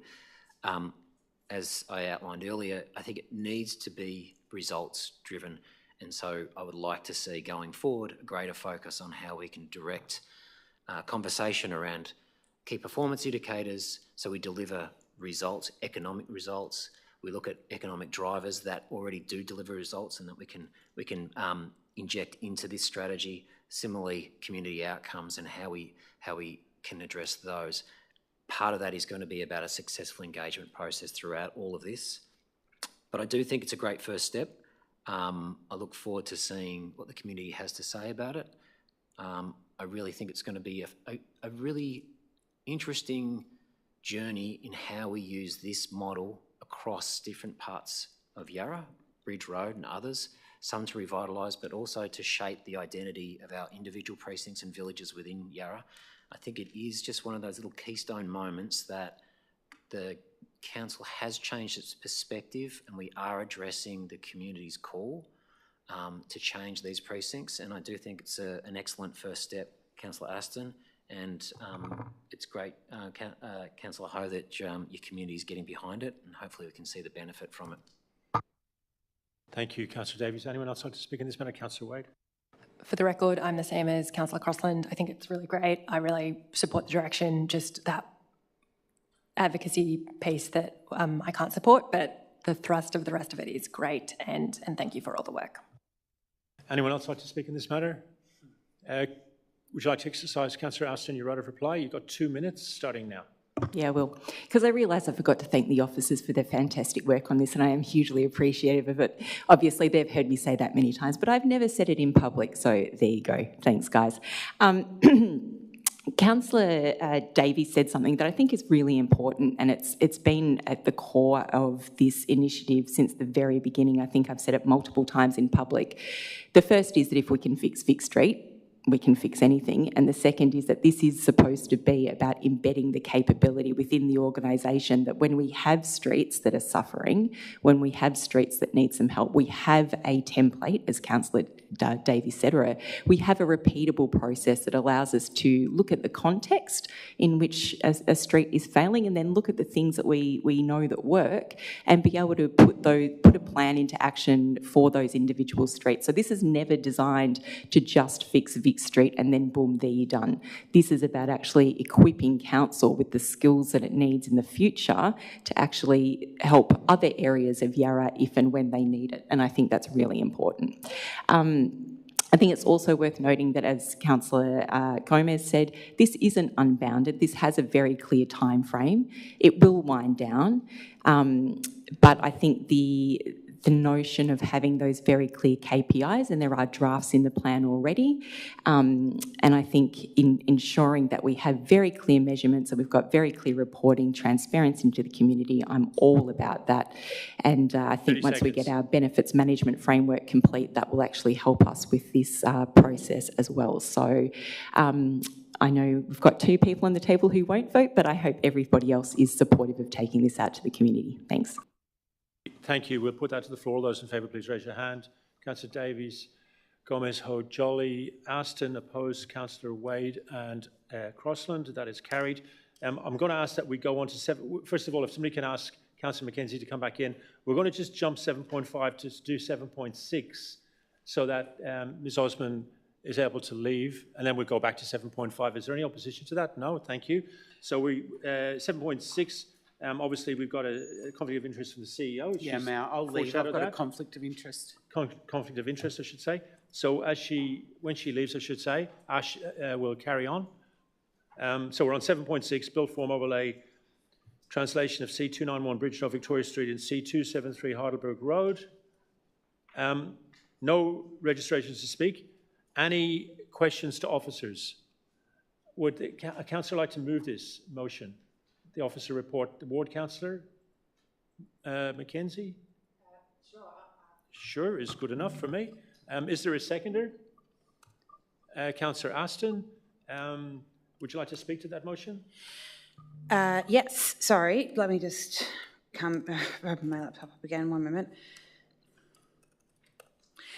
All right, so just quickly to say thank you for the work that has gone into this. Appreciate that we were just about to move forward with what we were doing, and then there were some changes from state government. But I appreciate that we have landed pretty much on a move over to where we were hoping to land, and I think that we should continue on in the direction we were going in before. Thank you. Councillor Aston? I think if this is a way to get our DDOs finally signed off, then I'm all for it. Thank you. Would anyone else like to speak on this matter? Councillor Gomez. I'll just make the obvious comment that a lot of work goes in this, and I agree with Councillor Aston, DDOs, if they get accepted faster, this is a great process. But this is part of a takeover of planning by the state government, abetted by their friends. And it's going against many, many people. I'm hearing from the community that it's just simple overreach. There are things like deemed to comply, things like the very fixed or lack of notice to residents and inability to object.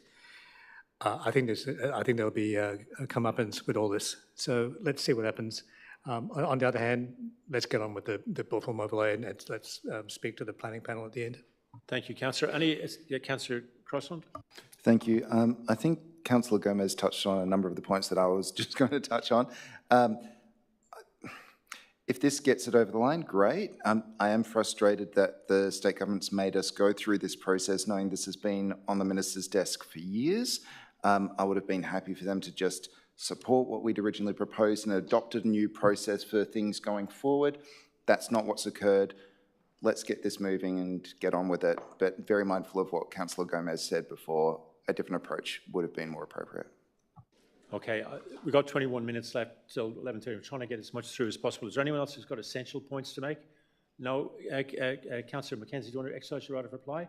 Okay, I'll move the motion. All those in favour, please raise your hand. That's passed unanimously. We'll go, can somebody get the CEO back in, please? We're going back to 7.5, public exhibition of the draft Universal Design and Disability Inclusion Policy. Would anyone like to, sorry, there's no registered speakers, registrations. Would anyone like to ask any questions on this matter? Councillor Crossland is looking to move the officer recommendation. I'll second it. Councillor Crossland, your 3 minutes starts now, please. Thank you. As one of the disability advisory groups, like representatives, I think this is really, really exciting. We've heard that from that committee that this is an area we need to do more focus on. It's an area I know I'm passionate about. I'm really excited that we've got this developed now. I'm really keen to hear from the broader community their thoughts on this. I think it could be really transformative in terms of how we look at our different policies and processes moving forward. Overall, if you have a look, it's a really fantastic piece of work, so kudos to staff that have worked on this. Thank you. Thank you. I won't speak to it. I just endorse everything Councillor Crossland said. Anyone wants to speak on this matter? Councillor Aston. Just super quick, I agree with Ed. This is actually a really, really good piece of work, and I think the officers, Laura especially, who worked on this, did a fantastic job. And it will be really interesting to see what the community thinks of this. I think it's an underserved area, so I really encourage people to check it out and provide their feedback. Any other essential points? Councillor Wade. It is an area of policy that feeds into almost everything we do, and I think we heard that tonight from several submitters as well. So I agree, incredibly important piece of work. Thank you to staff for your diligence in working it up. Thank you. Anyone else? Okay, would you like to exercise your right of reply, Councillor Crossland? No? All those in favour, please raise your hand. That is passed unanimously. We move on to 7.7, response to Gleadell Street Market notice of motion. No registered speakers. Any direct questions to council officers? Councillor Davies? Sorry, questions. No worries. No questions? Okay. Would you like to move the officer recommendation? Yeah, I'd like to move an amendment, please. So. Sure. Is there a seconder to the officer recommendation? Councillor Ho? Councillor...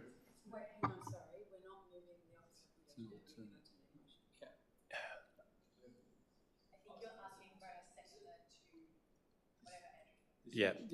whatever. Yep. So, Councillor Ho, are you willing to second this alternative motion that's on the screen? Yes, you are. Okay. Any Councillor Wade?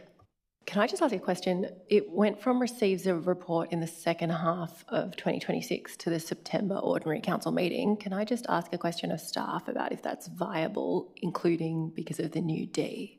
Can one of the officers respond to that, please? Through you, Mayor, I spoke to my colleague, Ms Osman, who I think has worked with Councillor Davies and has agreed to this timeframe. Okay, well, we'll get Councillor Davies to move his alternative motion. You've got 3 minutes, Councillor, starting now. I'll be brief because I thought we'd be speaking tomorrow night. Gleadell Street Market is obviously a bit of a cultural institution, and it's certainly something we want to preserve, and it's a very important part of the local Richmond community. Like everything, it's facing some challenges due to rising extremely high waste costs. And as we've found through the report, we're looking at least another $250,000 on top of the costs of running the council. I think before we make any broader decisions about how we manage this cost, I'd like to see a breakdown. I'm suggesting that we look at a breakdown, how are those costs allocated, so that we can fully understand where these new costs have originated from, and we can make better decisions around our choices with Gleadell Street.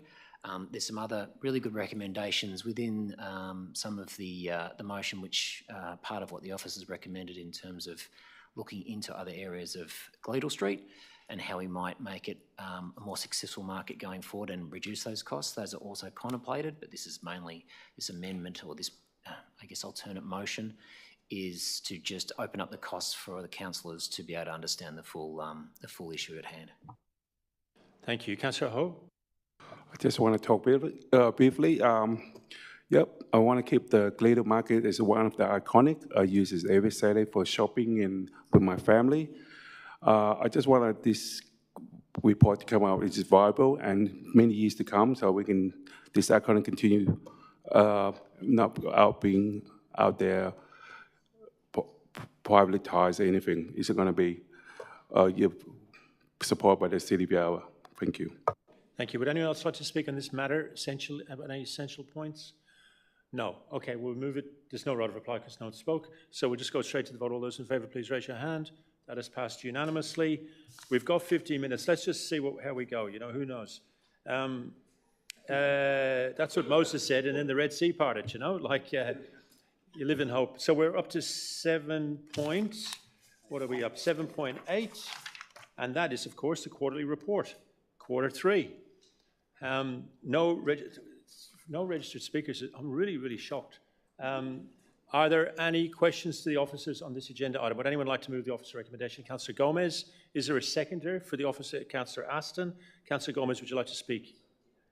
A question? Yes, let's go back. Councillor Davies. No problem, no problem. And it's... So that would be to Book Culvert? Yeah, sorry, Book. If it's financial, the CEO will take it. Councillor Davies, okay, your hand. Is there, and this is, I'm sorry, I apologise for this question if it's already glaringly in the pages, CEO. Is there any record of enforcement data in this, please? Thank you, CEO. Thank you, Councillor Davies. Yes, there is. And I can quickly flick to the pages if you need to, but I can reassure you that there is enforcement data in the report, as there is every quarter. Thank you. Thank you. So we've got mover, hopefully not the whole 3 minutes yet, but you are... I'll be very quick, Mayor. I just want to say that the quarterly report looks like we're on track. We're doing well in terms of actions against the council plan and financially. And but there are stormy waters ahead, which have been foreshadowed. So hopefully we can sail through those as well as we are doing right now. Thank you. Councillor Aston, do you need to speak to this? No. Would anyone else like to speak to this? Okay, well then we'll put the motion. All those in favour, please raise your hand. That has passed unanimously. We'll move on to 7.9 DDP maintenance review. I'm quite happy to move the officer recommendation. There are no registrations. Are there any questions on this agenda item? No. Anyone like to second this officer report? I'm moving it, yeah. I'll just be very brief. I think the, you know, it's all comes to the fact that we decided some time ago not to do the state roads. We saved ourselves a lot of money, and then they went on strike, essentially. I love strikes, except when I'm on the receiving end of them. And we had bushfires in Hoddle Street. We had grass growing everywhere. And what the point is made in this 7.9 is the advocacy of the council over the last few months has actually been stunningly successful. I was on the 3AW yesterday, and I thanked Jackie Felgate because I think she played a big role in helping us. But all the councillors played a big role in this. She asked, will the government now just keep on doing it? And I said to her that it's like when your teenage kid you convince them to do the dishes, that's a good night. Whether they're going to do it tomorrow night or next week, well, we live in hope, you know? So it's pretty painful if we have to keep coming back every 6 months and try to embarrass the state government. Hopefully we don't have to do that. But so far, so good. It's been a really good advocacy exercise. And by and large, the state streets are a lot better than what they were. And we've had the resheeting of Bridge Road, which is magnificent, or most of Bridge Road. Councillor Mackenzie, did you want to speak to this? Yeah, thank you for that. Yes, our advocacy does work, and whilst I know this has been frustrating for some members of our community, it is the right thing to do. The state government has responsibility over their roads and their assets, and we take responsibility over our assets.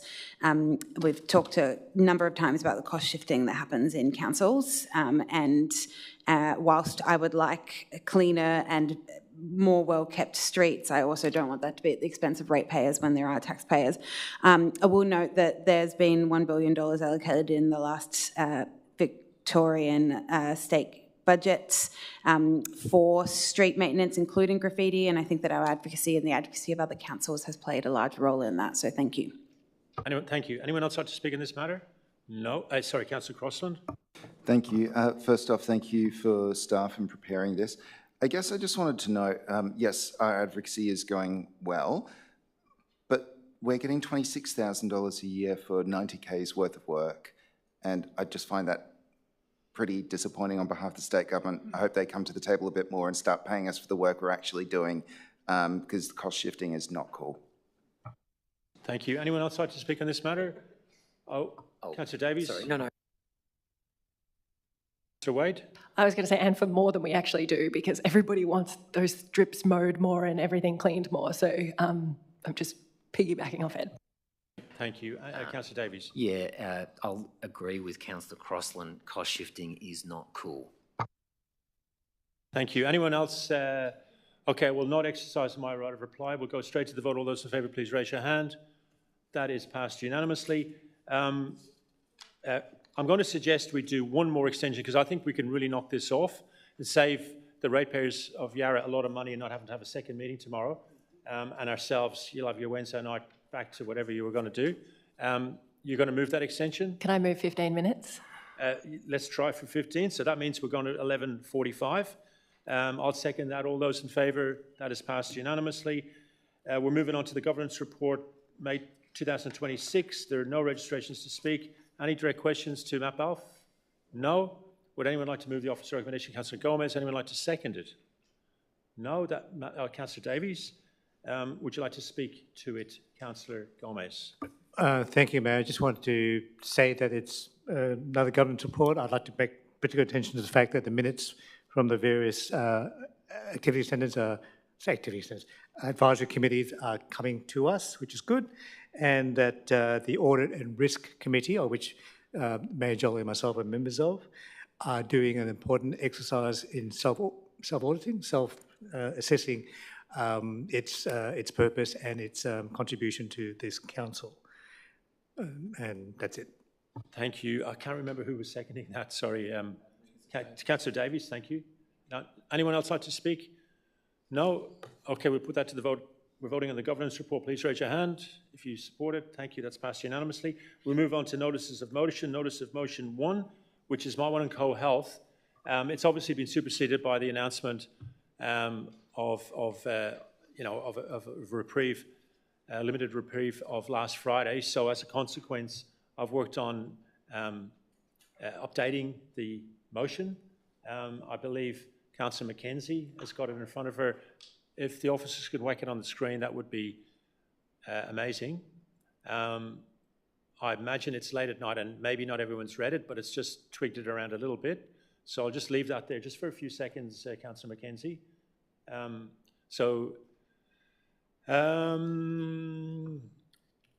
Right, Councillor Mackenzie, you've got, oh yeah, thank you. We'll keep it on screen so people can read this bit.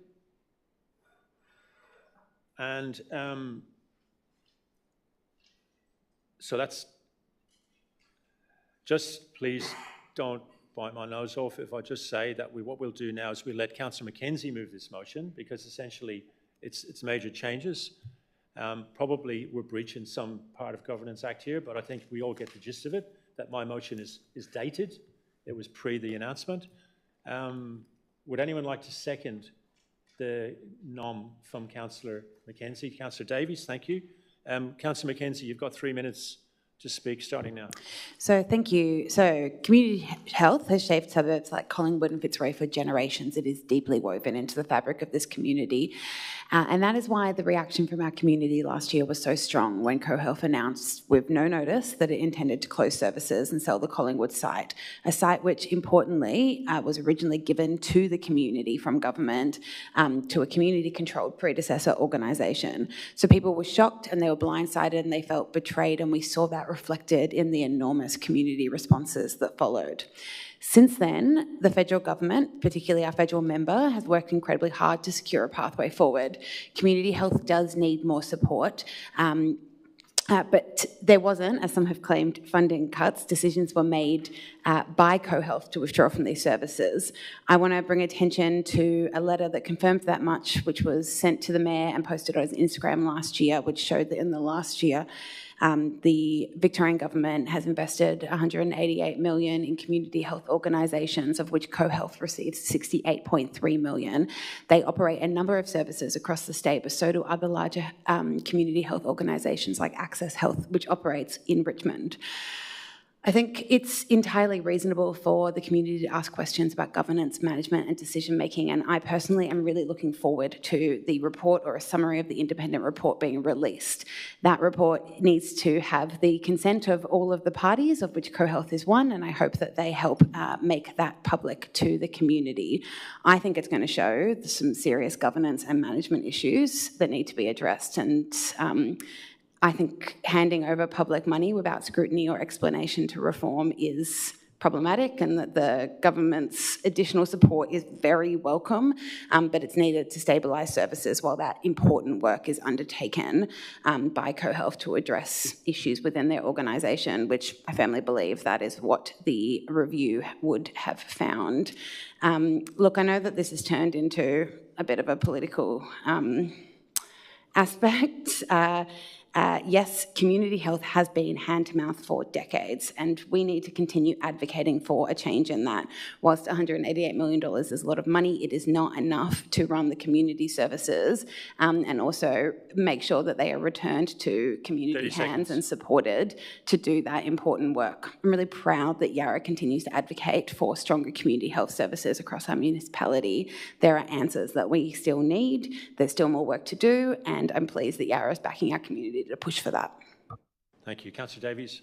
I agree with everything that Councillor Mackenzie's just mentioned, so I won't repeat it. I would like to thank the Mayor for doing the heavy lifting at the City of Yarra for this cause. You know, I think I've mentioned before, I think we're down in the rain out the front of a local member. And I think it was great to see the Mayor and City of Yarra standing up for the local community and dealing with what is a crisis for many people, or was a crisis for many people. And I feel like the Mayor and the City of Yarra have been a linchpin in this decision in terms of raising it above the radar for federal government and making it relevant. I take all the points that Councillor Mackenzie has made, and I'm glad to see there's a year. I hope that it will extend beyond that with whatever the new framework or what it looks like going forward, because it needs to be supported now and going into the future. Thank you. Anyone else like to speak on this matter? Councillor Crossland, I should say. Thank you. Just to be brief, to be clear, I'll be supporting this. Thank you to Councillor Mackenzie for the changes that you've put forward for this. I think they're really beneficial.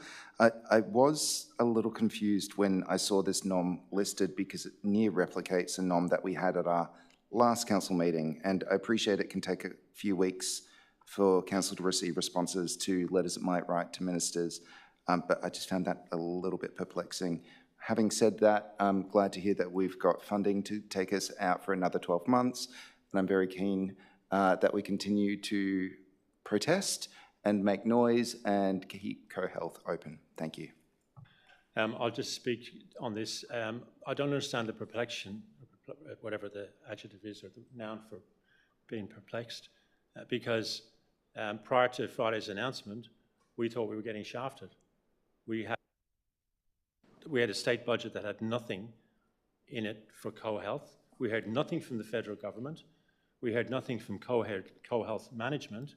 And my motion was very, very different than the other one, which was a very good motion, and we all passed it unanimously, because it was calling for the banners outside the town halls, the corflutes, a mass meeting, and a return to the trenches. The writing of letters and the requesting of meetings with these politicians, that was the least important bit. In fact, when we go to war with them, the less we talk to them, the more far we put up their backside, the more they come running to us. So that's why this motion was tabled in its original form prior to last Friday. But I do think, obviously, since last Friday and the limited win we've had, it's been changed in a good way. Councillor Gomez.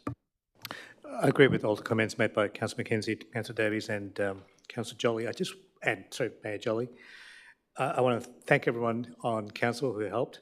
I just want to point out the efforts of one particular member from my ward, Dr. Brian Stagol.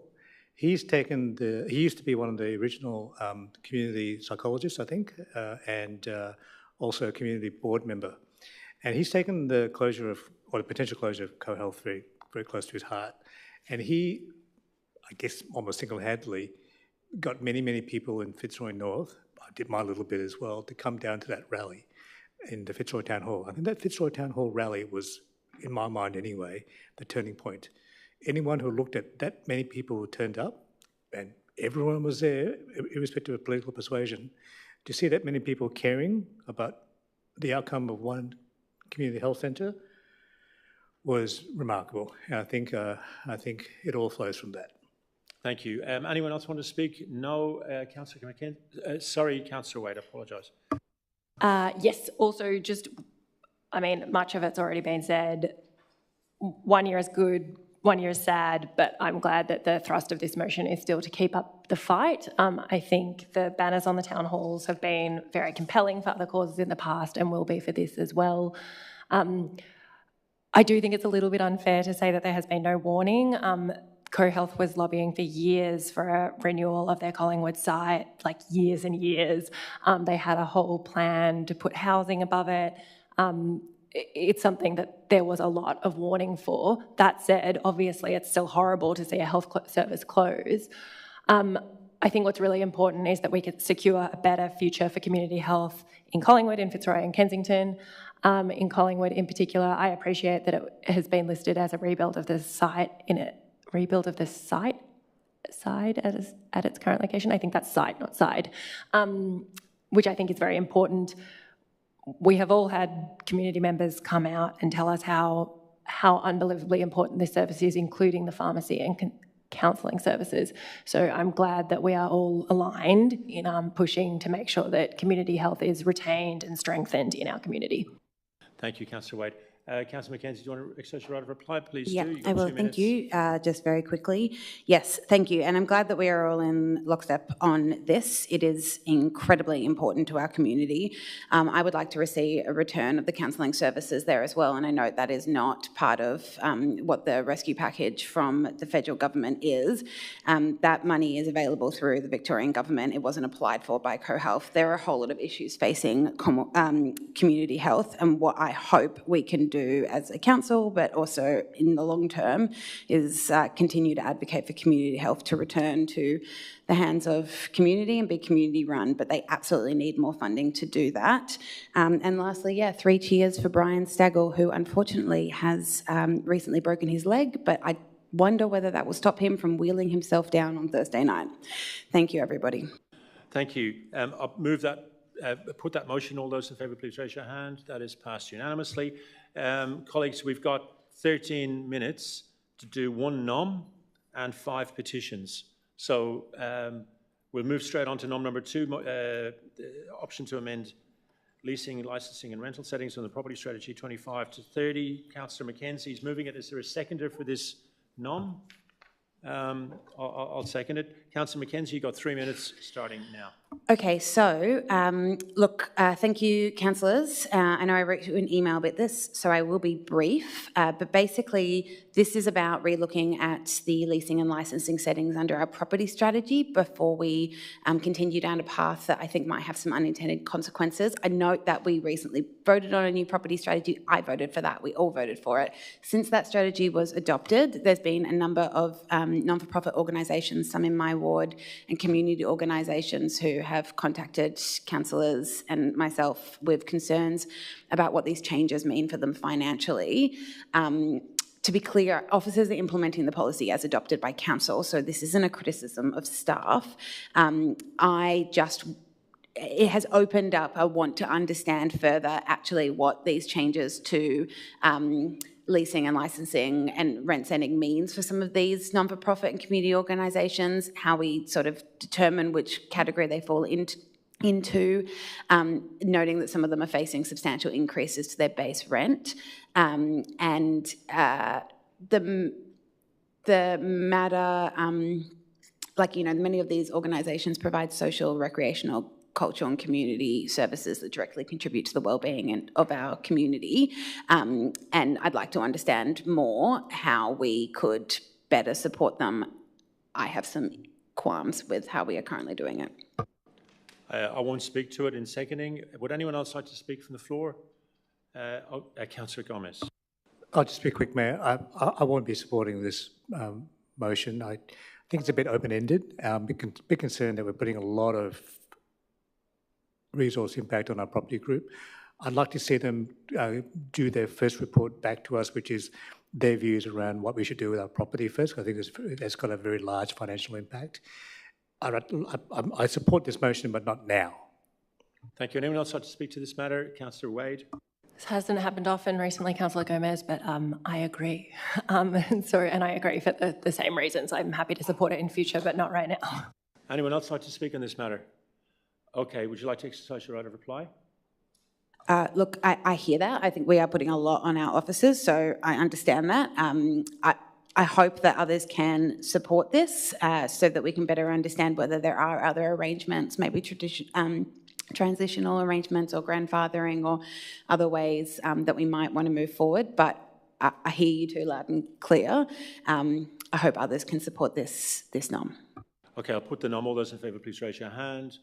You've got Councillor Mackenzie and Jolly, and all those opposed, Davies, Gomez, Ho, Crossland, Wade, and Aston. That's lost.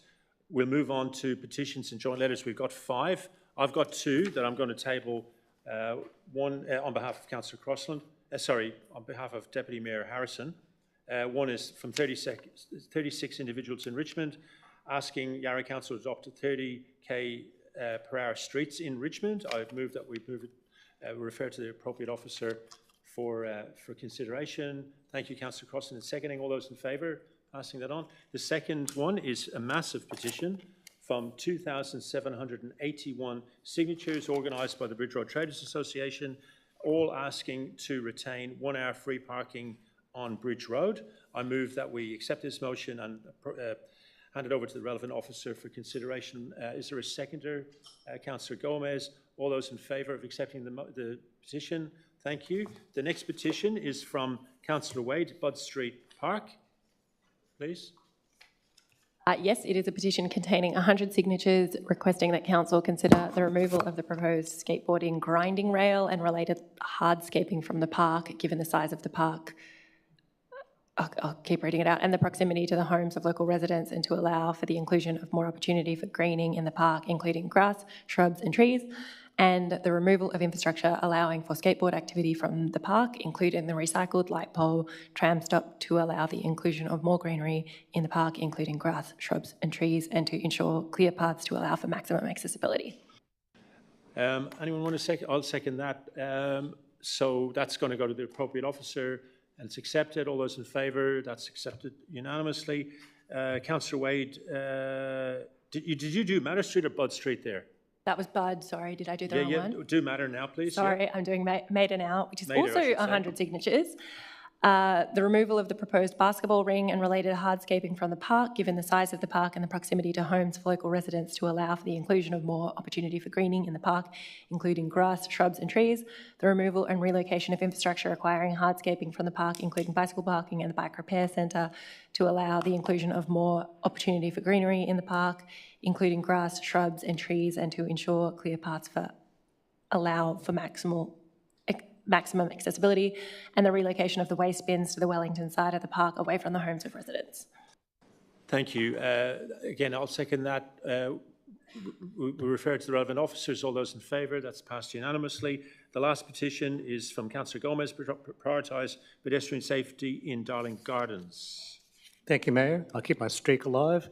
This is a petition containing 63 signatures requesting Council consider disallowing the use of all forms of cycling in the Darling Gardens except for children aged 12 and under, and that Darling Gardens remain a cherished site for passive recreation and is under increasing use for picnics, dog walking, family gatherings, strolling and just resting.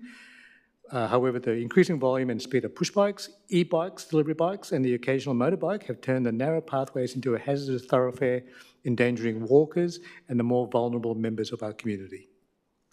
And we move that the petition be accepted, noted and referred to the CEO for consideration and response. That's seconded by Councillor Mackenzie. All those in favour, please raise your hand. All right, colleagues. Sorry, Mayor, quick question. The petition that was tabled during Wellington Street, was that formally tabled? Governance Manager will explain that. Thank you, Mayor. Councillor Wade, the governance rules say if there's a petition on an item on the agenda, it has to be made a submission on the item. So we'll record it on the item for 7.1 that the petition was received. So it'll be minuted in some way? Yeah, it'll be recorded in the minutes, yeah. And Mr. Boyle was informed about that and he's happy, yeah, he understands that. It's a good call. Okay, we're like really at the pointy end here. Any questions without notice? Make yourself really popular by asking 5 or 6. Any delegates' reports? Any general business? Any urgent business? No confidential items? Okay, I close the meeting at 11:40.